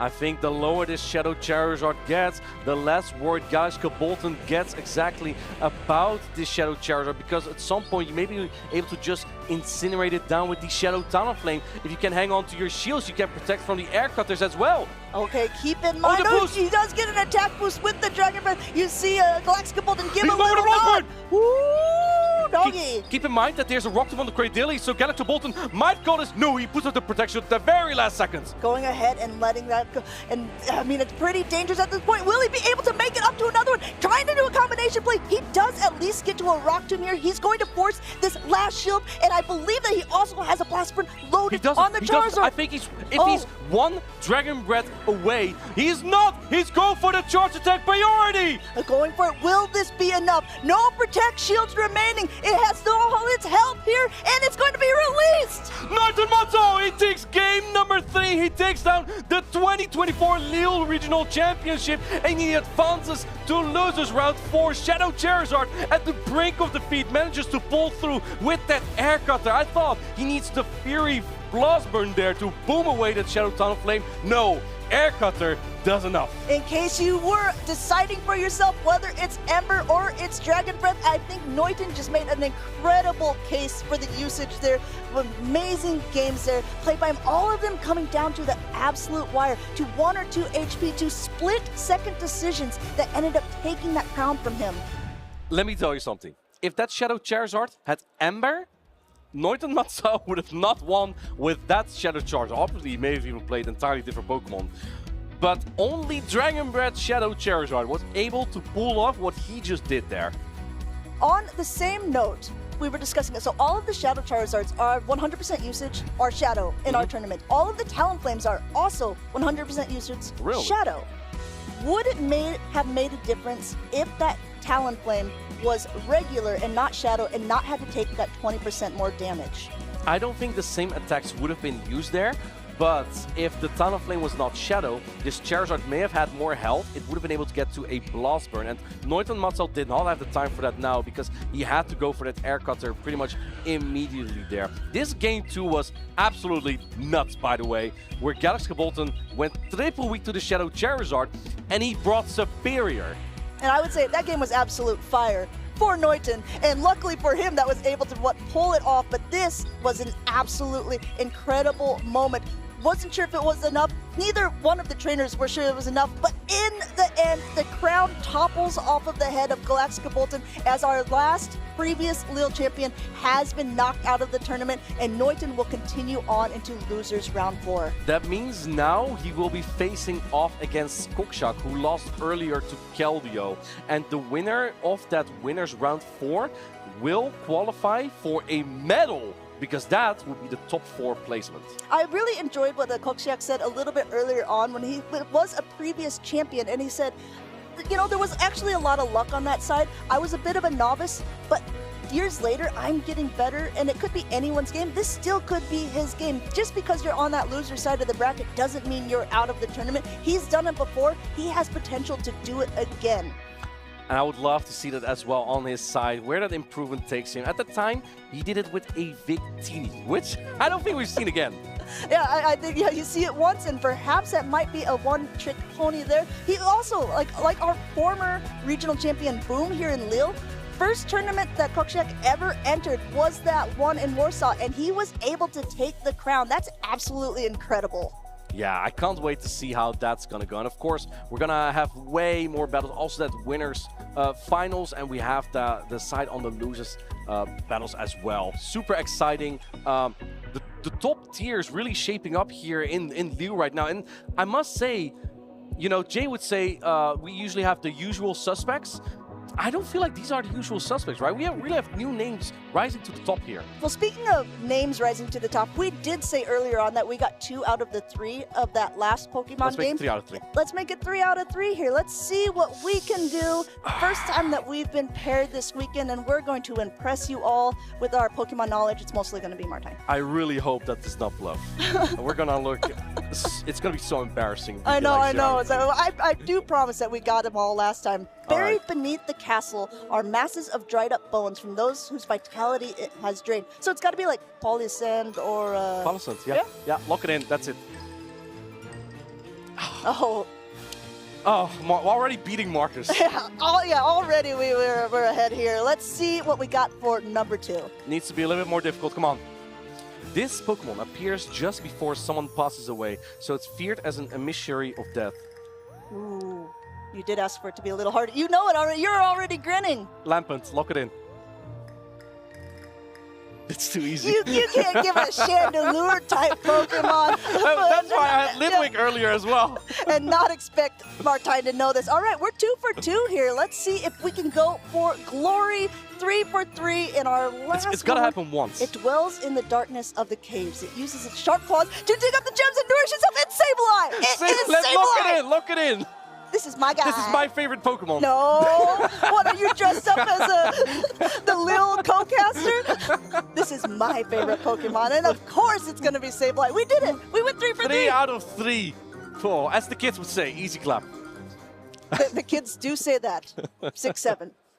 All right, let's take a look again at the losers bracket to see what we've been talking about this whole time and who has gotten so far already. Koksiak, Noiten Matsal. We've seen Noiten Matsal earlier, and then I believe you had Wolfpack on your cost prediction up against Chris. Yeah, Chris has been an incredible opponent. Wolfpack does have to be a little bit wary of how good this trainer has become. I did pick Wolfpack and his Empoleon. I think Empoleon is such a great pick for this tournament, but I even want to bring it back all the way to the beginning here because there were some matches that were played off screen that we really didn't get a chance to see. I just want to highlight Gorka beating Donnie WW. He was a trainer that we didn't get to see at all from day one, along with Sandudu, so I'm really glad. No, we did actually. We did see. Oh, did we? Yeah, I didn't get to see it. Yeah, I got to cast him. But Well, you're lucky. Sandudu, we did not see him on day 1. At But all. what a show he put on day 2, though. Yeah, exactly. And for both of these trainers to be able to continue on, make it quite far into the tournament, everyone should be extremely proud of the runs that they've had. But yes, it's dwindling down to the very few, the proud, the ones who could potentially become the kings of Lille. In our next matchup, it will be one of those losers brackets battles. We're gonna have Wolfpack versus Chris. Chris been relying on the Shadow Dusknoir. We see everyone with the Galarian Corsola. Chris is like, nah, I'm gonna take a different route. Let's just go with the Dusknoir here, paired with Wigglytuff. I think that core is really strong. Tell me why. Tell me, because Wigglytuff protects the Ghost-type Pokemon so well from Dark-type Pokemon, while Dusknoir protects Wigglytuff just from Pokemon like Scizor. You just have that sheer fast attack damage of the Astonish. Both trainers have locked in. Let's see if we're gonna see this exact scenario. All right, well, let's swoop right into it. See what we got onto the field here. We've got the Credilli in the lead up against Diggersby. Credilli obviously has a great matchup here, being able to potentially go for that grass knot, while neither one of the charge attacks from the Diggersby is really going to be that impactful. Chris is not silly. There's the Credilli. Here's the attempt to catch on the Galarian Corsola. I think at this point, yes, you still go for the Rock Tomb to soften up this Galarian Corsola. Now you can just swap in really anything to secure a switch advantage. But this Rock Tomb does stall the clock for 10 seconds, so at some point it's possible Wolfpack may be able to swap back in with the energy of that Diggersby. Catching the Nightshade here, great catch, but I do think that Wolfpack would want to throw this Nightshade anyway into the Blastoise. And you say that you could swap into anything to win the swap here, and that's true. But when you look at all the Pokemon that Chris has decided to bring, there is not a hard answer to that Corsola that he brought into this game. Perhaps if he would have brought that Wigglytuff, it would have been a great chance to lure it out. Maybe that's exactly what Wolfpack was trying to do, but instead this Blastoise comes in and can comfortably take these attacks now that the attack has been debuffed by that Rock Tomb. Yeah, Galarian Corsola is just kind of in an awkward range though, because the Hydrocan didn't knock out yet, and you can hardly get that rollout down here. Can you get the rollout down? You cannot get it before the Nightshade here. Chris knows he goes for the Charge Tech 30 tie, and the beauty about this Charge Tech 30 ties, I mean, of course, you now get rid of one Charge Tech, but you have another one. Exactly, you have another for whatever comes in, and he has not debuffed. But I tell you what, it's actually not going to be too impactful now. This Empoleon coming into it, being able to comfortably soak up this water here. Blastoise about to go down, and Empoleon just about to ramp up a little bit on energy. Chris does look in the driver's seat here with the alignment, but this is actually far and far from over. The Thundershock damage is going to be crucial here to put the Empoleon into Grass Knot range for later on. And I'm saying that because there's still energy on the Diggersby, so I would expect Wolfpack to pull all the shields there and then try to take out this Stunfisk with a stored Scourging Sense on the Diggersby. But the Metal Sound damage doesn't really add up. As you can see, not being able to do very much, not very effective there above the Unova Stunfisk's head. Going for that charge attack priority, it looked like that they were both going to throw, and no Protect Shield used by Chris's side. Interesting. That would definitely deal the most damage, but I think at this point, Chris is like, I can close out with my silly Credilli, so it's fine at this point. Going ahead, and no Protect Shield in kind by Wolfpack. Empoleon goes down. It did put in quite a bit of work, and now an immediate pivot by Chris. With all of that energy he showed up earlier, he was able to throw that Rock Tomb at the Corsola, and now throwing that Grass Knot, getting the shield, Blast Shield from that Diggersby. You see that red? That means that would have been a super effective. You really would not have wanted to shield a Rock Tomb there. Then the shield would have been blue because it's resisted. This is actually really far from over because both trainers need 2 charge attacks to secure a knockout. I wonder if this Diggersby gets in Mud Bomb range from the Unova Stunfisk after one Grass Knot. And before Road Credilli was running Bullet Seed, now its fast attacks are actually not doing too much damage at all to the Diggersby here, but still charging up to basically now on energy. He's got a Grass Knot and another one behind. No Protect Shields to hide behind on the side of Wolfpack. This first one connects. And Silly Credilli is going to win Charge Tech 30 tie here. Chris is going to take game number 1 against the Diggersby from Wolfpack. The roots of Credilli have been landed into the ground. Chris has been taking game number 1 by storm there. Great lead, great swaps, and really a great end for him.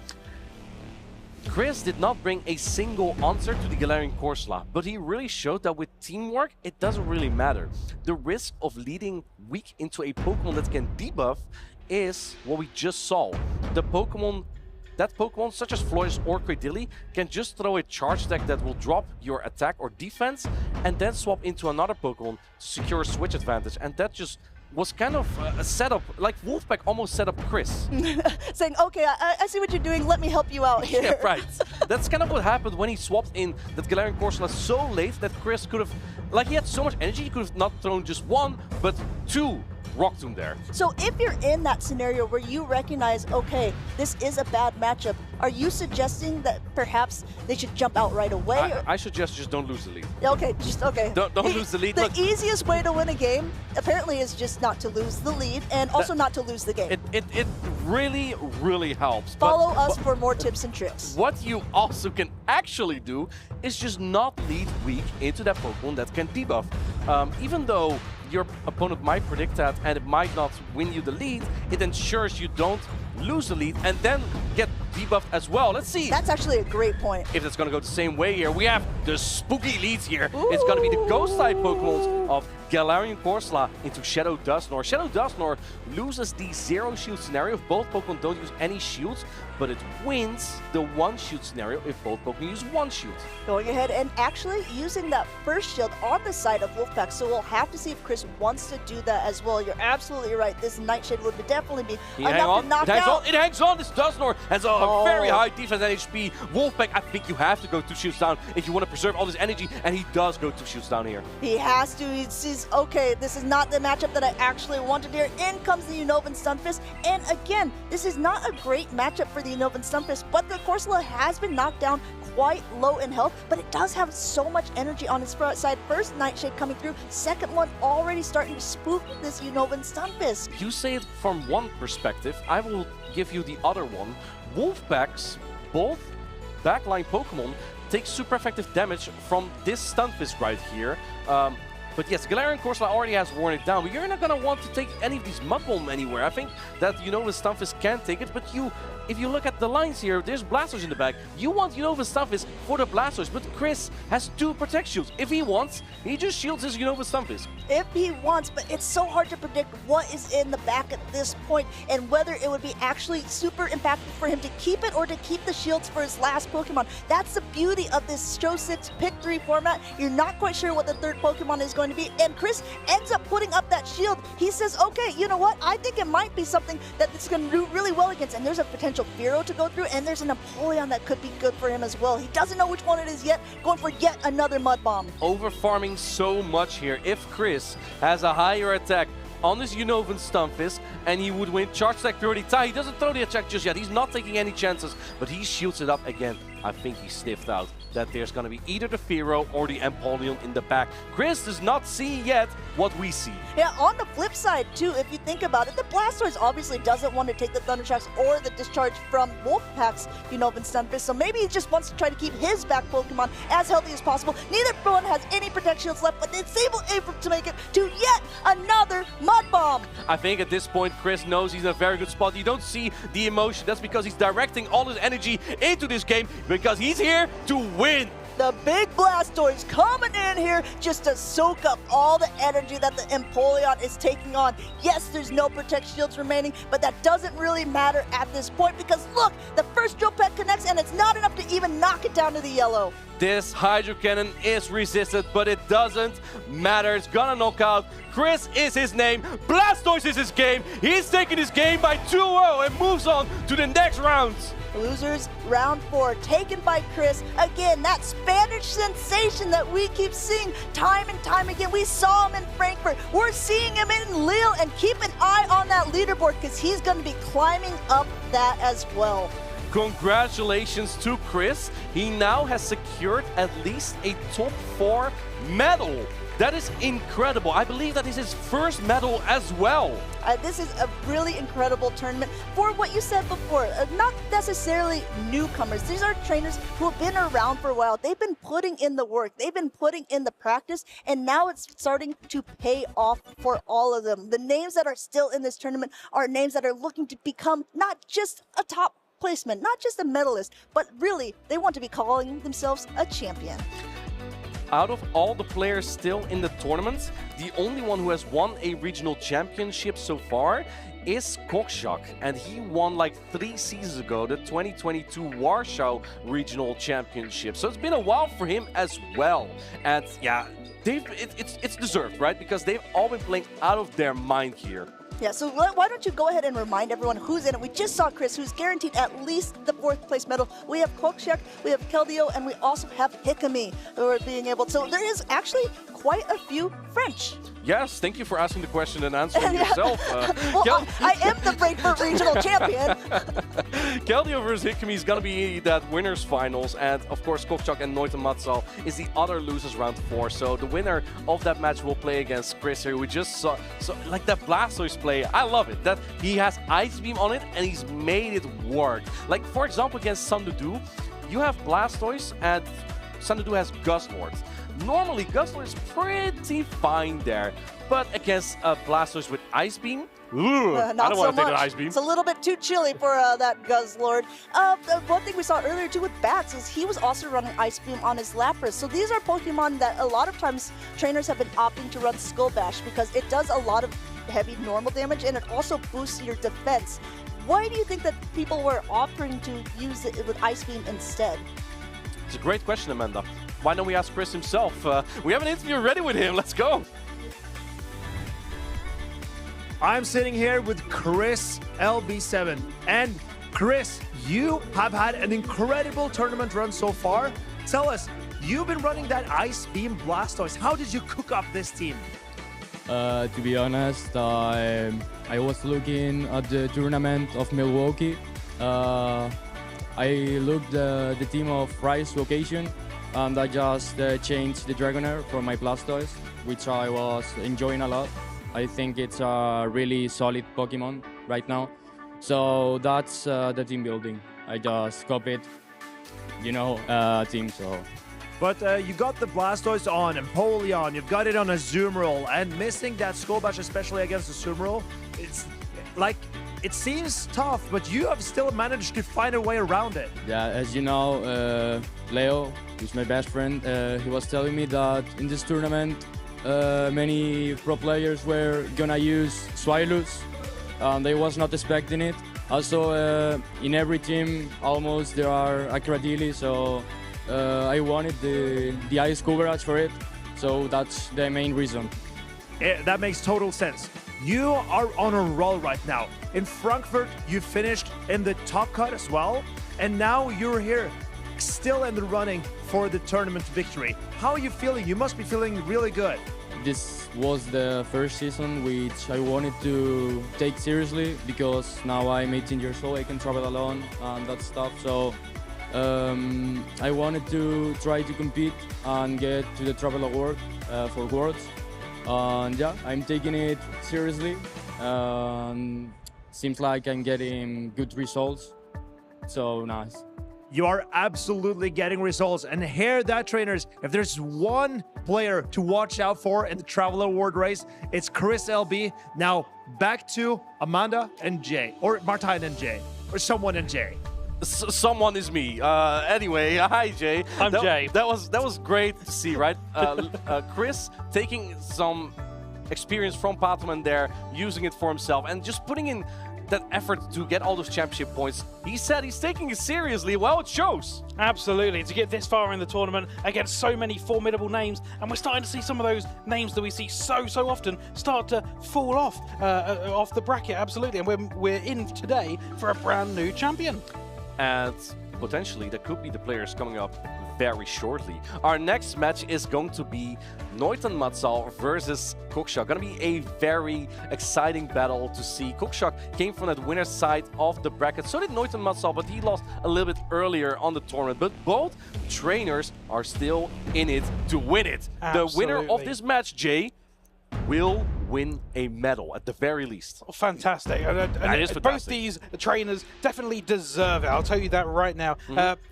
But we're going to find out who's the winner. And here we are again in that exact same position I have been several times this weekend. Incredibly excited to see the Panda. Pangoro, one of my favorite Pokemon in Pokemon Go. Really? Pokemon in general. I've not heard that before. Well, it's true, Martijn. If you don't know, then I suggest you get to know.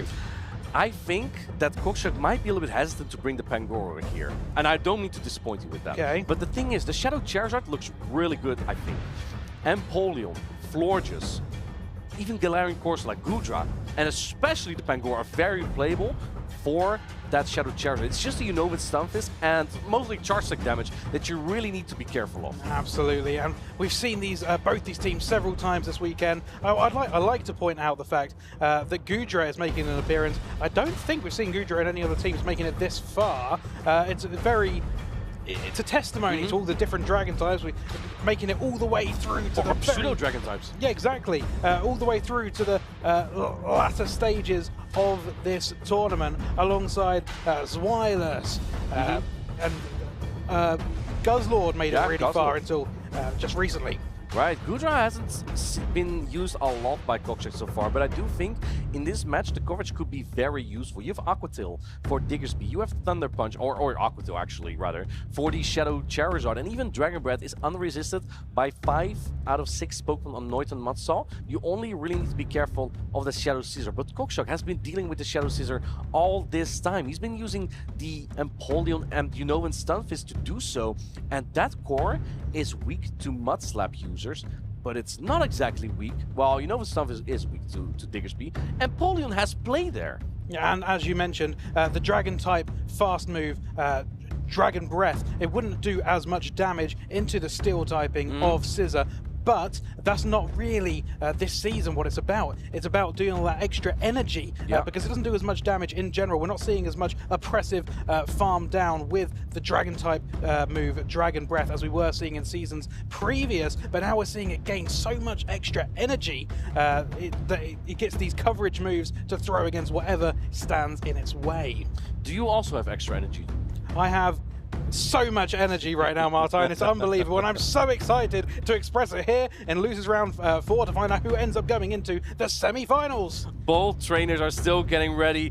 I want to see that energy in chat as well. Who are you rooting for in this match, or just in this entire tournament in general? We've seen so many diverse picks, and I just want to say as well that I am proud of all the picks that we see here. I've not seen a single Bastiodon in our top 16. Oh my goodness. And if you take a moment to look, I don't think there's a single Pokemon on either team at this stage in the competition that's the same on both teams. There's no overlap, but there's not. There's 12 unique Pokemon at this stage in the competition. It's gonna be the 6 versus 6 here. Both trainers now have locked in. Kokshak on the left versus Noiten Matsal on the right. It is that Gudra. It is lined up into the Shadow Scissor. This is a great lead for Noiten Matsal. Exactly the situation we were even discussing earlier. Yeah, we were discussing this. We predicted it. I'm absolutely shocked, but Noiten Matsal ends up switching out and catches the move. Early on already. Aquatail, not the same type of attack bonus, not going to deal a lot of damage. I think Noiten Matsal wants to bait out the potential floaters here. Let's see if that is going to work. Kokshak is building up some more energy.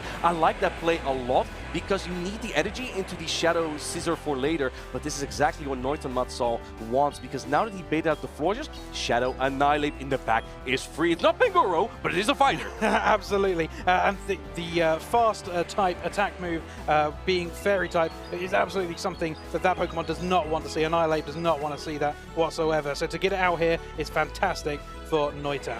Trill Blaze coming through there, and I think that's because Kokshak is trying to get a Fairy Wind down here, but if Ferd hangs on to this Fairy Wind right here, it will keep the Swift. But Noiten Matsal's timer is also going to be up, so he could even potentially switch out here. No, yes, he does swap, and here comes the Scissor, but it barely does knock out with the Bullet Punch.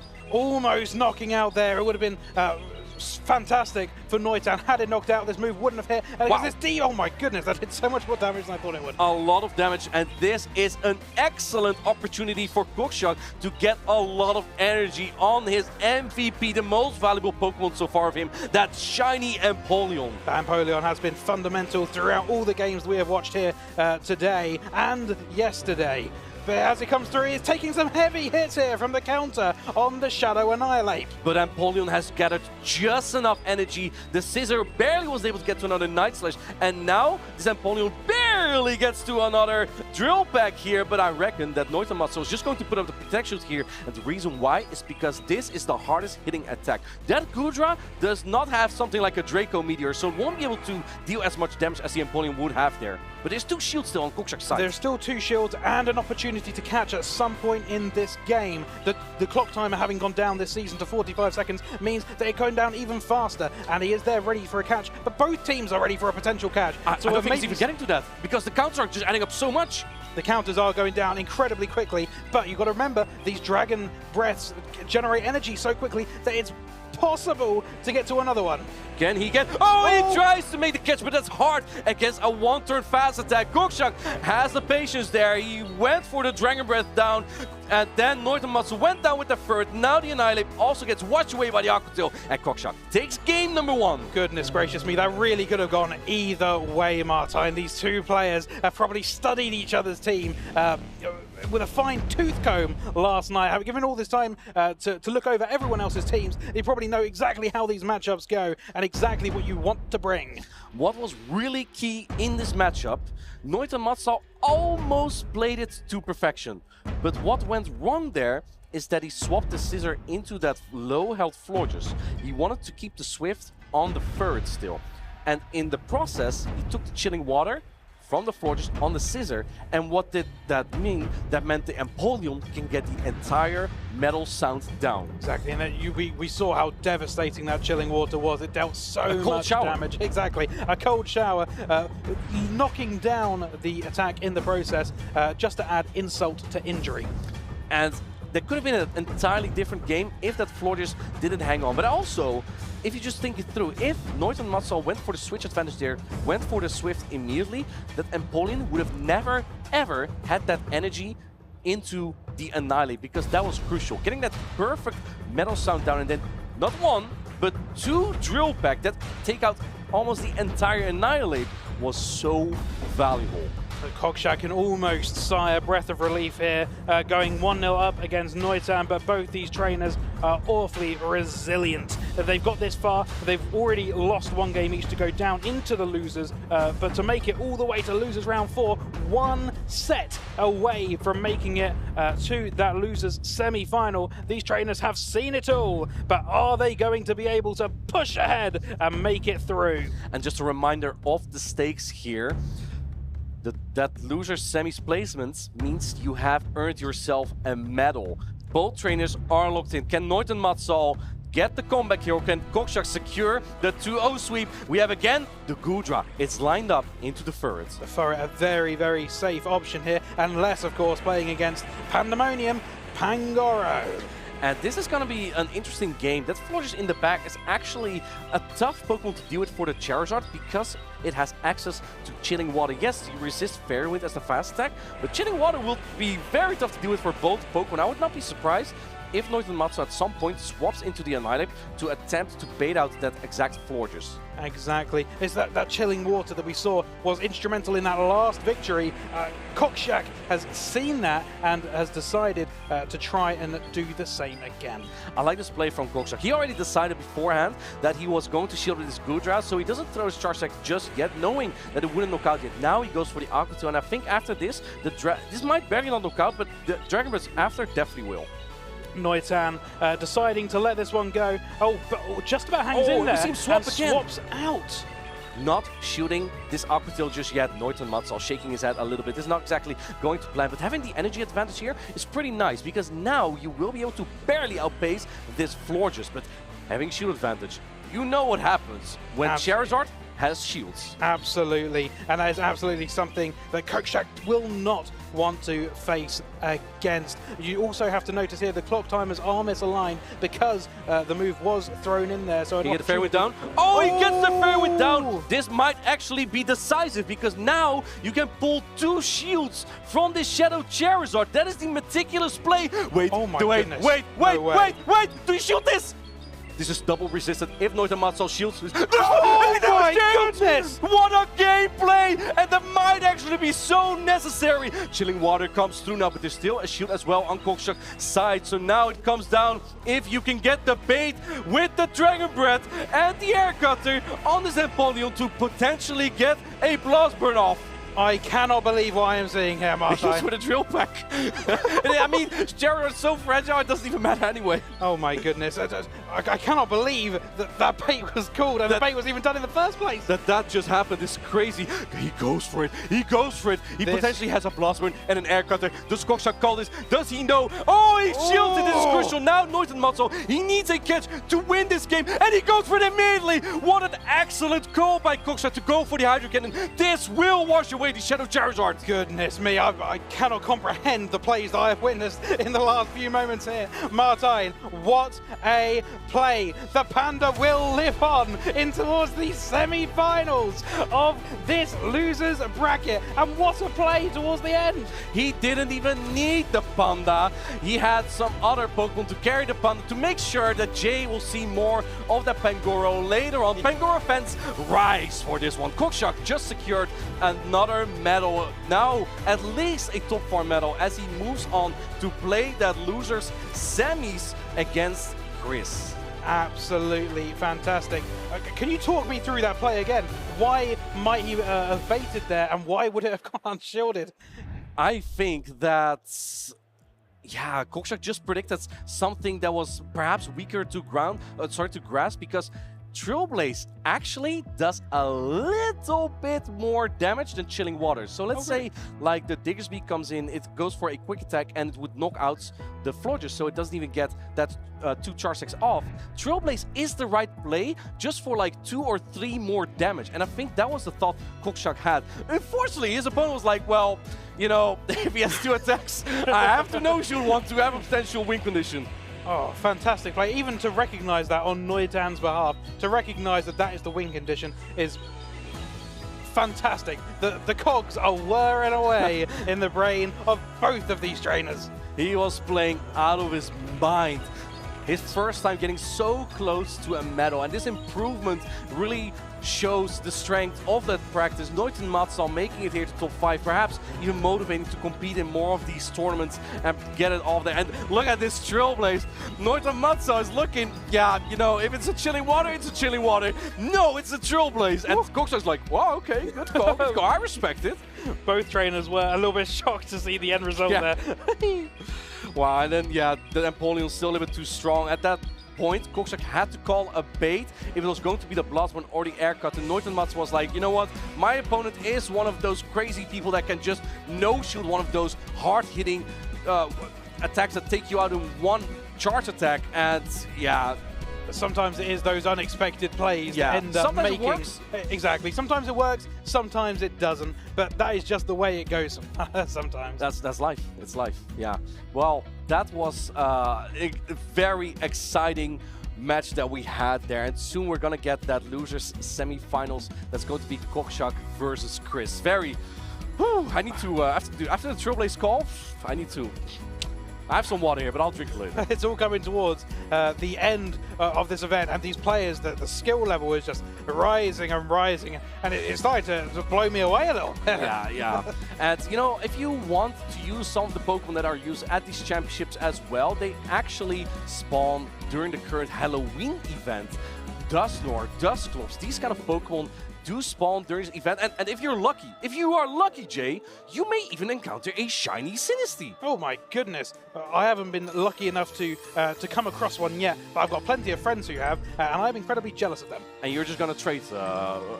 Probably, yes. Yeah. You know, where's a good place to trade as well? At these regional championships. You also get extra catch candy with this event. You have an increased chance for Candy Excel if you practice your throws just a little bit better, and you also get extra transfer candy, which is excellent for some of those legendary Pokemon.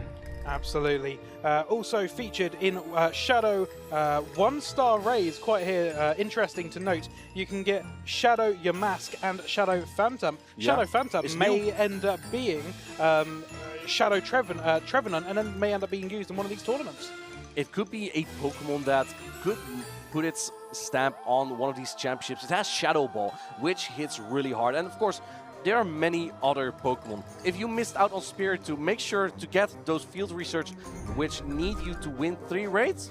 You could get Spiritomb from that. Spiritomb is just one update away from being one of the best Pokemon in the meta. It already has Sucker Punch, an incredible fast attack, and Rock Tomb. We've seen this from Credilli, incredible charge attack. Absolutely. We see Credilli used ever so much because of its versatility, and it's got the 2 different charge attacks with different typings, so it has the coverage that it needs.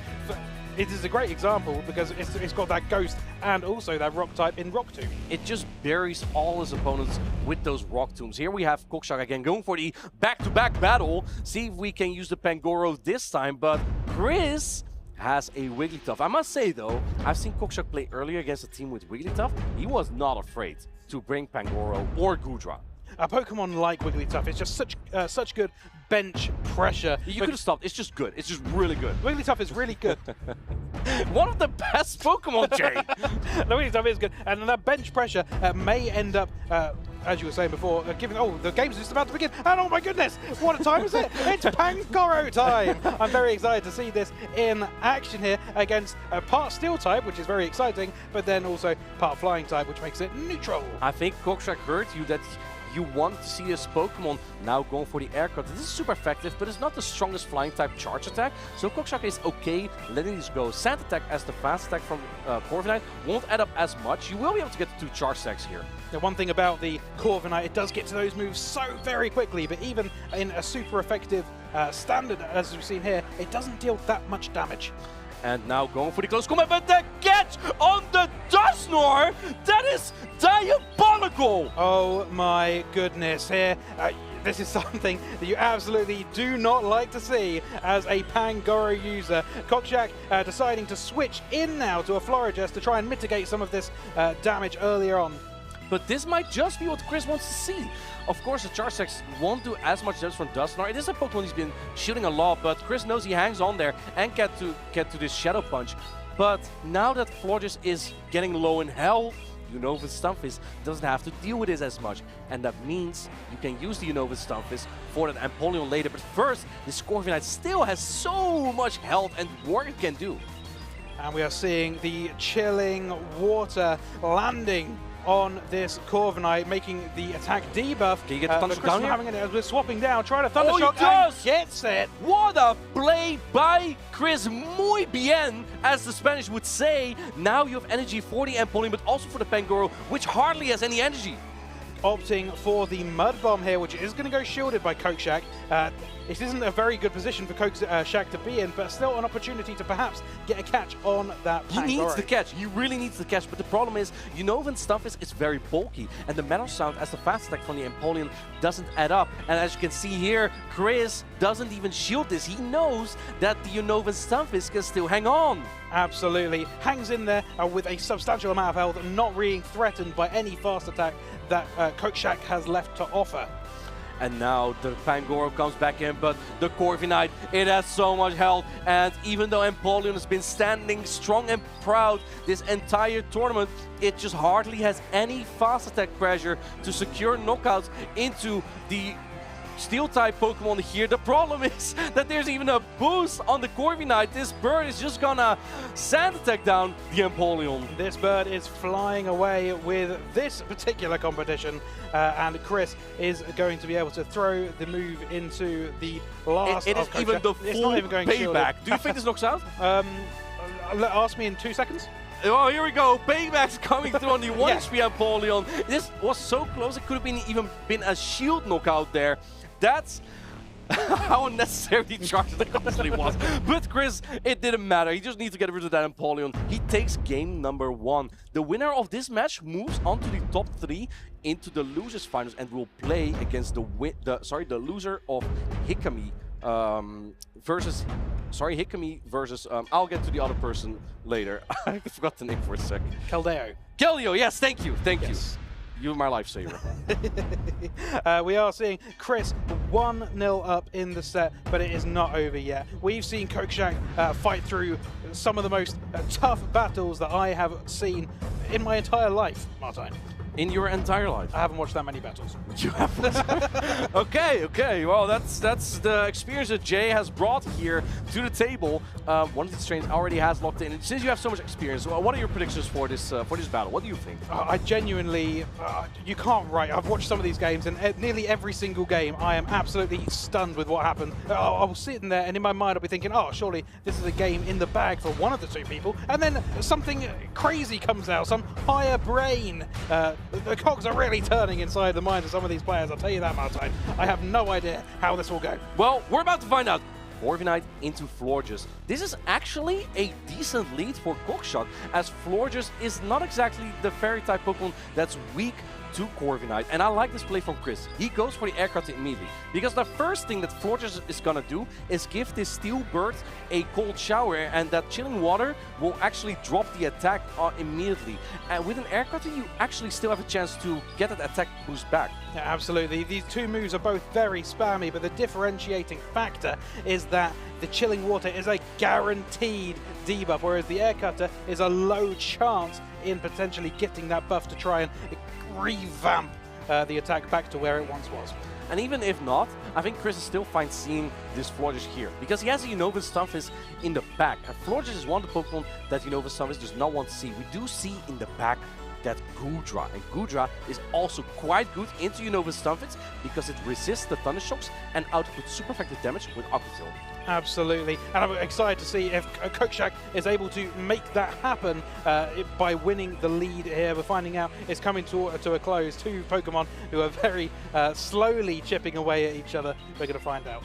We'll see. These Pokemon don't deal a lot of damage, but this is only the setup for the remainder of this battle. As you can see, the Corviknight just barely hangs on. It is charged pretty tight. Corviknight wins this with just a sliver of health.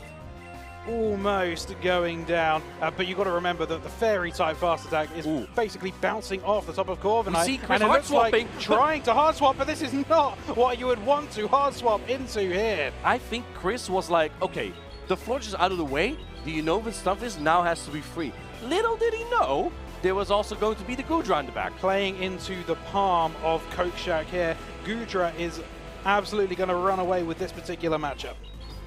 Yeah, we're going to see. Mudbomb's going to come through one more time, but two of these won't be able to knock out just yet. And now, let's see if Kokshak is going to shield this up yet, or if he's going to put it all on the Empoleon. We're going to find out here as this Mud Bomb does land. It does around half the remaining health of the Gudra. Gudra breathing away at the opposition here and is able to charge up to 2 charge attacks before throwing the water move. Putting it all on the Dusknoir now. There are still 2 shields in play for both trainers, but now I think one might already be being expanded. No shield on the Dusknoir just yet.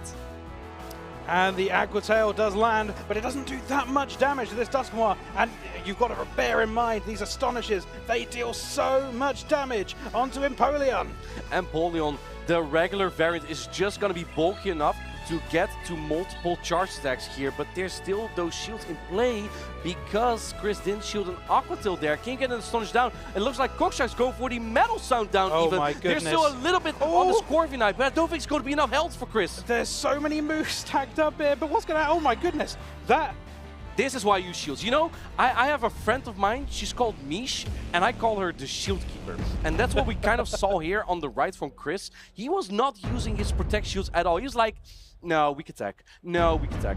No, weak attack. Oh wait, I ran out of health. Yeah, that's kind of tough. I feel like it's a problem that quite a few of us do go through. I do myself as well. Really? Oh, yeah, sometimes. Well, you have a lot of experience in a lot of battles. A lot of experience in a lot of battles, but sometimes you do think, oh, it's such a tanky Pokemon, we can take another one, take another one. But it's an oversight. Sometimes you think, oh, goodness me, what could I have done better? But it's something to put under the bridge and try again. This is a big game here for Chris, and we're going to find out if Chris is able to make this last game count. Everyone makes those goofy plays sometimes, and the strength here is to keep your mental fortitude and just make that comeback here. It is 1-1 now in this loser semis. Both trainers are top 4 now. They have secured at least a medal, but of course you want to see how far you can take it. Chris, not bothered. He's already locked in. Chris is so ready. He's staring down his opponent, and he is ready to fight. He's channeling all his energy into the game. There's like no emotion. Absolutely not. Ice in the veins, some may say, Martijn. And here that's a lead for Chris. Look at this Wigglytuff, which apparently is a very good Pokemon. It is. Into Gudra. And now Chris doesn't really have a hard answer to this, because Kokshak knows that the Cradily is kind of hard to bring when Kokshak really likes to show Pangoro, so Chris didn't bring the Cradily to answer it. But after taking a charge, now swapping into the Dusknoir, I think Chris is just looking to keep switch advantage here. And Kokshak will opt to throw the Trailblaze here. This is already boosted. It's already boosted, so... Oh man, he's shield keeping again! Oh my goodness, it dealt so much damage. In response, Chris is going for the Shadow Punch. I think this actually might be the correct play. I think even after the Trailblaze, this Dusknoir might be able to hang on to 2 more Fairy to get to another charge and get it. And Kokshak knows he had to expend energy there to keep switch advantage. And it looks like Chris is not gonna let him have it. He's gonna put up a shield as well and now try. No! He tried to go for the Astonish down!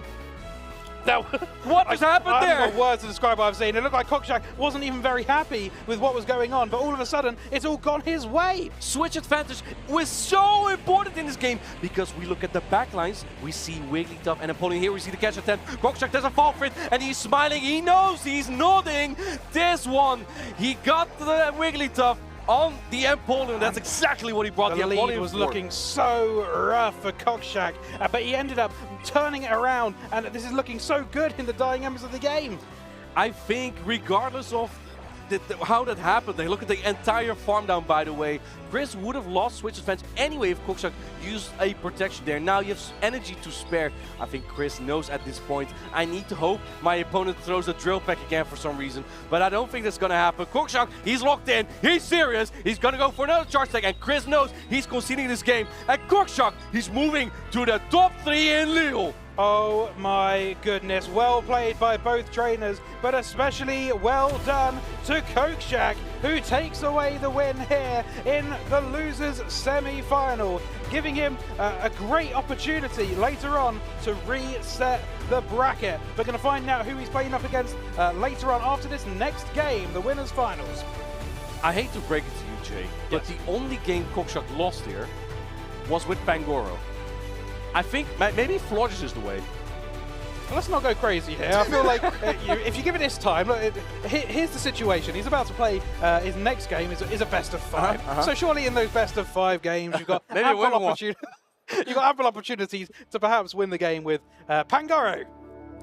Perhaps. But this time it was Florges this show. And Florges, the Pokemon that shows beauty, as I learned from Pokemon Legends ZA, now shows the beauty of the run of Kokshak here. A trainer who hasn't gone as far in these championships since Warsaw 2022. He's now making a phenomenal run in this tournament. I think even if Chris had thrown that Shadow Punch instead of going for an Astonish down, that if Kokshak shielded that attack, he still would have won that game because alignment was so important in that battle.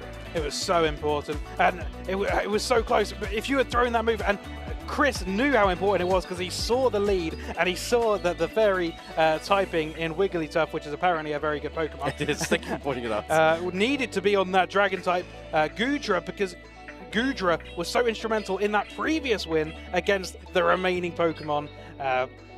Just with the coverage, right? The coverage is just so good with Aqua Tail and Thunder Punch. It's a dragon, but Kokshak used it to counter the ground type Pokemon here. But it absolutely should not take away from that performance from Florges. Florges was so good in that win, and it was good before this, before the Community Day move with its fairy type move. But I had Legend with it without chilling water. Yeah, goodness me, a testimony to the ego of Martine. Come on, man. But the addition of this water type move, chilling water, to debuff and deal that decent damage, more move coverage, it's really helped it, and we've seen it so much more ever since that moment. I will not forget about this. Yeah, congratulations to Kokshak. Excellent play there. And Florges just showing why I should have played the Community Day and get myself a good Florges with chilling water. It's actually a Pokemon that you also want higher attack on. Because let's say you have that mirror, right? You have Flower versus Flower. You have them fighting against each other. You want to win Charge Security time because then you get to debuff the opposing Flower first. Yeah, absolutely. To get that first one off, you're then debuffing your opponent, and then from that moment they're dealing less and less damage. Every subsequential move that is being thrown will do less and less, but that first one will deal the most damage. It's just like the Cradily mirror, where we see the Cradily that wins the Charge Security tie wins that game every time. And we saw Cradily hardly, I don't think he brought it even a single time in that match against Kokshak because he was so afraid of the Empoleon and the Pangoro, for good reason, because Kokshak has shown Empoleon in so many games this tournament. Absolutely, and to have such a wide array of Pokemon that he has shown is quite difficult to then pick your Pokemon, because usually you'll see some people and they'll be picking favorites every single time. Empoleon was one of those favorites for sure, being played in most of the games, but nearly all his Pokemon we have seen in so many of these games live on stream. Yeah, every trainer, as you point out, just kind of plays it different, right? If you want to practice with your Pokemon against many different trainers, an excellent opportunity would be to play in the local tournaments. If you go to the website, you can actually find nearby events, and we're going to show you just real quick how that exactly works. Hey, do you want to play? Yeah.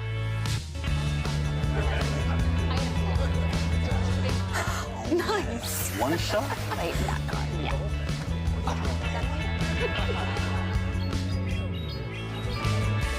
I'll use twin cannons. Great game, guys. Bye. See you next week. Come play at your local Pokemon League. And as you can see on screen, there is a QR code to scan to try and find your local tournaments to see if there's any, not just people to play against, but maybe go to a new place, make some new friends, and that's what it's all about, Pokemon, at the end of the day. Martijn, have you played in any of these local tournaments? Yeah, I drive to these local tournaments in the Netherlands. As you say, right? In many different places, they are being hosted. I played an Exploud Duskull, not Dusclops or Dusknoir, Duskull core in my latest local tournament, and I won against only one trainer, Tiptando, but it was fun to try it out, just to bite Exploud to see how it works into this Galarian Corsola meta. I would not recommend it though. Anyone watching at home, you could play a game here. How many sentences will it take before Martijn will flex upon you with some obscure thing that he's done to win in some capacity? This is our last cast together. Let's take a look again at the bracket to see how far we've come. Me and Jay have another battle here to showcase very shortly for you. That's going to be the winners finals, Keldeo versus Hikami, and this is going to be a best of 5. And this is so exciting. Neither of these trainers have lost a single set. To make it this far is absolutely insane. I cannot even imagine the pressure that these two trainers have had piling on themselves just to keep it together when playing against their opponent, having not lost a single game. Yeah, why are you laughing? Huh? Are you nervous as well for all the strain you're giving me? Oh my goodness. It's gonna be a super exciting match. I saw Hikami yesterday. He was like shaking, super nervous after winning one of those games, and now I hope he's had some time to recover just a little bit from his nerves. And you know, it's almost go time. It's almost action time. And we see him here. He is ready for the action on the right side with that Abomasnow, a pick that was definitely not on my list. And on the left, Keldeo, a little bit more of a standard meta team, but Unova, Stunfisk, Blasters, and Furt were definitely not Pokemon we saw a lot like a month ago. And anyone tuning in just now, just bear in mind, this is a best of 5. Yep. This is the winners finals. The winner of this game will go on to the grand finals, and that is something I'm incredibly excited to watch. But first, this is gonna matter as well, because these players also have secured their top 3 already, and we're gonna head straight into game number 1. We have the Furret into the Abomasnow. Jay, I'm not gonna lie with you, I have no idea how this goes, so we're here together to learn. Here we're gonna go. We're gonna see the Abomasnow, a Pokemon from Hikami's side. We haven't seen very much, but we did see in the previous game. We're gonna go throw the Weather Ball into the Furret. And here we go, the Weather Ball. Abomasnow can also have Icy Wind, but it pace a little bit slower. It looks like Hikami chooses for pace on this Abomasnow. Now going for the first Swift here, Keldeo. This is going to deal neutral damage, but this is what makes Abomasnow quite good in the matchups where no shields are used. You pace just a little bit quicker. And now, oh, the catch on the Blastoise. That is an excellent play. This is actually a kind of favorable matchup for that Abomasnow because you have Energy Ball, but you just got that attack, and there's no way that Hikami is going to stay in that matchup again. Let the Abomasnow get roll out down. Keep in mind as well that the Furret still has a Swift. What a catch there to take all that energy from the Abomasnow. Keldeo is now quite happy to take this flying type attack. Drill Peck, it will deal just under half the remaining HP. All the energy from this Blastoise is resisted, but if Hikami doesn't want to take a Skull Bash, he may still put up a Protect Shield. He doesn't, and sniffs out that Hydro Cannon. It doesn't deal just enough damage to put this Empoleon at half, and now you still have relatively healthy Empoleon. Here's the danger though for Hikami. This Furret already has energy, and this Empoleon is basically just an excellent ramp up for the Furret to go for a Trill Blaze and make sure that the Sucker Punch damage will deal even more damage. Keldeo now opting to come in with the Furret. Oh, and through the Drill Blaze, but it's been caught onto the double resisted Abomasnow. The single resisted, but basically Hikami says, what you can do, I can do. However, can you get to another Weather Ball here? Abomasnow is fast, and it's fast enough. It gets there on the charge. Not the charge like 30 times, sorry, but he gets there at 1 HP. Abomasnow putting in work. Do you let Furt go? Yes. Keldeo lets Furt go. And in the back, now it's going to be 4 shields in place still. There's the Galarian Corsola. It's going to be met up with still a little bit of the Empoleon, but there's a full health pink Gastrodon. At this stage, it is Galarian Corsola versus the world. And by the world, I mean 2 remaining Pokemon. It's a big roll. Yeah, as we see, both Pokemon are doing a lot of fast attack pressure here. Do you shield this charge attack? This is bait dependent. I like to play from Hikami. He's just going for it. And Keldeo tries to call it, but it's a water pulse. He is not liking that. Now going for the first Nightshade. But I think that Hikami now might be able to get a full fast attack down with both this Gastrodon and the Empoleon. It was the kind of situation where Keldeo may have felt in his mind that I have to call the bait here. We only have 2 shields, and the time it takes for these fast moves to get to the charge attacks, he is going to get to a 3rd move. It doesn't even matter, because at this point Hikami is not even going to go for another charge attack anymore, because the Galarian Corsola is barely not even going to the Nightshade, and Hikami takes the first game in this best of 5. Goodness me, and because it's a best of 5, it gives ample time for both these trainers to reflect, and even if you take a game loss, it's still not too much pressure on the back of the opposition. You have 3 battles to come back, right? Absolutely. The reverse sweep is always possible. It's always possible for Keldeo to make that comeback. You've now had a little bit of a taste what your opponent uses, because these trainers have not played against each other just yet. I really like the catch from Keldeo on that Blastoise. Just kind of bold, right? Because if you fail, that Abomasnow could go for an Energy Ball, and Energy Ball is not appreciated. You have a thick shell as Blastoise, but it's not like grass-proof. Absolutely. Like Blastoise does not like to touch grass. Blastoise does not touch grass. If you're going to take anything away from today, that is exactly what you should. But Keldeo, that was such a fantastic catch early on in that game. It's so well played from Hikami to be resilient and see that catch and end up still giving it the best he's got. And make a catch himself. Exactly. It's points like that in the game, to come back, to stay locked in on the game is fantastic, and it shows true resilience from this trainer. Kind of just use the strength of his opponent against him, right? You can catch an attack, a resisted charge attack, well, so can I. And having that Empoleon near the very end of that battle, I really liked that situation for Hikami where he put himself in at that point. Because otherwise, if that Trailblaze landed, that third may have just been unstoppable. And these 2 trainers have done so well. To have gone this far without a single loss, they're really going to have to be locked in here to try and make it all the way through to the grand final. Here we go. It's a water-type battle here. Blastoise into Empoleon. Empoleon has a slight advantage here. And the reason why is because you have access to the neutral charge attack Drill Peck, while the entire moveset of Blastoise is resisted against Empoleon. Because the other charge attacks you could have, Ice Beam and Flash Cannon, they're also resisted. Well, Blastoise is relatively tanky, so Keldeo may look to hold on to that move and then switch out like we've just seen he does into Furret. I like this play from Keldeo a lot. In fact, he's kind of playing a sort of ABB line here. He's trying to bait out a potential Zweilous, but Hikami didn't bring the Zweilous. He's bringing in the Abomasnow. I kind of like this play a lot, to bring the Abomasnow here, because Shadow Talonflame is fragile. You have to use shields there if you bring that in. While Abomasnow, it's not as bulky. The thing is, Furret will never throw Trailblaze into this, so it will never start boosting. Absolutely not. We're going to see nothing but Swifts. But will this Abomasnow be able to shake it off? I think it might be able to. I don't think the Swift knocks out. I don't think the Swift will knock out. It looks like Hikami not taking any chance to lose switch advantage here, because he's seen the Blastoise. He knows there's Talonflame in the back. He's not going to take any chance. The timer is up for Keldeo. Is he going to make a catch attempt again? Oh, there is that catch again on the Weather Ball. What a great play by Keldeo. It was a little bit late. He might still use protection. Yes, he thought it wasn't a catch. Oh my goodness. The time in between left Keldeo wondering, oh, did they throw the grass type attack, and ends up shielding it. An accidental. And maybe it was maybe it was intentional for Hikami. In that case, very well done by him. I think the Hydro Cannon might barely not knock out here, but I'm not sure if the rollout after, if Empoleon can hang on there, because as you can see, it barely hangs on. But I don't think you get the Drill Peck off. It doesn't get the Drill Peck off. And now, what do you bring in? You can't bring in Talonflame here, and Abomasnow only has so much energy. I think you have to bring in Talonflame here, but if you bring Talonflame in and you shield something, the Galarian Corsola also has a Rock-type charge attack. In comes the Blastoise, but Blastoise is going to be able to get the 2 charge attacks here. I think Blastoise is going to sweep up this game here. Blastoise throwing on good move timing here. It looks like the Shadow Talonflame isn't looking very good at this stage of the game. It's not looking good against Blastoise, no. And now the Blastoise takes out the Shadow Talonflame.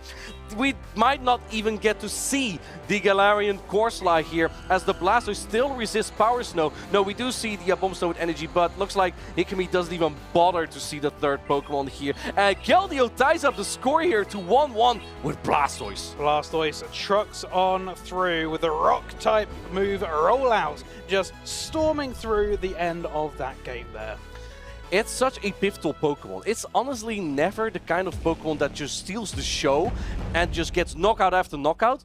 But when a team has Talonflame, it is actually quite capable of doing that. That's like the one reason why you bring a Blastoise. It is to counter those Talonflame. Absolutely. We've seen so many Talonflame users making it through to a latter stage. You can see Hakimi loves his Talonflame. He has a little plush of it sat in front of him. But they've been doing so well. Keldeo, very good thought process here to bring that Blastoise, because we've seen so many, not just Talonflame, but Shadow Talonflame. And Shadow Talonflame is just a little bit more fragile, but it has better options in just incinerating down an opponent when you have shields in play. That's what makes Shadow Talonflame a little bit more preferred over the regular variant of the Talonflame. But that does mean that some of your neutral matchups, such as Ferd, such as Galarian Corsola, become a little bit worse.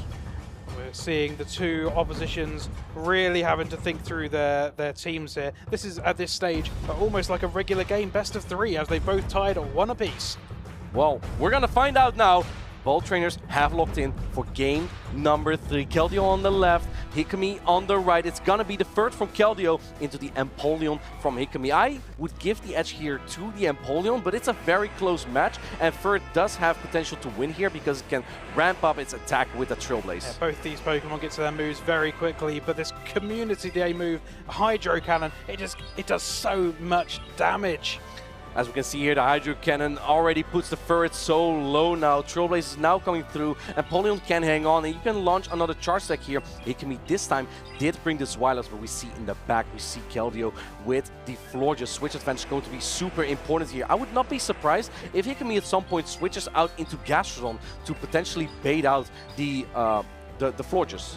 Keldeo opting to shield here, perhaps trying to look for that switch advantage, which he now gets, and now gets the choice of what he does with his remaining Pokemon to try and put the correct Pokemon onto that Gastrodon. Bringing in the Florges here is going to be very iffy for Hikami, because you do have the energy advantage, which is Keldeo going to be worried about. However, the Florges just paces so incredibly quick here.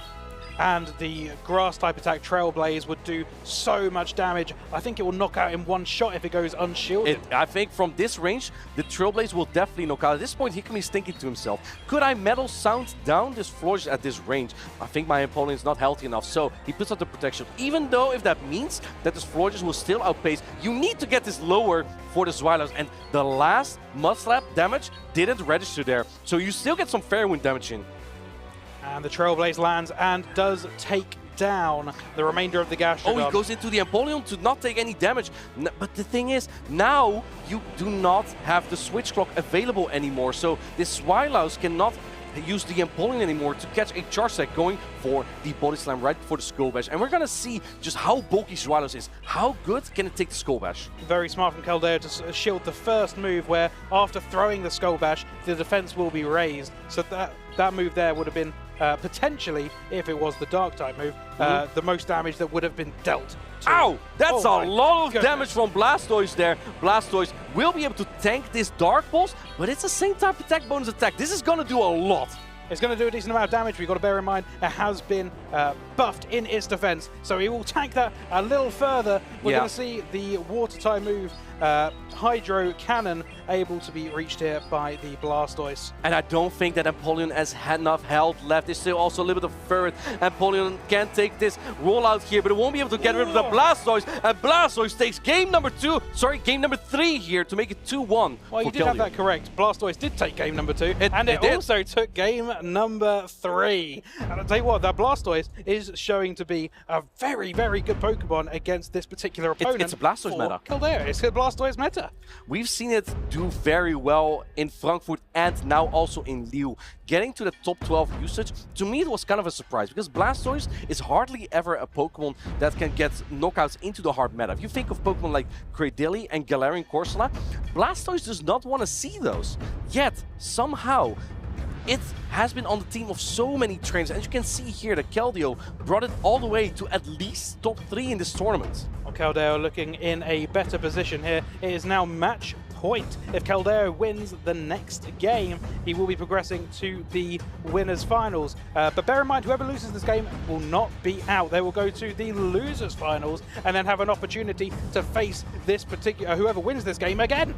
Yeah, and that's going to be against Kokshak, I believe, in that losers final. So again, there's a lot at stake here. With both trainers already gathered so many championship points, you can already have a little estimation which trainers are likely going to qualify for the World Championships in San Francisco just by these first 2 tournaments that we've had already, especially like Chris, been doing back-to-back really well in these championships. We have Gdansk next week as well, and some of these trainers will also be competing there. Some of these trainers we see familiar faces season in, season out, and they do so well. It'll be very interesting to see who ends up taking this one away today. Well, but here we go in the winners final.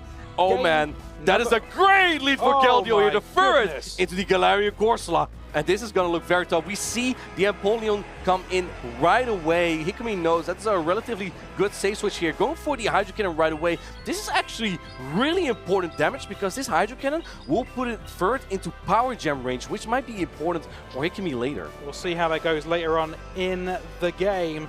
But staying in here for now, the Furret throwing the Trailblaze.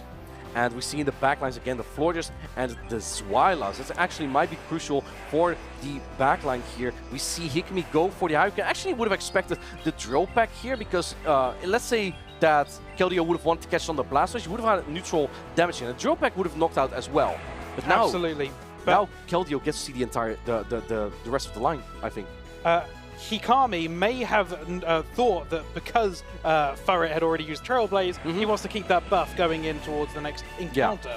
Yeah, and I think he also just didn't really have a great answer into the Empoleon, but now Keldeo's eyes must be lighting up. This is what you have the Florges for, going for the farm down. But I think that this Furret can get to another charge. Like, oh the Swift! Goodness. This is a really important moment in this game. This Furret is doing all of the work so far for Keldeo. Still hanging in there. These buffed moves being thrown off and end up taking a shield as well from Hikami. And now Florges comes in. It has a Fairy Wind. That means now if Hikami swaps out, yes, like I said, Galarian Corsola wins against Blastoise, but you can go for a Chilling Water here to ensure that Blastoise actually doesn't hate that matchup.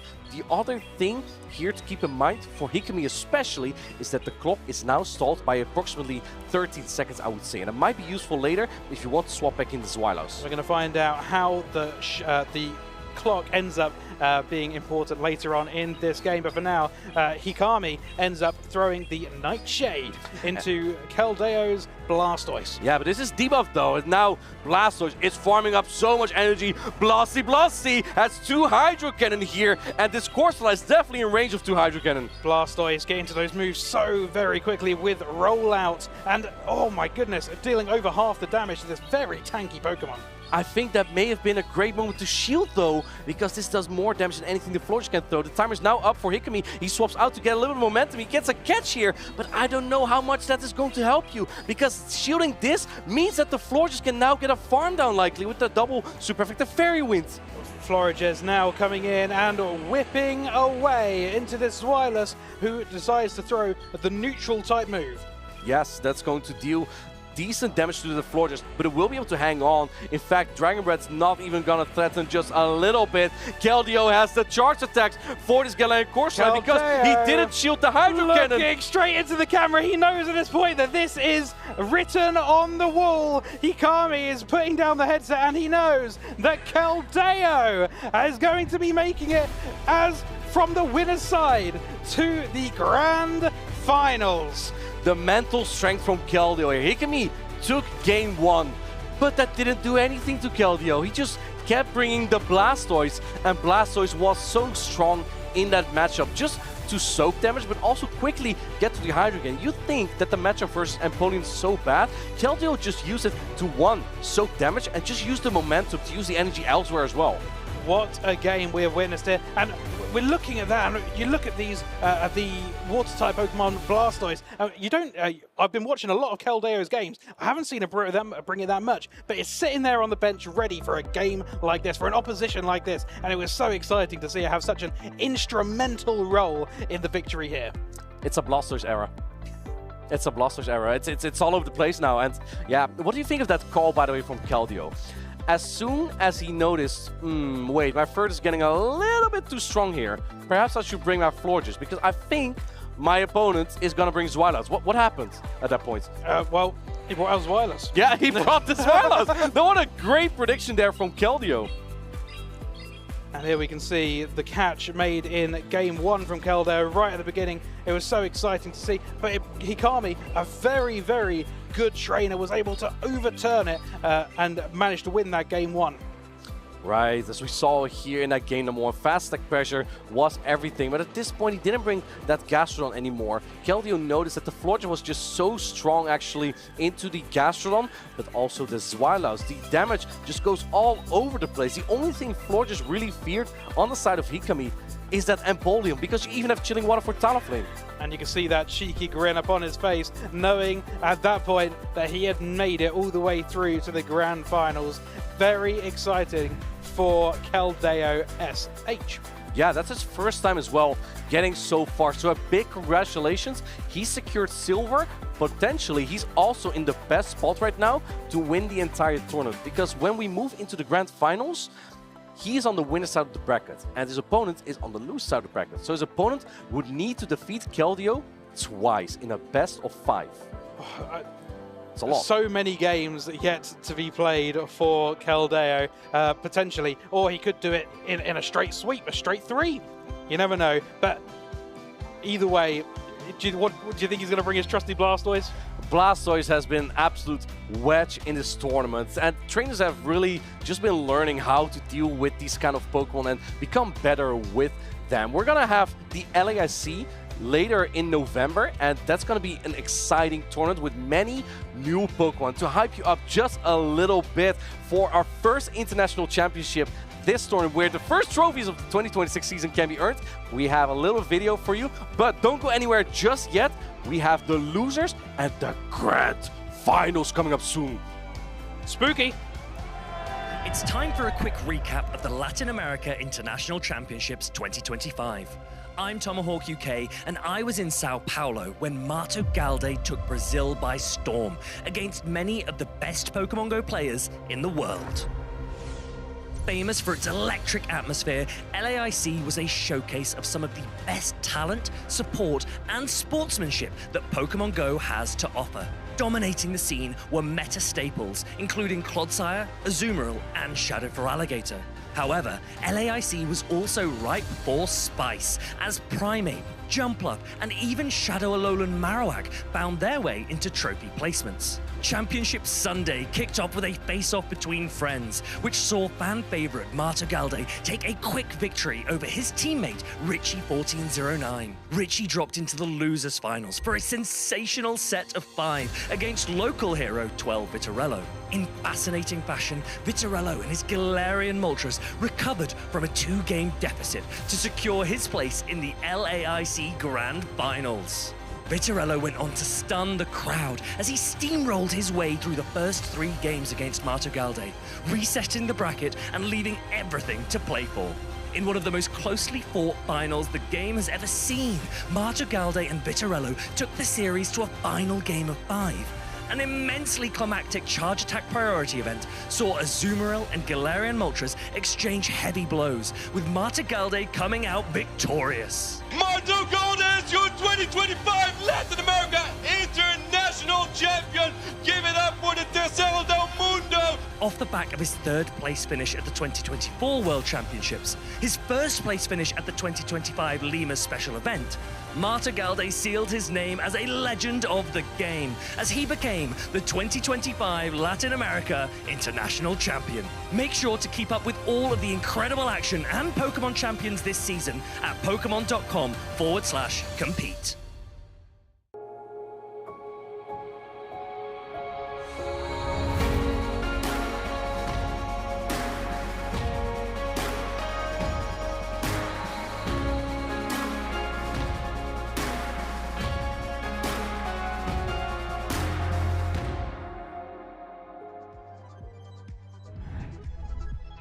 So many opportunities for the trainers here in Lille, and you gotta grasp it like Marta Galde if you want to be considered one of the greats. It's between Keldeo, Hikami, and Kokshak to crown themselves the winner of Lille Regional Champion. Absolutely true. Hikami, just saw him just playing a little bit earlier on. He's now going to be playing up against Kokshak to see who is going to be able to play against Keldeo in the grand finals. And I have to say, here in Lille, we have 2 of the 3 remaining competitors, all from France. Kokshak being the only one outside of it being a Polish player. But he is also the only regional winner. He has a title from before compared to the other 2. These for Keldeo and for Hikami, both of them will have their best finish here today no matter what. Kokshak, he can still make a run to make this his second regional championship. But he's got to get through Hikami first, and he's going to have to do that. He's gone through the gauntlet of the losers bracket so far. So many good competitors throughout the day. Let's take a look at this list. Some of them we didn't get very many opportunities to see play on stage because this was, again, day 2 competitors. For instance, we didn't get to see the matchup between Sandoudou or Cashton, but both of those trainers, absolutely incredible French battlers. You see all the way through. All of these green means that they won the round. They got to progress on. But in a double elimination tournament, Marcus, this is the loser side. It is, and that's where everything is on the line. Take a look at Chris LB's run. He started in the loser bracket, and until he faced Kokshak in the loser semifinals, he went all the way. But they stopped there. Kokshak, Hikami. Those are the 2 that it stands between right now. And that matchup is what we're going to look into. And it's been an incredible run watching the loser bracket and the winners bracket unfold here today. Absolutely. Chris took home that 4th place medal, so he gets a medal from this tournament. These 2 are competing not only for a potential bronze, which, hey, that's nothing to scoff at, but a potential gold medal as well, because the winner of this will get to play in the grand finals. Now, typically in our tournaments, we've been running best of 3s, but not anymore. Not for those winners, losers, or grands. These are all best of 5. And we are locking in for this losers finals. Here we go, trainers. This is a fairy type Florges into fire type Talonflame. You would think this is great for the fire type, but Florges, with this new community day move, chilling water, will have the opportunity to hit hard and hit the Talonflame with also a debuff. Yeah, look at this, how much that incinerate damage alone has chunked away at the Florges, putting up a last second protect shield on Hikami's side there. Wants to keep that Talonflame nice and healthy, even though his attack has been debuffed. Just ramping right back up again here with that flame charge. Will Kokshak choose to shield and kind? No, choosing to let that go through, and it is enough to knock out that Florges. And Talonflame, this is how we are used to seeing it, ramping up instead of getting debuffed down. And Hikami, he's spending his resources on the Shadow Talonflame. So far, it's only taken Fairy Winds and 1 Astonish damage. Look at how healthy this bird is. Going ahead and now actually swapping out into the Empoleon. But if you're Kokshak, you're saying this is exactly what I want to see. The Empoleon does have a little bit of an energy advantage, able to hit this drill peck first, getting that shield off of Kokshak's side. I think Hikami realized that with Florges gone, there wasn't that many targets left for the Empoleon. So he decided to spend it where he could. And here we see Kokshak going for the close combat. This will be enough to take out an entire Empoleon. That's a whole family of Empoleons, most likely. And here, then the Pangoro will now be debuffed. Look at these Incinerates. They're chunking so much down this Pangoro. You see Hikami going ahead, taking some notes there, recognizing how much energy is left, but it does take a lot. He's able to get to 2 more Karate Chops to be able to get to that next Night Slash before it goes down. And how much damage will this Night Slash do? Because this Talonflame is about to get knocked out. And it knocks out the Talonflame. A quick pivot now again back into that Corsola, but Corsola is so low health at this point. It does have a shield to hide behind, but it has the potential to completely be mud slapped down. Gastrodon nice and healthy, no protect shields remaining, but the first Nightshade connects. And Gastrodon fighting from behind down a shield. But oh, Corsola barely gets to the Nightshade. Can the Gastrodon hang on? This will be so close. Going ahead and throwing some shade here, and it seems to be enough to knock that Gastrodon out. Cockshark takes game number 1 by a very slim margin. It was looking so good for Ikami in the beginning with his Talonflame doing so much, landing that Shadow Fly, that Corsola. But maybe the Empoleon pivot was not as effective as he had hoped. Because yes, the Empoleon got back a shield from the Pangoro, but the Shadow Talonflame was even still taken out by the Pangoro. The Pangoro got in such a position that it could it put its influence on the match after all. Yeah, absolutely true. And you looked at just being able to survive with just that sliver of health to get off that 2 Karate Chops needed to get to that next Night Slash. Pangoro, even though its defenses was kind of debuffed from using that close combat immediately, still made it so impactful for that first game, taking that win for Cockshark's side. That is the sturdiest double debuff Pangoro I've ever seen. Living those 2 Shadow Incinerates from that Talonflame, impressive. Very impressive, but will Cockshark be able to take the next game as well in a typical, best of 3? That would be all that it takes. But there's an opportunity for both of these trainers to play a little bit more flexibly, a little bit different. Marcus, I know that you've been in this position before. The best of 5s, I think, is potentially a different mind game than it is for the other rounds. Oh, absolutely. The mind games in the best of 5 is completely different because you can try to read more into what your opponent is going to pivot to. And Ikami, he's made a read, but the Cockshark has to be pleasantly surprised with this read here. This read as those Dragon Breaths do basically nothing to almost this Steel-type Pokemon, but either one of these charge attacks aren't going to be super effective against this Zweilous either. Dragon Breath's going to be able to generate energy a little bit quicker than it has previous seasons. Zweilous still got knocked down to the yellow from that Drill Peck, just charging up to almost 100 energy, throwing the Dark Pulse, this heavier hitting attack, but I don't think it's enough to knock out. It probably isn't. This Steel-type Empoleon is struggling more against this Dragon that we expect this Dark Pulse hit so hard. Oh my goodness, yes, it almost knocks out, but at this point, there's not a lot of farm for whatever comes in next, and it looks like Hikami goes ahead, lets that Zweilous go down. Not very effective, but even still, it's enough. In comes that Talonflame, and actually, that's just the perfect amount of farm for one Incinerate to go through and get a little bit in, but now comes another Dragon on the other side. And Cockshark has brought his Goodra to counter that Shadow Talonflame. Nothing eats a flying bird like a dragon. So there's a pivot on both sides. Hikami, the slug into Cockshark's Panda Bear, who going for the body slam, and it's not shielded by Cockshark. I mean, you would think, knowing what's in the back, he says, okay, I see the whole lineup of Cockshark's side. Not fooling around here, going for that close combat, and it connects, and it knocks that Gastrodon so low. And how will Hikami try to maneuver around this? He's shaking his head. Cockshark too is shaking his head. Are none of these players happy with their situation? I think if you're a Cockshark, you might be in a decent position here, but we've seen how much these Shadow Incinerates do to Pokemon. Might be able to see him ramp up even more. The Fly is already loaded. 2 Protect Shields remaining. Cockshark uses his first one on that Goodra, which I have to admit is looking pretty good for him in this moment here. So much energy. Everyone loves it just as much as his Talonflame loves to shield up this Aqua Tail. I think the Talonflame is in danger of getting Dragon Breath down, but can Ikami reach 2 charge attacks?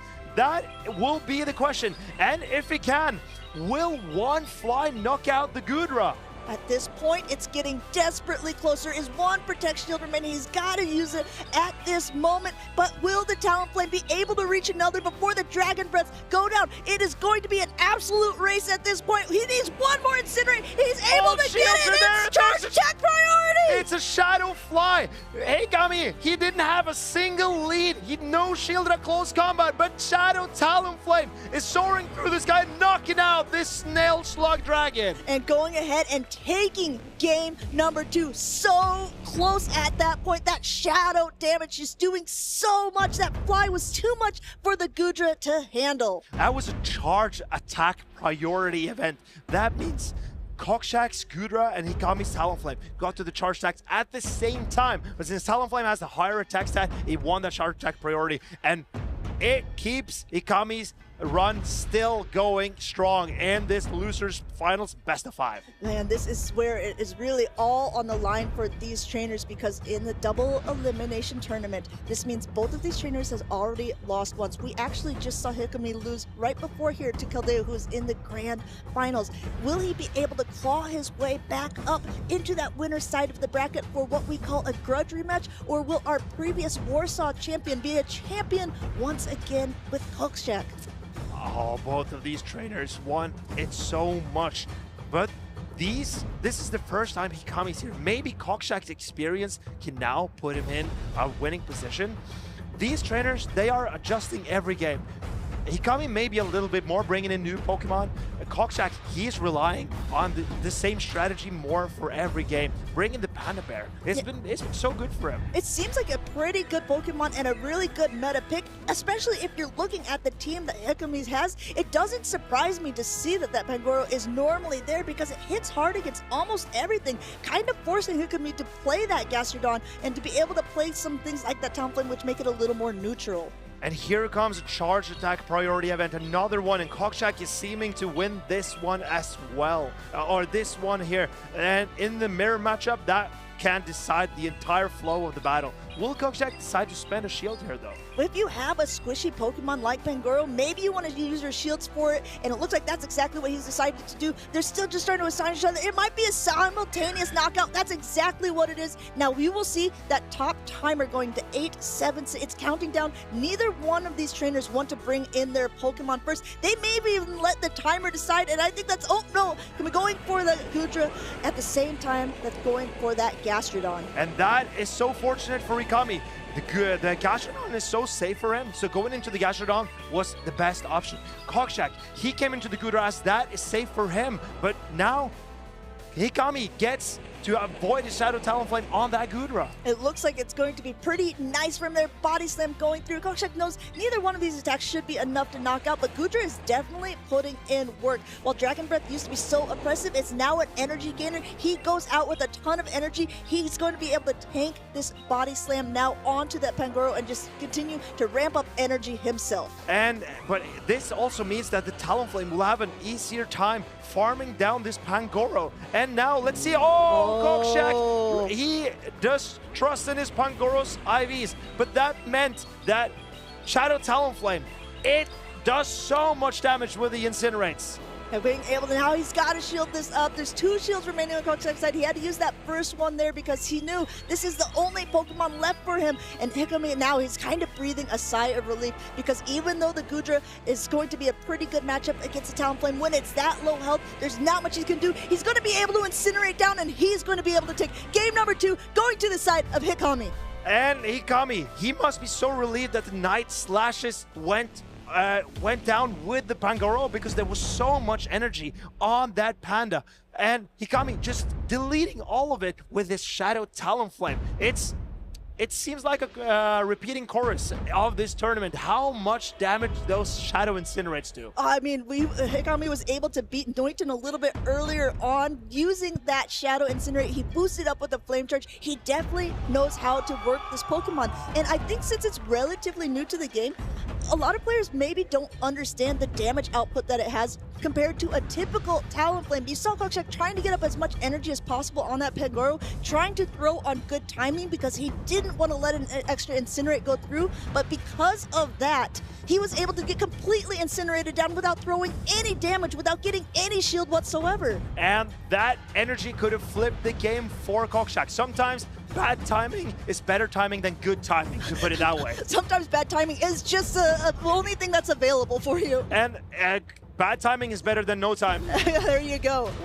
So we've got game 4 locked in for these trainers. And let's take a look at what they have decided to play. Hikami just needs one more game to be able to put himself back up into that grand finals. Kokshak needs to be able to get 2 more off of him here in this best of 5. He has Galarian Corsola in the lead, a nice and bulky Pokemon, but still starting to melt away under that pressure of Hikami's lead of that Shadow Talonflame. This matchup is actually worse for Shadow Talonflame than the regular Talonflame, in my opinion. These Astonishes do so much damage, and one fly, it's not enough to potentially knock out the Corsola. You say that, but I don't know. We might be about to find out, because 2 flies are loaded, and this looks like it might be able to get it desperately close, and it absolutely is not. Look at it hanging on by a thread, and Hikami goes and snipes it in with his own Corsola. And here the Panda Bear comes in to face this Galarian Corsola of Hikami.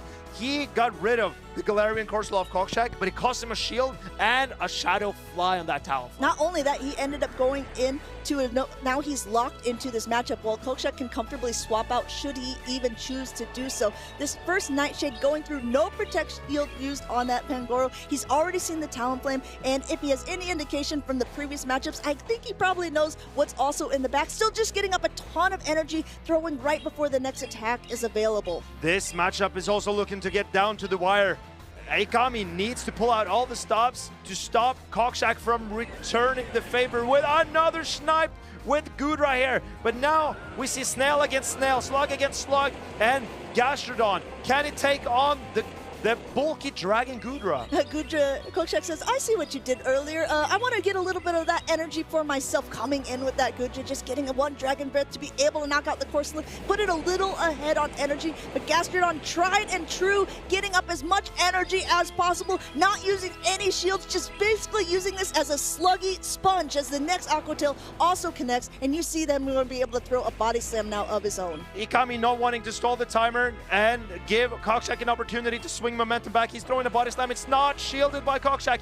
How can Hikami get around this Gudra? He has another Body Slam coming. Kokshak shields up. He does not want to take a Shadow Fly, but Hikami maybe goes into Shadow Talonflame. It does! Here comes a Flame Charge. This is exactly how he played it a little bit earlier. Because his Flame Charge will boost the Incinerates, he might be able to incinerate down, but Gudra still has a decent amount of health. It has been able to get to the Aqua Tail, too. There's 1 protection used on Hikami's side. He uses it right now. Will he be able to incinerate down to throw on the Pangoro, or Pangoro, he's coming in right now! And Pangoro is taking an Incinerate for its trouble. It gets to the Night Slash. This will knock out the Talonflame. How much does Gastrodon have in store? Going ahead, Night Slash, knocking out the Talonflame, falling from the skies. Gastrodon coming in, he slaps down the Pangoro, living by just a thread here. There's a little bit left, but the Gudra has the same, and it's a 1-turn attack! And the Pangoro hang on through 1 Mouth Slap. It needed 2 to get knocked out. That meant the Gudra could outlive the Gastrodon, and now we're tied 2-2. These juggernauts are going at it at each other. When you give up 1 game, you take it right back in the next one. These trainers are both itching to get to play Keldeo in the grand finals. Sometimes they say it's like a pendulum swing in one direction. This is more like a ping pong match between the 2 of these. One person taking 1 game, the next snatching it right from the jaws of defeat. This is going into a decisive game number 5, and this is big. This is the losers finals. Whoever wins this gets to play in the grand finals, and this is a huge moment for both of these trainers. Hikami, a French trainer, this is the farthest that he's gotten in a tournament so far, but he says, you know what, it's not enough. I want to be able to play up on that big stage. I'm up here now, I'm feeling pretty comfortable. I think I want to stay. And stay, he will try to do. Hikami, he is locked in, he's getting ready. Kokshak rolling it over a few more seconds. He knows his tournament life is on the line here. Both of them are. Hikami, he's ready to face on the challenge of Kokshak. Kokshak, he's taking his time. Yeah, Kokshak says, you know, I was a novice once before. I'm a novice no more. I want to be back in that driver's seat. He is 1 game away from being in that grand finals. Will he be able to pull this out? His Pangoro's been looking incredibly strong for him. He's been able to really outmaneuver in a lot of scenarios, but will he be able to do it 1 more time? It's all coming down to this last game. And the Pangoro has been coming every game for Kokshak. Let's see if he will keep on bringing it against Hikami. They're aren't that many reasons not to do it. Hikami, he has trouble dealing with the Panda Bear. Yeah, the Pangoro is doing so. I mean, if you think about it, it has fighting type attacks for the Zweilous, for the Abomasnow, for the Empoleon, and its charge attack's going to do really well against that Corsola, and we saw it already take out that Talonflame. Everyone, tune back in here. If you were getting away from your screens, get right back right now, because we are going into the decisive game number 5 of the Losers Finals. And here we see the Talonflame on the Pangoro. Hikami got it exactly where he needed to get it in this matchup. This time, good timing is actually great timing since they were on even energy. Throwing that first attack, will Hikami choose the shield? Yes, he does. In my opinion, Shadow Talonflame should throw immediately here, and Hikami, he is well aware of this matchup's intricacies because the Shadow Talonflame can farm down the Pangoro in the 2-shield scenario if Hikami decides to shield another Night Slash. Going ahead, throwing 2 more Karate Chops before throwing the next Night Slash, and that's exactly what Hikami is going to do. Uses his second shield here in the very first part of the matchup because he knows he can incinerate down, but Koksha said, nuh-uh, not on my watch. Now this is a boosted fly, and it is going to get that shield from Kokshak's side, but he is switch locked into this Gudra, so we'll have to see what will come in as a response on Hikami's side, and it looks like he's going in with that Galarian Corsola. And the Corsola will out-bulk the Gudra. It's tankier, and it can take these moves better. But the Gudra is so much quicker to these charge attacks. So let's see how much damage the Gudra can put in before going down. Splish, splash, these might look like little drops of water in a bucket, but this bucket will continue to overflow because this is the second one, and if you're keeping an eye on the energy on that Gudra, a third one is going to be available shortly here. He'll be able to throw it should Hikami choose not to throw a Nightshade, and that's exactly what's going to happen. And now the switch will be back up for Kokshak. He can come back in with his Pangoro, and that... Oh, but Hikami has a charge attack ready, and it will take out this Pangoro. Even though it's not very effective against this dark and fighting type, it's still enough to take it out at this range. Also, the Corsola still has another attack. I think he's 1 away from being able to throw at whatever comes in. So he's going to throw immediately now onto the Corsola on the other side. No protections remaining on either side. This is going to put in a nice chunk of damage. This is a great land of a charge attack for Hikami, because now he can outpace the Galarian Corsola to the Nightshade, and now the Talonflame is going to land so much damage on this Galarian Corsola. This was what it was made for here, flying in, flying above, and Gudra comes back in, but there's a full and there's a surrender, and Hikami, he's celebrating, and Kokshak realized this was looking dire. The Gudra could not hold on, and Hikami is celebrating like no other day. With one Pokemon even hidden in the pocket, or I guess in the mud, Gastrodon just waiting, saying, put me in, coach, not even necessary. As Hikami goes ahead, takes game number 5. We saw him playing against Keldeo earlier. If you guys didn't have enough of it before, we're about to see a grudge match. Hikami, he certainly wanted to get back to Keldeo to revenge him, get revenge from his loss earlier, and he needed to beat Kokshak to do so, and he found the perfect out. He got the Pangoro that caused him so much problems on the Shadow Talonflame, the Pokemon that we've seen so much from Hikami this tournament, and it put in a lot of work. Absolutely true. Well, Hikami said, you know what, a bronze medal is not enough for me. I got my eyes set on silver or gold. And what this also means is not only did we have a grudge match, it means that for sure in Lille, in the 2026 Pokemon Go Championship Series, it's going to be a French trainer who is going to take it all home. So no matter who you're rooting for here in Lille, it will be a home turf victory.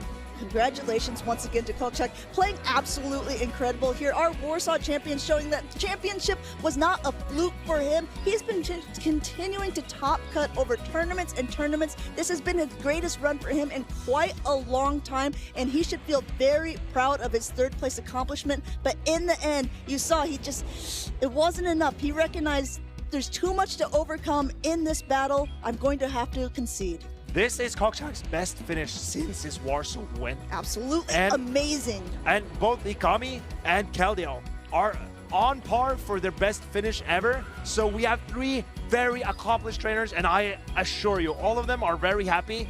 But Hikami and Keldeo, they're itching for from their first ever regional championship. Of course, everyone wants to be able to take that crown home. You see him take off his headset because he's saying, okay, will the crown fit on my head yet? Let's go. He's ready to be playing in that championship, but he's going to have to make it past Keldeo. And of course, since these trainers have already played, since Takami's coming from that loser side of the bracket, that means he needs to win a best of 5, not only once, but twice to be able to take that. While Keldeo is sitting more comfortably on that winner side of the bracket, just needs to win 1 best of 5. Do you know who is also online to win his first ever regional championship? Tell me.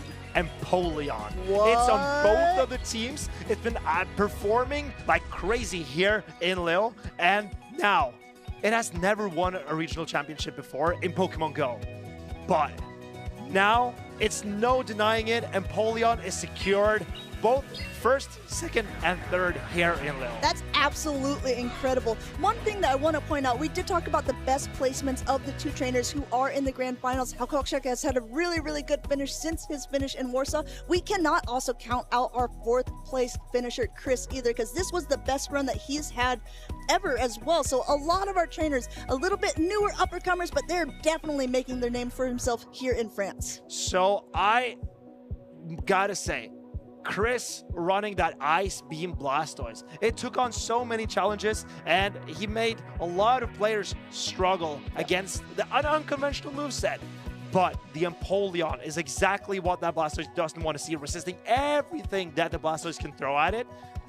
And the Empoleon is pulling the longest straw here so far in Lille. Yeah, I think that's actually really an interesting thing because we saw earlier on the metas in Frankfurt. That was the very first tournament of this season, and it was a little bit different, obviously, but that's the very first tournament. So trainers are deciding, what do I want to bring? How do I think this meta is going to shake up? Then we had events in LATAM, and we had events in NA, where that meta just continued to change and evolve. It looks like it had started to settle a little bit in North America, but I think after this tournament, after seeing our day 2, it's like they just put them all in a bag and shook it up and dumped it out all over again. It's a whole new meta. I gotta hand it to the European trainers.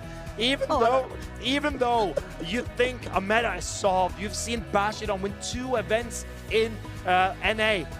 European trainers, they're thinking, nah, not here. Not here. Not on my watch. I gotta find a new way to break this meta, to bring it back home, and the Empoleons, the Swiluses, the Florges, and the Shadow Talonflames. So many new. And the Furrets. Don't count out the Furrets. We've seen so much great Furret action here. I think that there's been so many incredible plays by these trainers, so many good meta calls. And you know what? I think that it's like, I wanted to ask you, because I asked Martine a little bit earlier. There's Shadow Charizard that's been using both Ember and Dragon Breath. Which one do you feel has more utility in this meta? From watching Noitan, I think I've switched over to Dragon Breath Charizard right now. Because of the amount of Dragon types we've seen so far, I've been really surprised by how well Dragon Breath Charizard was. And I gotta say, when Dragon Breath and Ember both were buffed at the same time for Charizard, I initially used an Elite Charge DM to get Dragon Breath on my Charizard. And then we saw King OWT in Frankfurt. He played with Ember. So I Elite TM'd Ember onto my Shadow Charizard. But now, the Dragon Breath is looking so good again. What am I going to do? I need more Shadow Charizards is what I need. I think that we need to take a small breath. We need to bring it back down for a moment because we are getting ready for our grand finals, and so are our players. They have a couple words that they're going to say, and Martine is going to take it away, ask them a few questions, and we're going to get inside player information from the 2 of them. Thank you, Amanda and Marcus. I'm here with our grand finalists in the Lille Regional Championships. It's going to be Keldeo on my left here. It's going to be Hikmi on my right. It's going to be actually an all-French grand finals. 2 trainers that have not made it this far just yet. So it's going to be a new, fresh champion. Keldeo, what does it mean to you to get this far in this Lille Regional Championship? This is incredible.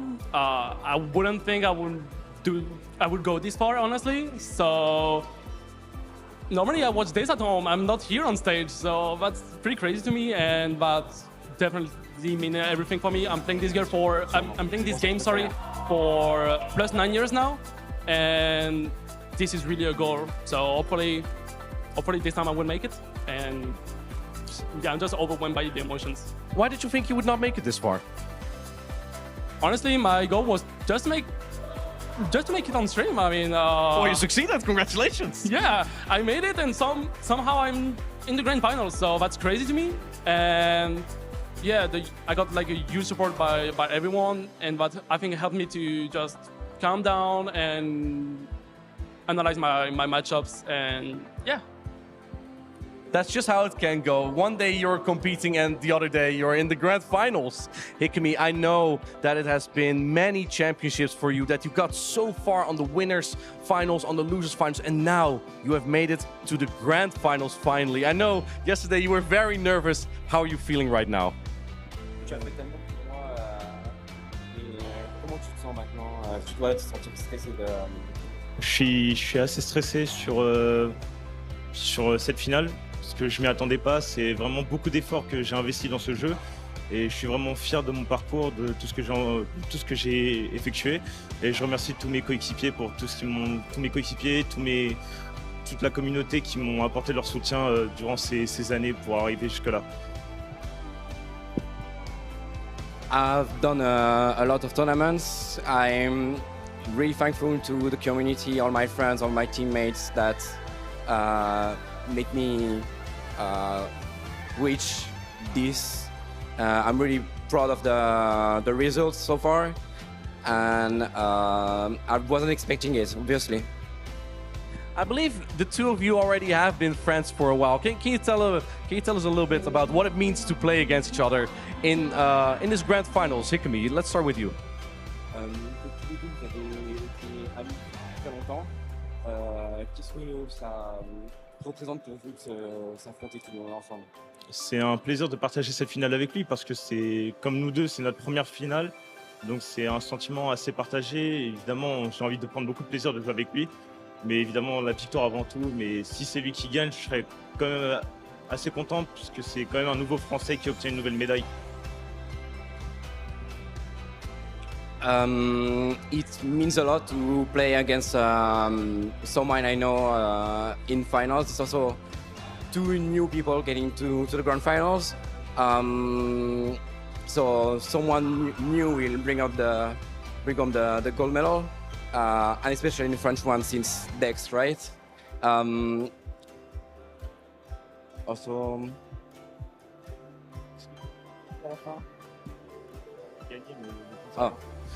Obviously, I want to win, but it's mostly a pleasure to battle against each other. And how do you feel about this, Keldeo, that you play against a friend in the finals and that it's going to be a new face in I think, about your local regional championship, right? So, first of all, I would say that my first ever battle in the regional series was against Hikemi. It's fate. Yeah, back in 2022, Hikemi was my first ever battle, and that was the first touch we got into each other. That was the first time I met him in real life, and since then we grew a good friendship. And today it's a real pleasure to be with him on stage. It's a real pleasure to be with him in the grand finals. So yeah, that means a lot to me, and it's fine. Like no matter, like sorry. No worries. In the end, there will be one winner, and if it's him, I will be super, super happy because he deserves it a lot. That is great to hear. To close it off and let you get ready for this grand finals, do you have any shout-outs that you want to give? Let's start with you, Keldeo. First of all, I will give a huge shout-out to Batman, who is watching me. He's right now in front of me. Huge shout-out to him. He gave me so much energy, and he also helped me a lot to build this team. Of course, Chris, who is next to him, and my family and all my friends, who are like Emma, Lauren, of course, and also to my family, who are supporting me. And yeah, I think that's about it. But if you know, I mean, I talk to everyone, but you guys are always important. So thank you so much. I'm glad to hear you sound very grateful here and that you made it here, Keldeo. Hikemi, do you have anyone that you want to give a thank you to as well? Je voudrais remercier toute la communauté française et spécialement Cacheton et et Welton qui ont toujours été là pour moi, qui m'ont toujours soutenu dans ces difficultés à aller aussi loin dans un tournoi. C'est principalement eux que j'aimerais remercier. I want to mainly thank Welton and Cashton that always supported me so far.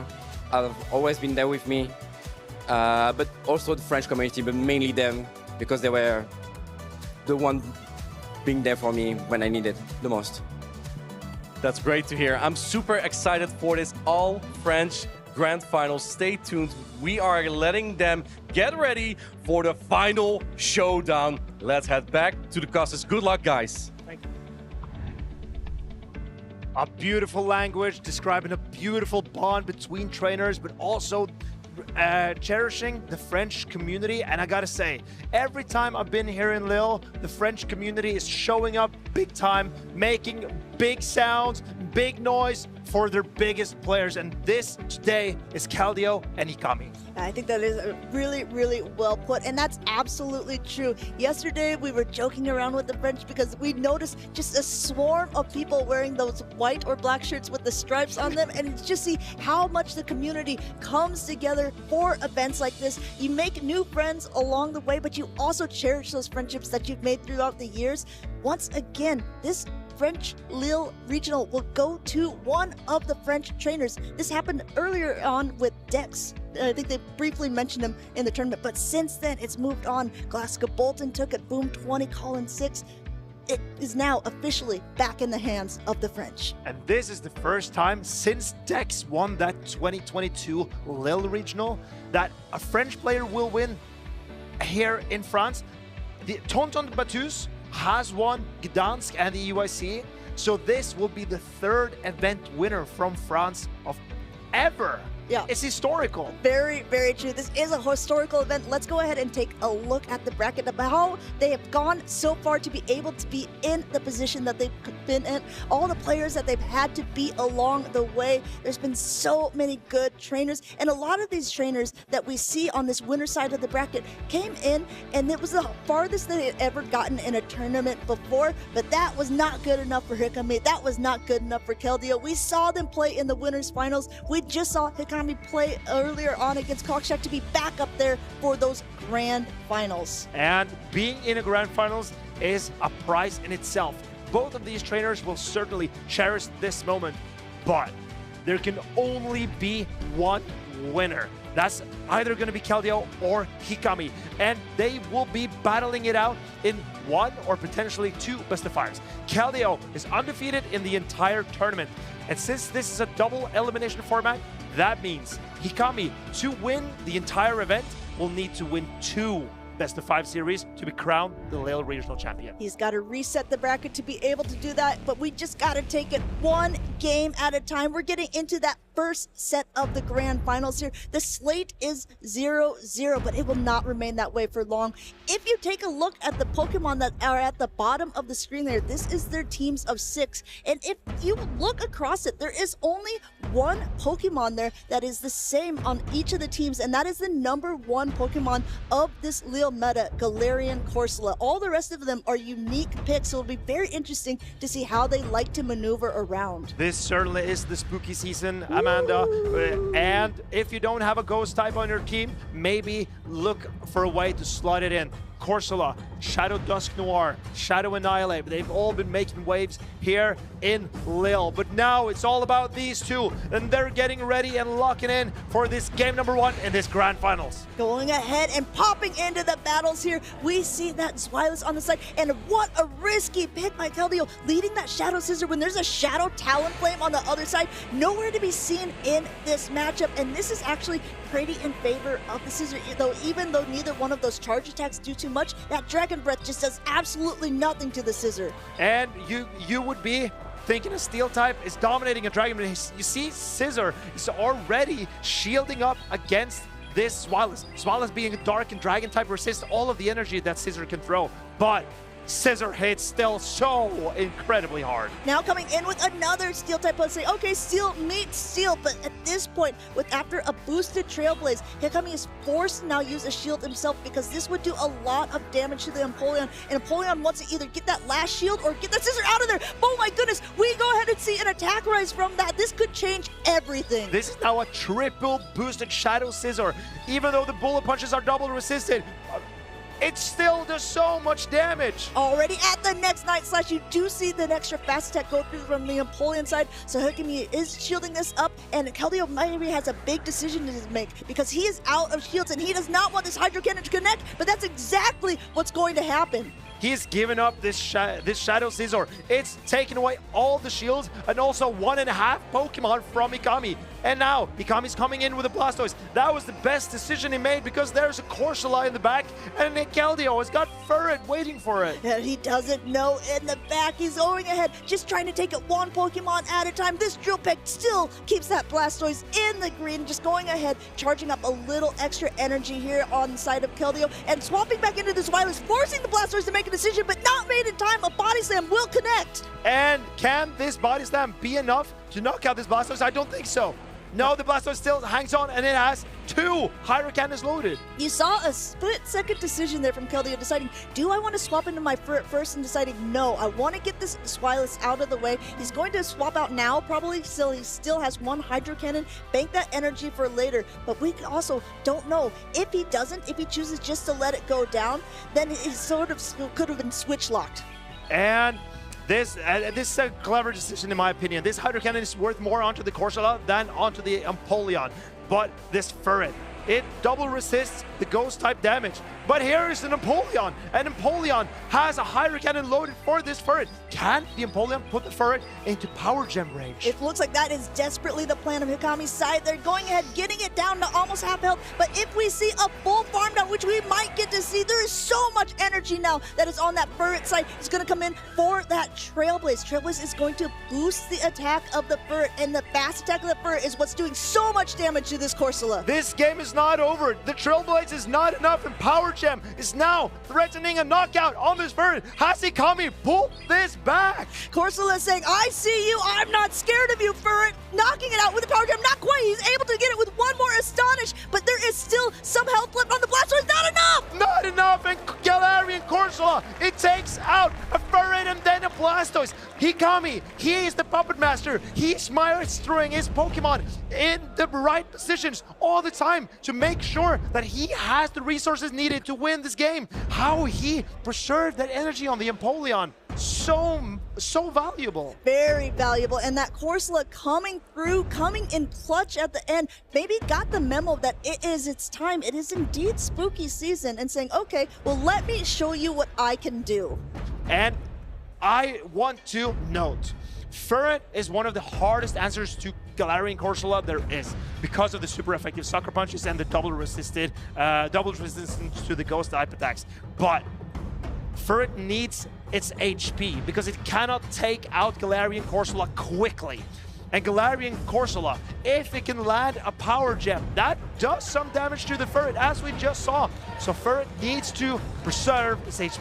Going ahead, I mean, it was just Hikami being able to play so well. Like you said earlier, Marcus, preserving all of that energy on the Empoleon. The Empoleon did not have a lot of health left. We even saw it get farmed down the fast attacks only from that Furret. But being able to throw that Hydro Cannon pushed the momentum back in the favor of Hikami's side and took game number 1. Game number 2 starting right away, however, and now we see that Furret once again, but this time up against an Abomasnow. And this is a very neutral matchup, but Furret does not really have the opportunity to boost up its attack as it usually prefers in this scenario. Abomasnow, a grass type, will hit hard with these energy balls, but also the weather balls that it has. Yeah, I'm looking at the team composition and I'm wondering what the true goals of the Abomasnow is against his team, or if he just wants to get off some nice damage, because it's so risky when Keldeo played that Shadow Scissor game 1 to start off with an Abomasnow, but it looks like that risk has paid off as weather ball spam is going through here, getting a Protect Shield off of the side of Keldeo, wants to try to keep a little bit of health and energy on that Furret, basically almost up to 2 Swifts, gonna throw that first one right right before the weather ball ready. And Ikami, he realizes that his opponent Snow could get to another move, but he decides not to shield. He wants to shield up his Empoleon in this matchup.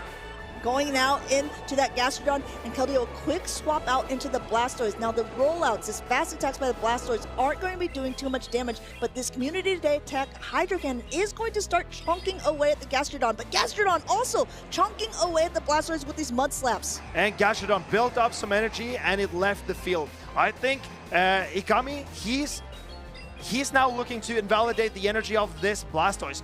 Everything's resisted on the Empoleon, and the Empoleon can start to build up momentum. Yeah, and also this time when the Empoleon is facing off against the Blastoise, it's good to note this Blastoise was already in less health because it already had been chunked away a little bit by some Mudslap damage. While this Drill Peck will not be enough to knock out, a next one will actually threaten it rather than before. And Keldeo throws immediately, giving Empoleon a full Metal Sound through. And Ikami decides to shield. This is a clever decision because there's a Florges in the back, and Empoleon is looking incredible against that. Going ahead and throwing right away, Hikami maybe could have farmed up a little bit more energy first, but just decided getting that Blastoise out of the way is well worth it because that Furret might be coming back in. And a quick pivot by Gastrodon here. There's energy on the Empoleon, and now there is potential shield use here on that Furret as a Gastrodon takes the field, takes that last shield, in comes the Florges.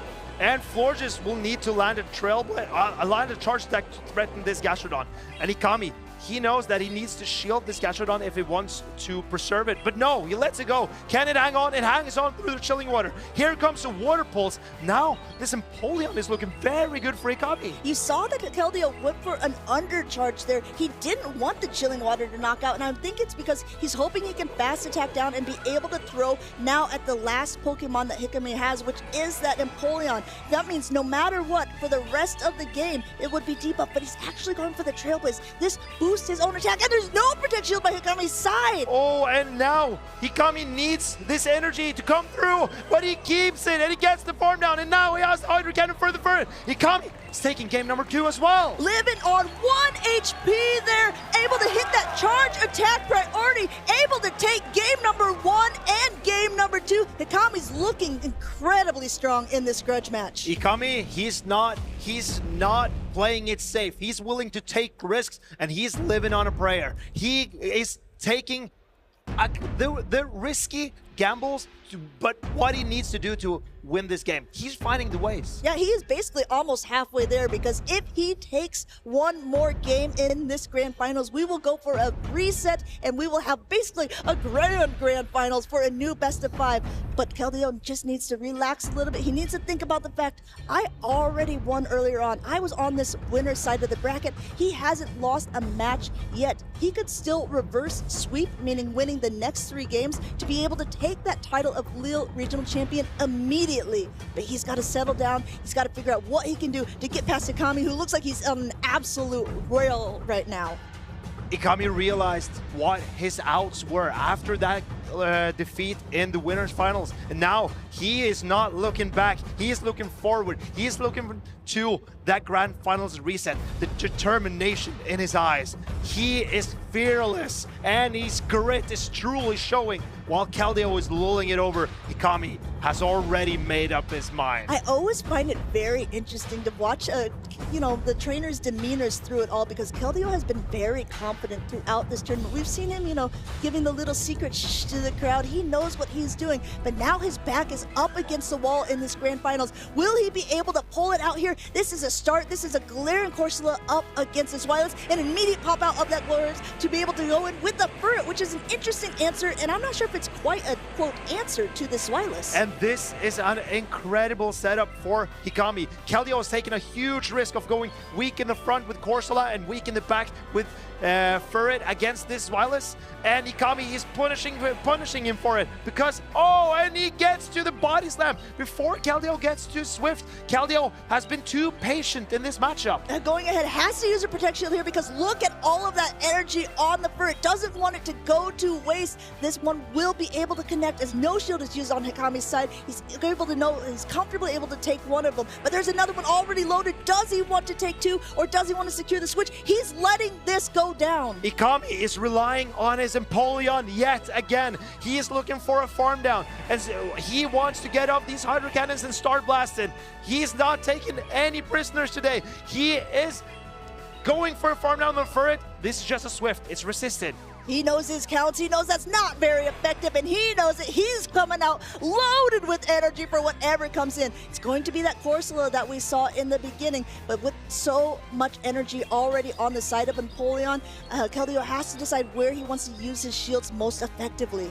This is a curious case. Does Ikami swap or does he go for another Hydro Cannon? Okay, he banks up a Hydro Cannon, then he swaps. Maybe Ikami puts up a shield. He does. So putting up a shield here because we saw that this is going to be super effective damage. This Nightshade would do a lot to the Gyarados and Corsola, even though it's healthy. In comes the Florges. The last Pokemon has been revealed, and that Wireless put in work, and it also got to avoid one of its harder counters here, throwing a little bit of shade at this flower. And Ikami, he got to the Nightshade before the Florges had the opportunity to debuff the Corsola. So now the Florges is already in the yellow health, and this the combination of Corsola and Empoleon, can it hold on for Ikami here? Going ahead, and you can see the postures changing between these two trainers. Keldeo shaking his head a little bit. He knows that his back's against the wall, and Ikami is focused. He is serious. He is ready to take this next game as he comes back in with Empoleon. Keldeo points at him. He recognizes that this is almost over. Throwing now the Hydro Cannon. One shield remaining. Is Keldeo going to use it? Look at the grit in his Ikami's eyes. He knows he's about to reset this bracket. Empoleon is washing away this Galarian Corsola. Keldeo gives him a thumbs up. He knows the grand finals is about to be reset. Down goes the Florges and Ikami.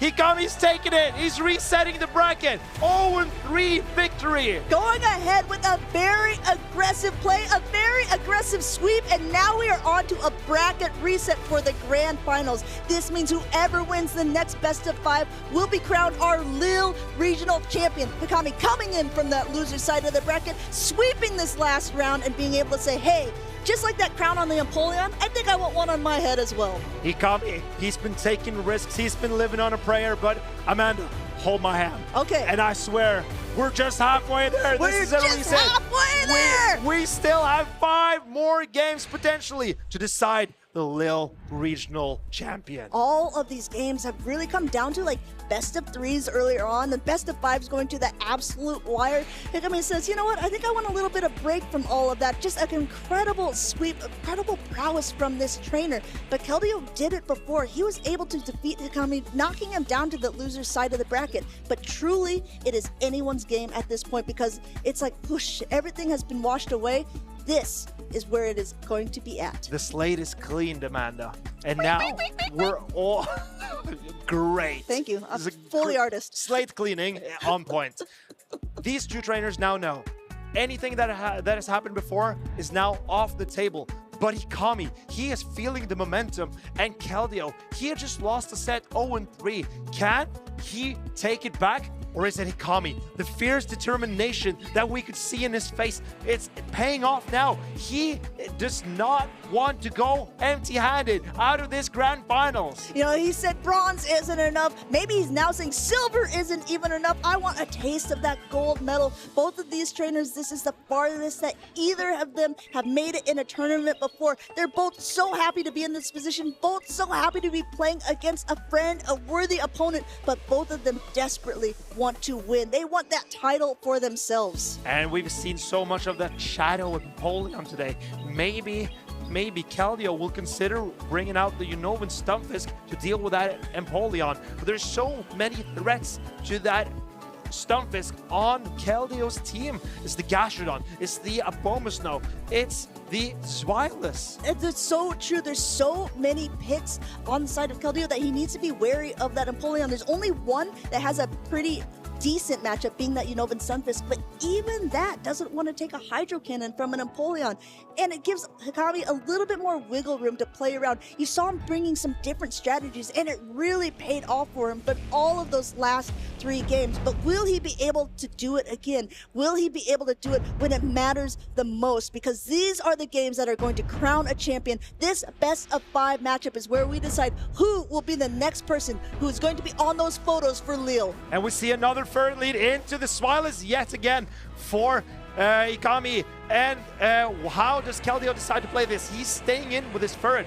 Maybe the Ferret can make this close in the Zero Shield matchup. It's better, right, if they're on even energy versus having to swap in a Ferret to the Zwilus like Keldeo did last round. But even still, recognizing last time how much damage that Dark Pulse did, puts up a shield here at 2 Swift's and letting that first one go through now. No Protect Shield on Hikami's side. This is Hikami's battle plan every battle. It's getting a shield advantage for his Empoleon in the back. And now he's getting close to that Dark Pulse. Will he let us go? Oh, he saves his Swilus this time. He wants to get rid of this pesky Ferret. Yeah, so get this Ferret out of here, but no Galarian Corsola in the back, which is actually the main target for that Ferret, swapping into that Blastoise and getting a Dark Pulse. But this does a lot of damage and no Protect Shield use on Keldeo's side. I think he was hoping for a Body Slam, but that is not what it's going to be. Still puts in a nice chunk of damage. Swilus just stays in this matchup, able to get to yet another Dark Pulse before the next Hydro Cannon is available. And this is a knockout if Keldeo does not shield. But if you shield, oh, and now the Empoleon is starting to look even better for Hikami. He's trying to roll out down. He might not be able to just before the next Body Slam is available. There's so much energy on this Blastoise, but there's not a lot of health. Empoleon coming in to start putting in work. Knows it can comfortably tank at least 1. 2 is not going to knock out, but it is going to get it very low. No shield use on Hikami's side. And there's a Talonflame in the back for Hikami, but it does not want to face off against this Blastoise.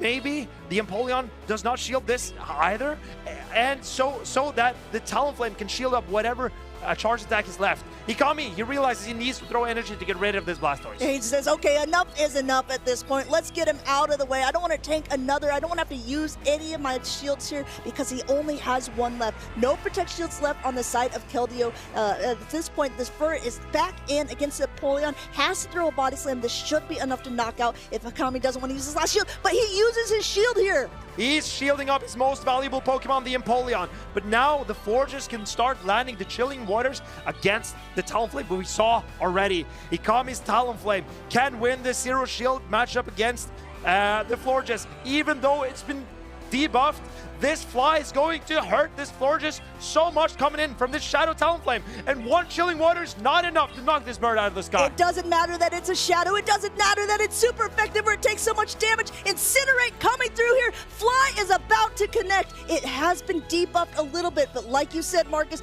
we've seen it before. We know how much damage this can do. And the Florges, oh, it's almost gone, but not entirely. But Shadow Talonflame, it burns down the floor. And Hikami is up 1 game in this grand final recess. That's 4 games in a row against Keldeo. The sun was baking. The Talonflame was basically wilting that flower into the ground. It didn't matter about that super effective damage. When there was no shields remaining, Hikami was able to take that round. And Hikami, he is using the same strategy game after game, getting a shield advantage in the lead, setting up his Empoleon to sweep in the back. And how is Keldeo going to deal with that Empoleon? Hikami keeps doing it again and again and again. When will Keldeo start accounting for that specific strategy? I think that is the huge question, right? Because when you have so many Pokemon that can't handle it, you might have to play a little bit more rock, paper, scissors, a little more aggressive to find out, okay, it's sort of like the whack-a-mole game, you know, where you got to find where that Empoleon's going to be, and you got to match up the correct Pokemon with it. On the side of Keldeo, it could be that Unova and Stunfisk. That looks like it's possibly the best answer, although Galarian Corsola can go toe-to-toe with the Empoleon. I think that's why we've seen that quite a few times as well. But we've also seen Galarian Corsola line up against the Ferret. At that one time we just saw, it turned out okay, but it's a risky pick for Hikami when Keldeo keeps bringing that Ferret. But as you're saying, maybe it's time to bring out that Stunfisk. Stunfisk does have a decent matchup against the Empoleon, but if you look at the rest of Akami's team, it also does pretty well against that Shadow Talonflame, to be honest. But everything else pretty much negates all of the energy. We're hopping into game number 2 of the Grand Finals here. The winner of the Grand Finals is going to be our Lille champion. Well on their way here. We got that Talonflame up against that Fur in the lead. But if you go ahead and take a look at that backline of Keldeo, it looks like he has brought that Unova and Stunfisk.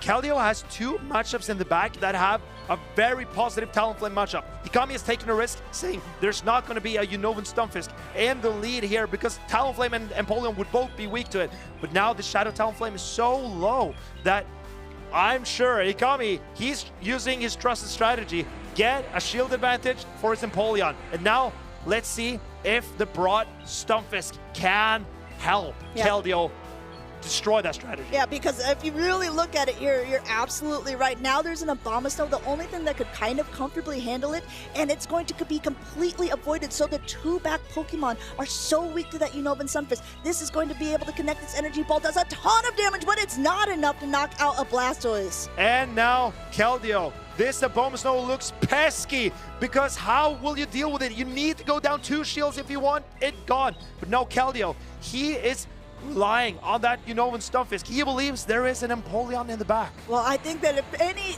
time before it indicated what is in the back, he probably has a good idea. This Swift will be able to connect, knock out the Abomasnow. No! Hikami says, okay, there's something in the back that if they're shielding up everything here, maybe it's something that I don't want to see on the Empoleon, but now puts him down a shield. Will the Fur go down as well? This is, and Hikami, he's playing his odds again, and now the Empoleon will outpace the Stunfisk to 2 charge attacks.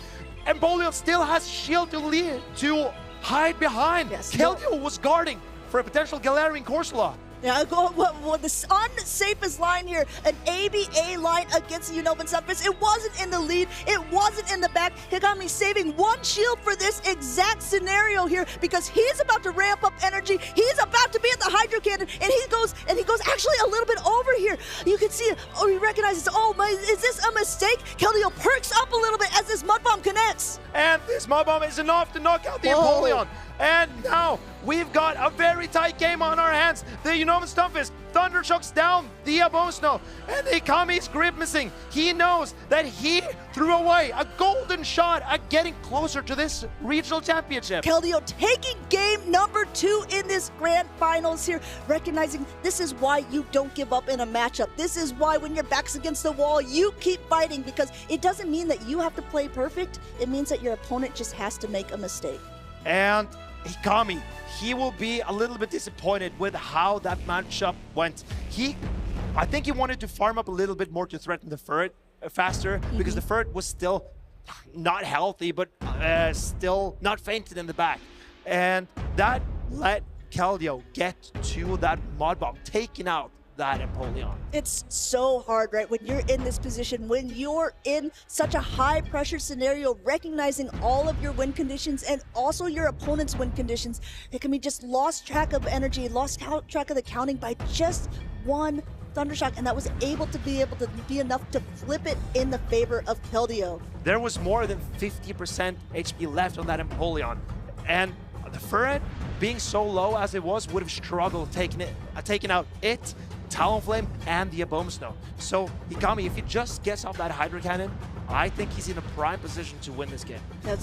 Just from fast attack damage alone. So we did get to see in those matchups, Hikami is going ahead and just making sure with the judges that everything went according to schedule. So the match is under review. But while it's under review, Marcus, I would love to take time to talk about something that you brought up right in the center of the matchup there, and that was the fact that there was a Talonflame in the lead, and there was also that Empoleon in the back for Hikami. How dangerous is that of a position to be in when you know that your opponent has a Pokemon that's strong against both of those on their team? Talonflame being a flying type and Empoleon being a water type makes both of them weak to electric. If Keldeo would lead his Unovan Stunfisk, the electric type, it's bulky and it's fast, that would be such a threatening position. I don't see an easy way for Hikami to wiggle his way out of that scenario. But as we said, he's been living on a prayer. He's taking chances, because if you're willing to take some risks, it's hard for your opponent to guess what you're going to do, because you're unpredictable.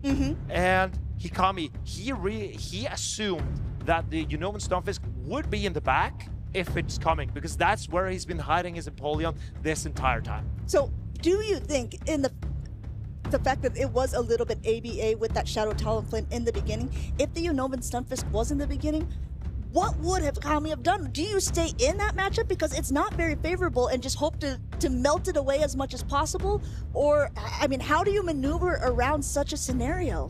I think you either need to stay in and hope to get off a flame charge and wiggle that Unova Stunfisk low so you can get the Abomasnow on it and hope that Abomasnow can deal with it.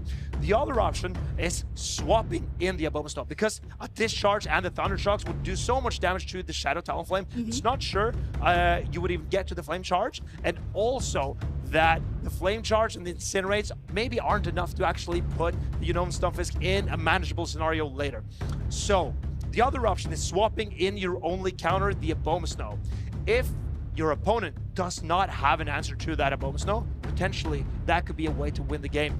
But then you're left with Talonflame and the Empoleon. And two Pokemon weak to that Unova Stunfisk. It would have been such a tricky scenario, I think, to maneuver around. He's very lucky he wasn't in that position, but Keldeo really masterfully continued to play that Unova Stunfisk throughout those matchups.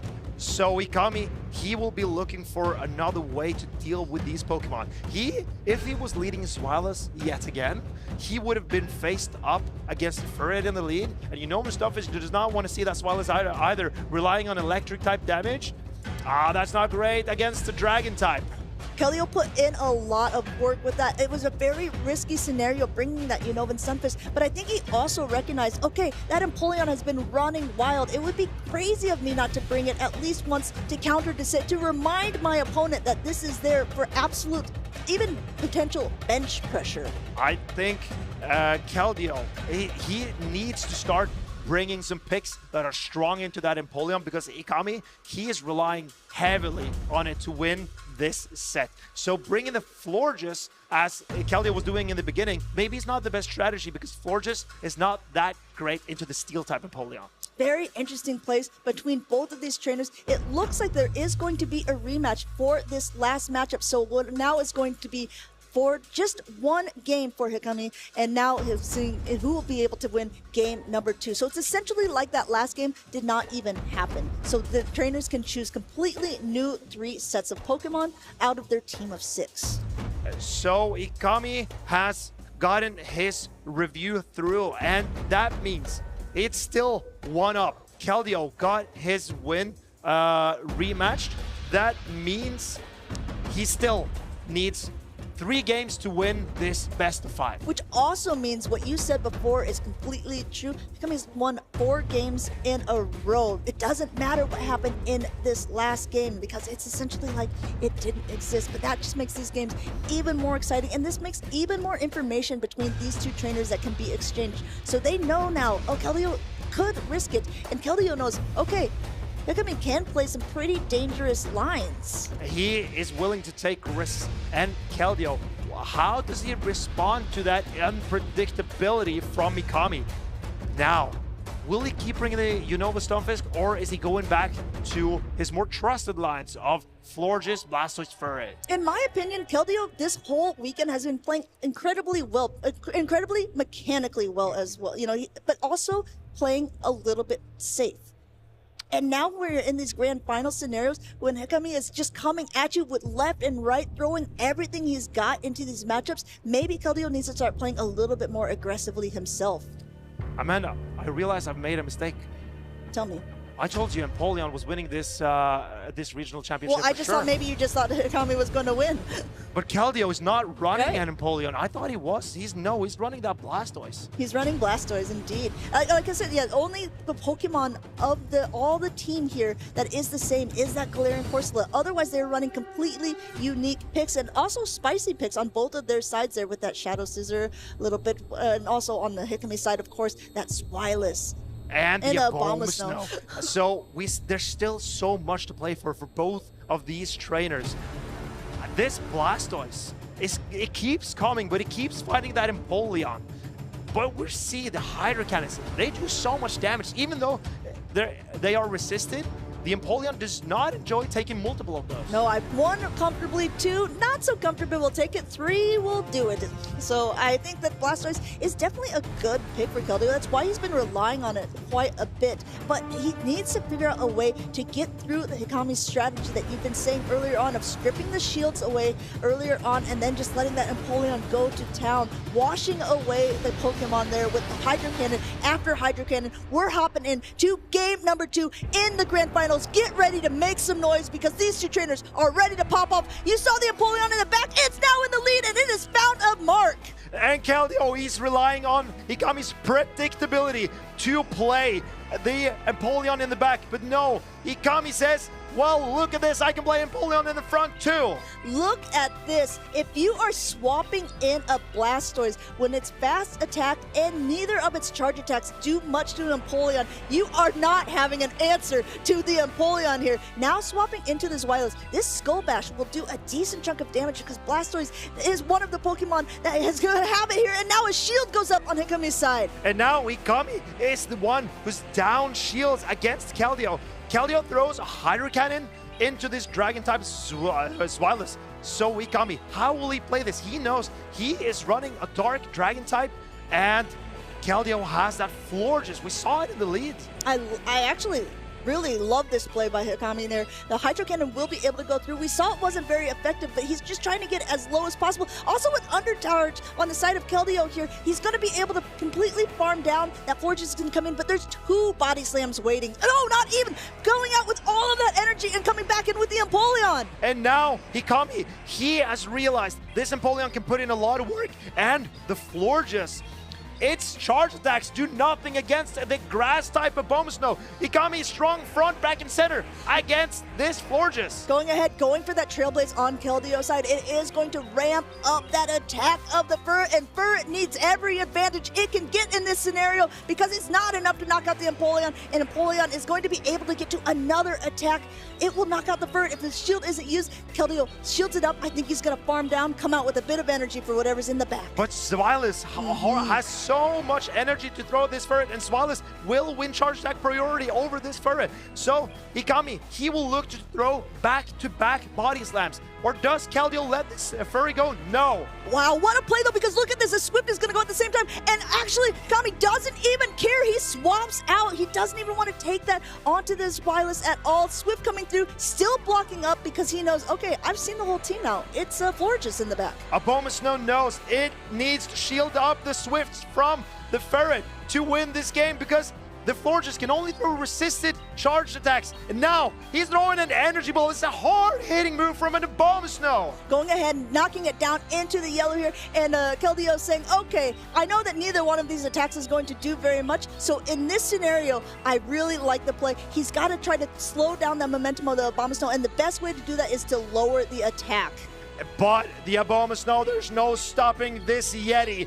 Abomasnow throwing the Weather Ball to get rid of these pesky Florges, so Swilus and Abomasnow in tandem can win this game for Hikami. The Furret is going down. No shields needed at this point. Going ahead, taking game number 2 in this Grand Finals. This 5 games in a row that Hikami has won. He just needs one more game to become the Lille Regional Champion. But now is where the pressure is piling because Hikami knows he's 1 game away. He's been playing flawlessly for the past 5 games, and now he is standing at the gates and he's knocking on the door. But will he let himself in, or does he turn around? Does Keldeo, the gatekeeper, tell him to turn around and go back down and find his own way into the gates? It's left to see. This could be the final game of the Lille Regional Championship. It's match ball in Hikami's court. Hikami is patient. He's thinking about what he needs to bring from time and time again so far in these Grand Finals. He's had the best calls, the best team reads. His Empoleon has been unstoppable. Keldeo, coming from the winner's side of the bracket, has been playing flawlessly this weekend, has had so much support from friends and family. As he said earlier, he just needs to be able to get the momentum back in his court to be able to call himself the champion. He just needs 1 game to shift that momentum back in his favor. In the winners finals, we saw a lot of scissor from Keldeo.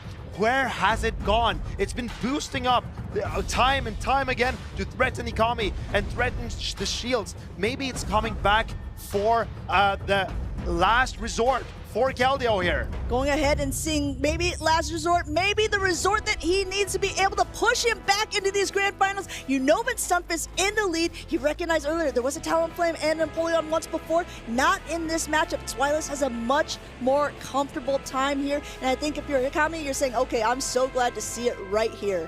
What Hikami knows is that his Empoleon will be entirely unchecked in the back.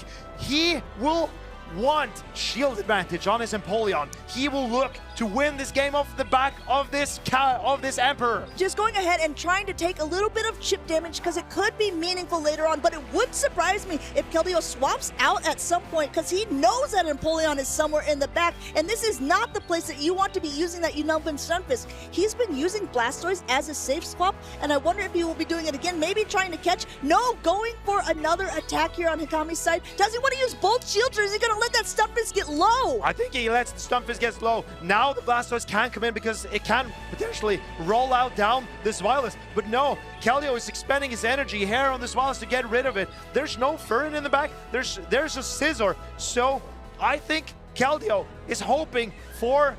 Oh, he knows there is an Empoleon there somewhere. Where is it? He's playing hide and seek. Going ahead, going and throwing now an extra rollout, but there is going to be a Nightshade going through on the side of the Galarian Corsola of Hikami as it comes in, trying to scare off this Blastoise, but Blastoise has a lot of energy already to its name, basically off at 100% here. Neither one of these Hydro Cannons is going to be enough to knock out the Corsola on its own, but a tag team effort could put it desperately low into the red. This Corsola is so bulky. It withstands these Hydro Cannons without a problem. It can easily live another one to get off a Nightshade. And then what will be left to stop this Empoleon from Mikami? He throws a Nightshade with his Galarian Corsola. How does Keldeo respond? Now he responds by not shielding it up. We're about to see the last Pokemon that Keldeo has brought into it. It's going to be that Shadow Scissor, but it's immediately now pivoted into the Empoleon. You see both of these trainers recognizing this is the end game. Both of them need to be exactly on point, and there is no shield use on this first Night Slash. Can Keldeo boost to potentially give him a shot at this game? No, there's no boost. Can he get a catch? Going ahead, throwing up right now here. There's one shield remaining on Keldeo's side. He's got to use it on this Scissor. And Empoleon is now looking to wash out this Scissor from the field. He tries to go for a catch. No, but he needs to get a shield from this Empoleon. The Empoleon, he got me realizing he is winning. He knows how to win this game. He can see it clearly right ahead of him. Farm down the Stunfisk and launch this Hydro Cannon. Hydro Cannon will be thrown here. Put your hands up. Take the crown off of the Empoleon and put it on Hikami's head because he is the 2026 Lille Regional Champion. And it's on the back of this Empoleon. The direct invitation to the World Championship is secured. Hikami is a veteran. He's been to so many tournaments. He's been grinding. He has been training for this exact moment. He must be so emotional inside. You could tell on his face the moment that he realized he was winning. It was incredible to watch. Coming in from that winner's side of the bracket earlier on today, he faced Keldeo in the winner's finals. Keldeo was the person to knock him down to that loser's finals. Hikami played against Kokshak there, taking it to game number 5, but securing his spot not only in the grand finals, not only did he flip it, but he was able to 3-0 both times to become our champion. Imagine facing the trainer that gave you your only loss on the entire tournament, and then determined to turn that around. He faced off against Keldeo again, didn't drop a single game. He realized the value of his Empoleon up shields was too much for Keldeo to handle. You saw the grit, you saw the determination in his face, and you saw the relief and the joy when he recognized he was going to win that matchup. Keldeo did everything he could to try to stop the momentum of the Empoleon, but in the end, it wasn't quite enough. Second place is still a phenomenal run for this trainer, the best that he has ever done in a tournament. I hope both of these trainers are so incredibly proud, not only of themselves, but of the French community, of the Pokemon Go community that has come here to support everyone at the event. It's been an incredible weekend where we've seen so many different Pokemon, a wide range of Pokemon that's been performing so well this entire tournament. And Ikami, he has concentrated all of them into his team. The Galarian Corsola, the most used Pokemon here. The Empoleon, who impressed us from the first game. We saw it yesterday. A Bombasno I was not expecting, but we've seen Shadow Talonflame on RGR and Galactica Bolton. We've seen Zweilous on also on Galactica Bolton's team, and it did so much work for Ikami in this final. Going ahead and just having some unique picks, some things that haven't really been seen so far in this meta has really helped flip it on its head here in Lille. I really am curious to see how it's going to be going forward. Are we going to see more trainers adapting to use a team of the last regional champion? Because if so, this is a very unique team with that Zweilous, with the Empoleon, Galarian Corsola, Shadow, Talonflame, Abomasnow, and Gastrodon. You know what would be really annoying for Ikami's team? Tell me. Bastiodon. Bastiodon, indeed. I think North America is grinning, saying, okay, yeah, let's, you can go ahead and bring that team in. I only see you, Gastrodon. Instead of the Empoleon putting in the work, I think that could end up flipping things around a little bit. Let us know in the chat which team you think was the most interesting one to be able to take it this far. Was it driver or car in this scenario, as Sakami was able to just completely masterclass those grand finals? I think it was a combination of both, because this driver realized what race car he was in. Beep, beep. Maybe zoom, zoom. My polio work actually needs work, turns out. Get out of the way for this race car. That it was Hikami and his Empoleon, and he took on all the opposition, and he is not looking in the rear view mirror. He won.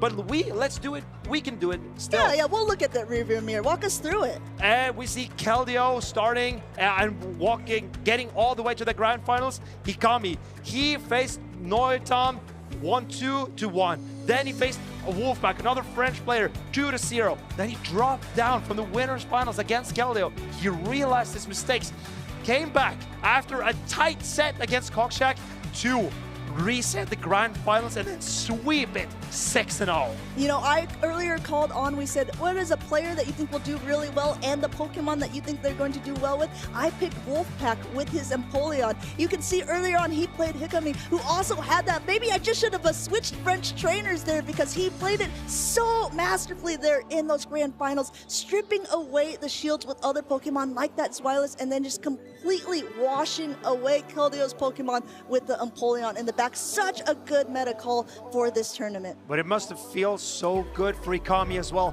having the support of the crowd, hearing the roar of celebration at every win that he gets.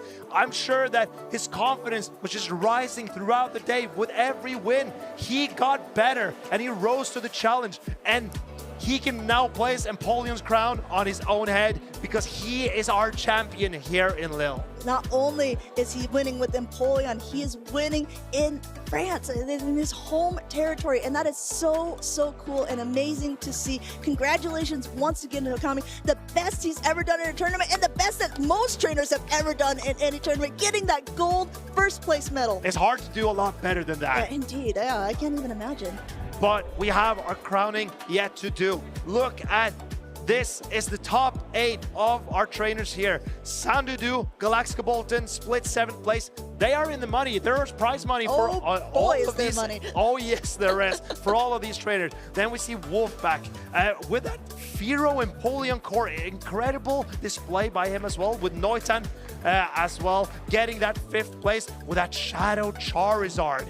Then we go into the top 4. Amanda, tell me about Chris. Yeah, let me tell you a little bit about this Spanish trainer. He's been someone who's been competing throughout these seasons. He's been running some teams that are really similar normally to his friend Patoman, or also maybe from the past regional champions. I know that he played Out of Pocket's team one time. He's been able to top cut in the past. He's been able to do incredibly well, but this is the best finish that he's had so far with that 4th place. Then we already saw a little bit earlier on Kokshak playing. He is our 3rd place person our Warsaw champion, and finally Keldeo getting that silver, which is amazing in itself, and Hikami with the crown on his head with that gold.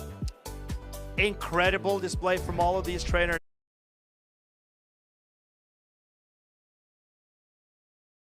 Martijn, are you ready to give the players their medals? I'm giving it over to you. Let's see it, Martijn. Okay, guys. Tournament this has been. The season, the 2026 season, has only been underway for 2 months, and sparks, fire and ice already has been flying underway. We've seen it all in the Lille Regional Championships so far, and now it's time to crown our finalists of this weekend. In 4th place, we have someone, I remember, he competed for the first time in the 2024 Barcelona Special Championship, and look at how far he's come right now. His first medal finally after all these championships. I want to give a big round of applause for the 4th place finalist. Felicidades, mi amigo, Chris!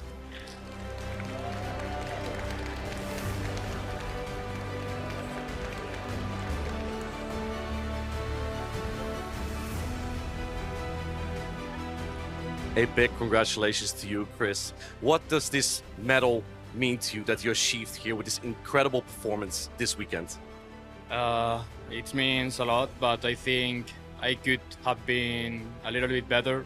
The last place I was so unfocused, and I think I could have been done better, as I said. But yeah, I will go for more tournaments and I will give my best. So where will we see you next? I hope Stuttgart. Very good. Well, again, congratulations on this performance. It has been absolutely amazing to see you. One more round, please, for our 4th place finalist, Chris!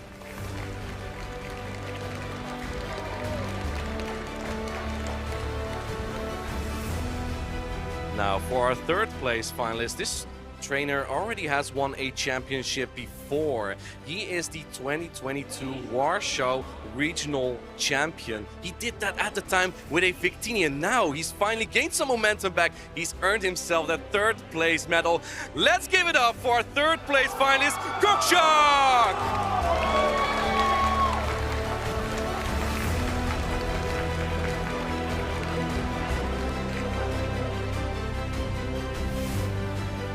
Congratulations on this amazing performance, and what a team you brought. Kokshak, you have so much experience, and I'm bet that you have some advice that you could give to anyone coming to these championships. What kind of advice could you give to trainers that are wanting to become as good as you? Currently, I can only think. All right, give it up for Kokshak. Well done. Yeah, you did a great job. Very well done. Thank you. A lot of excitement there from our 3rd place finalist, of course. But we're moving on to our grand finalist now. The next trainer, the runner-up, is someone who has come from far. I remember when he brought a spicy pick, his favorite Pokemon, Mawile, and he became a content creator. He has put in so much work for the community, and now he's finally made it so far. Let's give it up for our runner-up, Keldeo!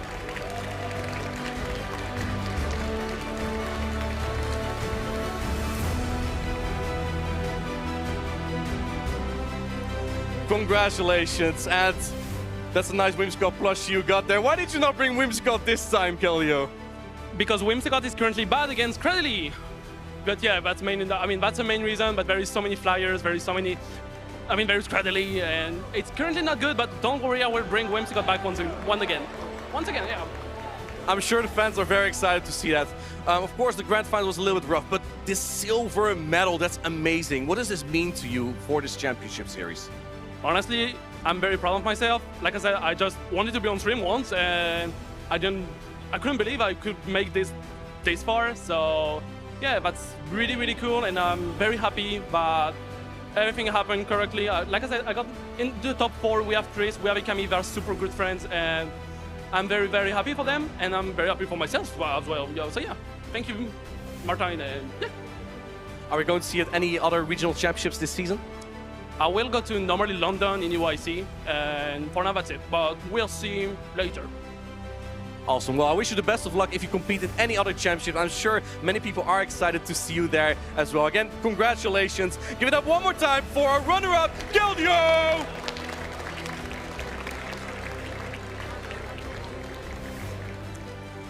I'm not gonna lie, when that grand finals just ended, I kind of shed a tear as well. I know from how far this trainer has come. He's put in so much effort. He's a diamond in the French community. Our grand champion of Lille 2026 is none other than Hikami!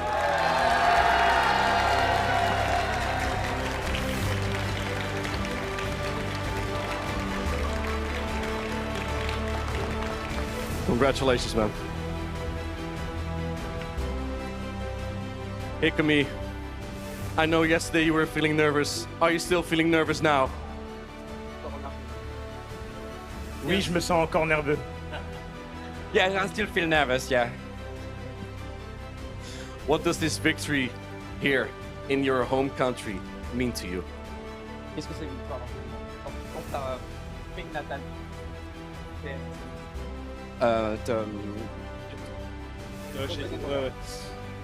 Cette victoire représente beaucoup parce que c'est pour la France que je le fais, c'est pour vous tous. Je suis fier de représenter ce pays et le faire à domicile, c'est vraiment un plaisir. This victory means a lot. This win means I did it for you guys, I did it for France, I did it for the community, I did it for everyone there. And thank you very much, everyone. You made it a lot for me. Hikami, are we going to see you at the World Championships in San Francisco? Pour cette fois, oui, on me verra au World. This time I'll go to Worlds.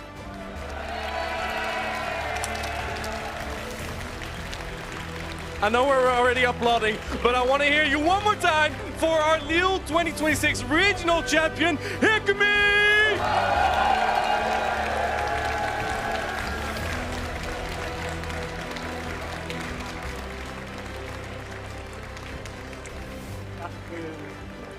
What an exciting weekend that was, and so many new faces have made it to the top here. The championship series are only developing, and perhaps could be you next time make it that far as well. To get you a little bit excited, we're gonna show you a trailer of the LAIC coming up later in November. That's gonna be the first international championship. Super excited as well, but don't go anywhere just yet. We're gonna wrap up real quick. Be right back.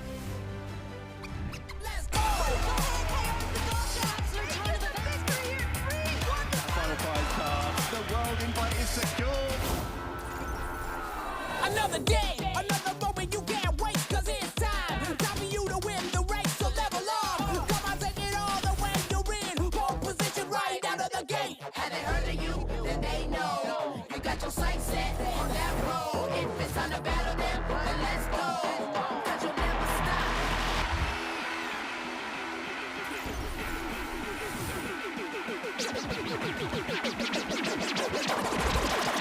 Show them what you got.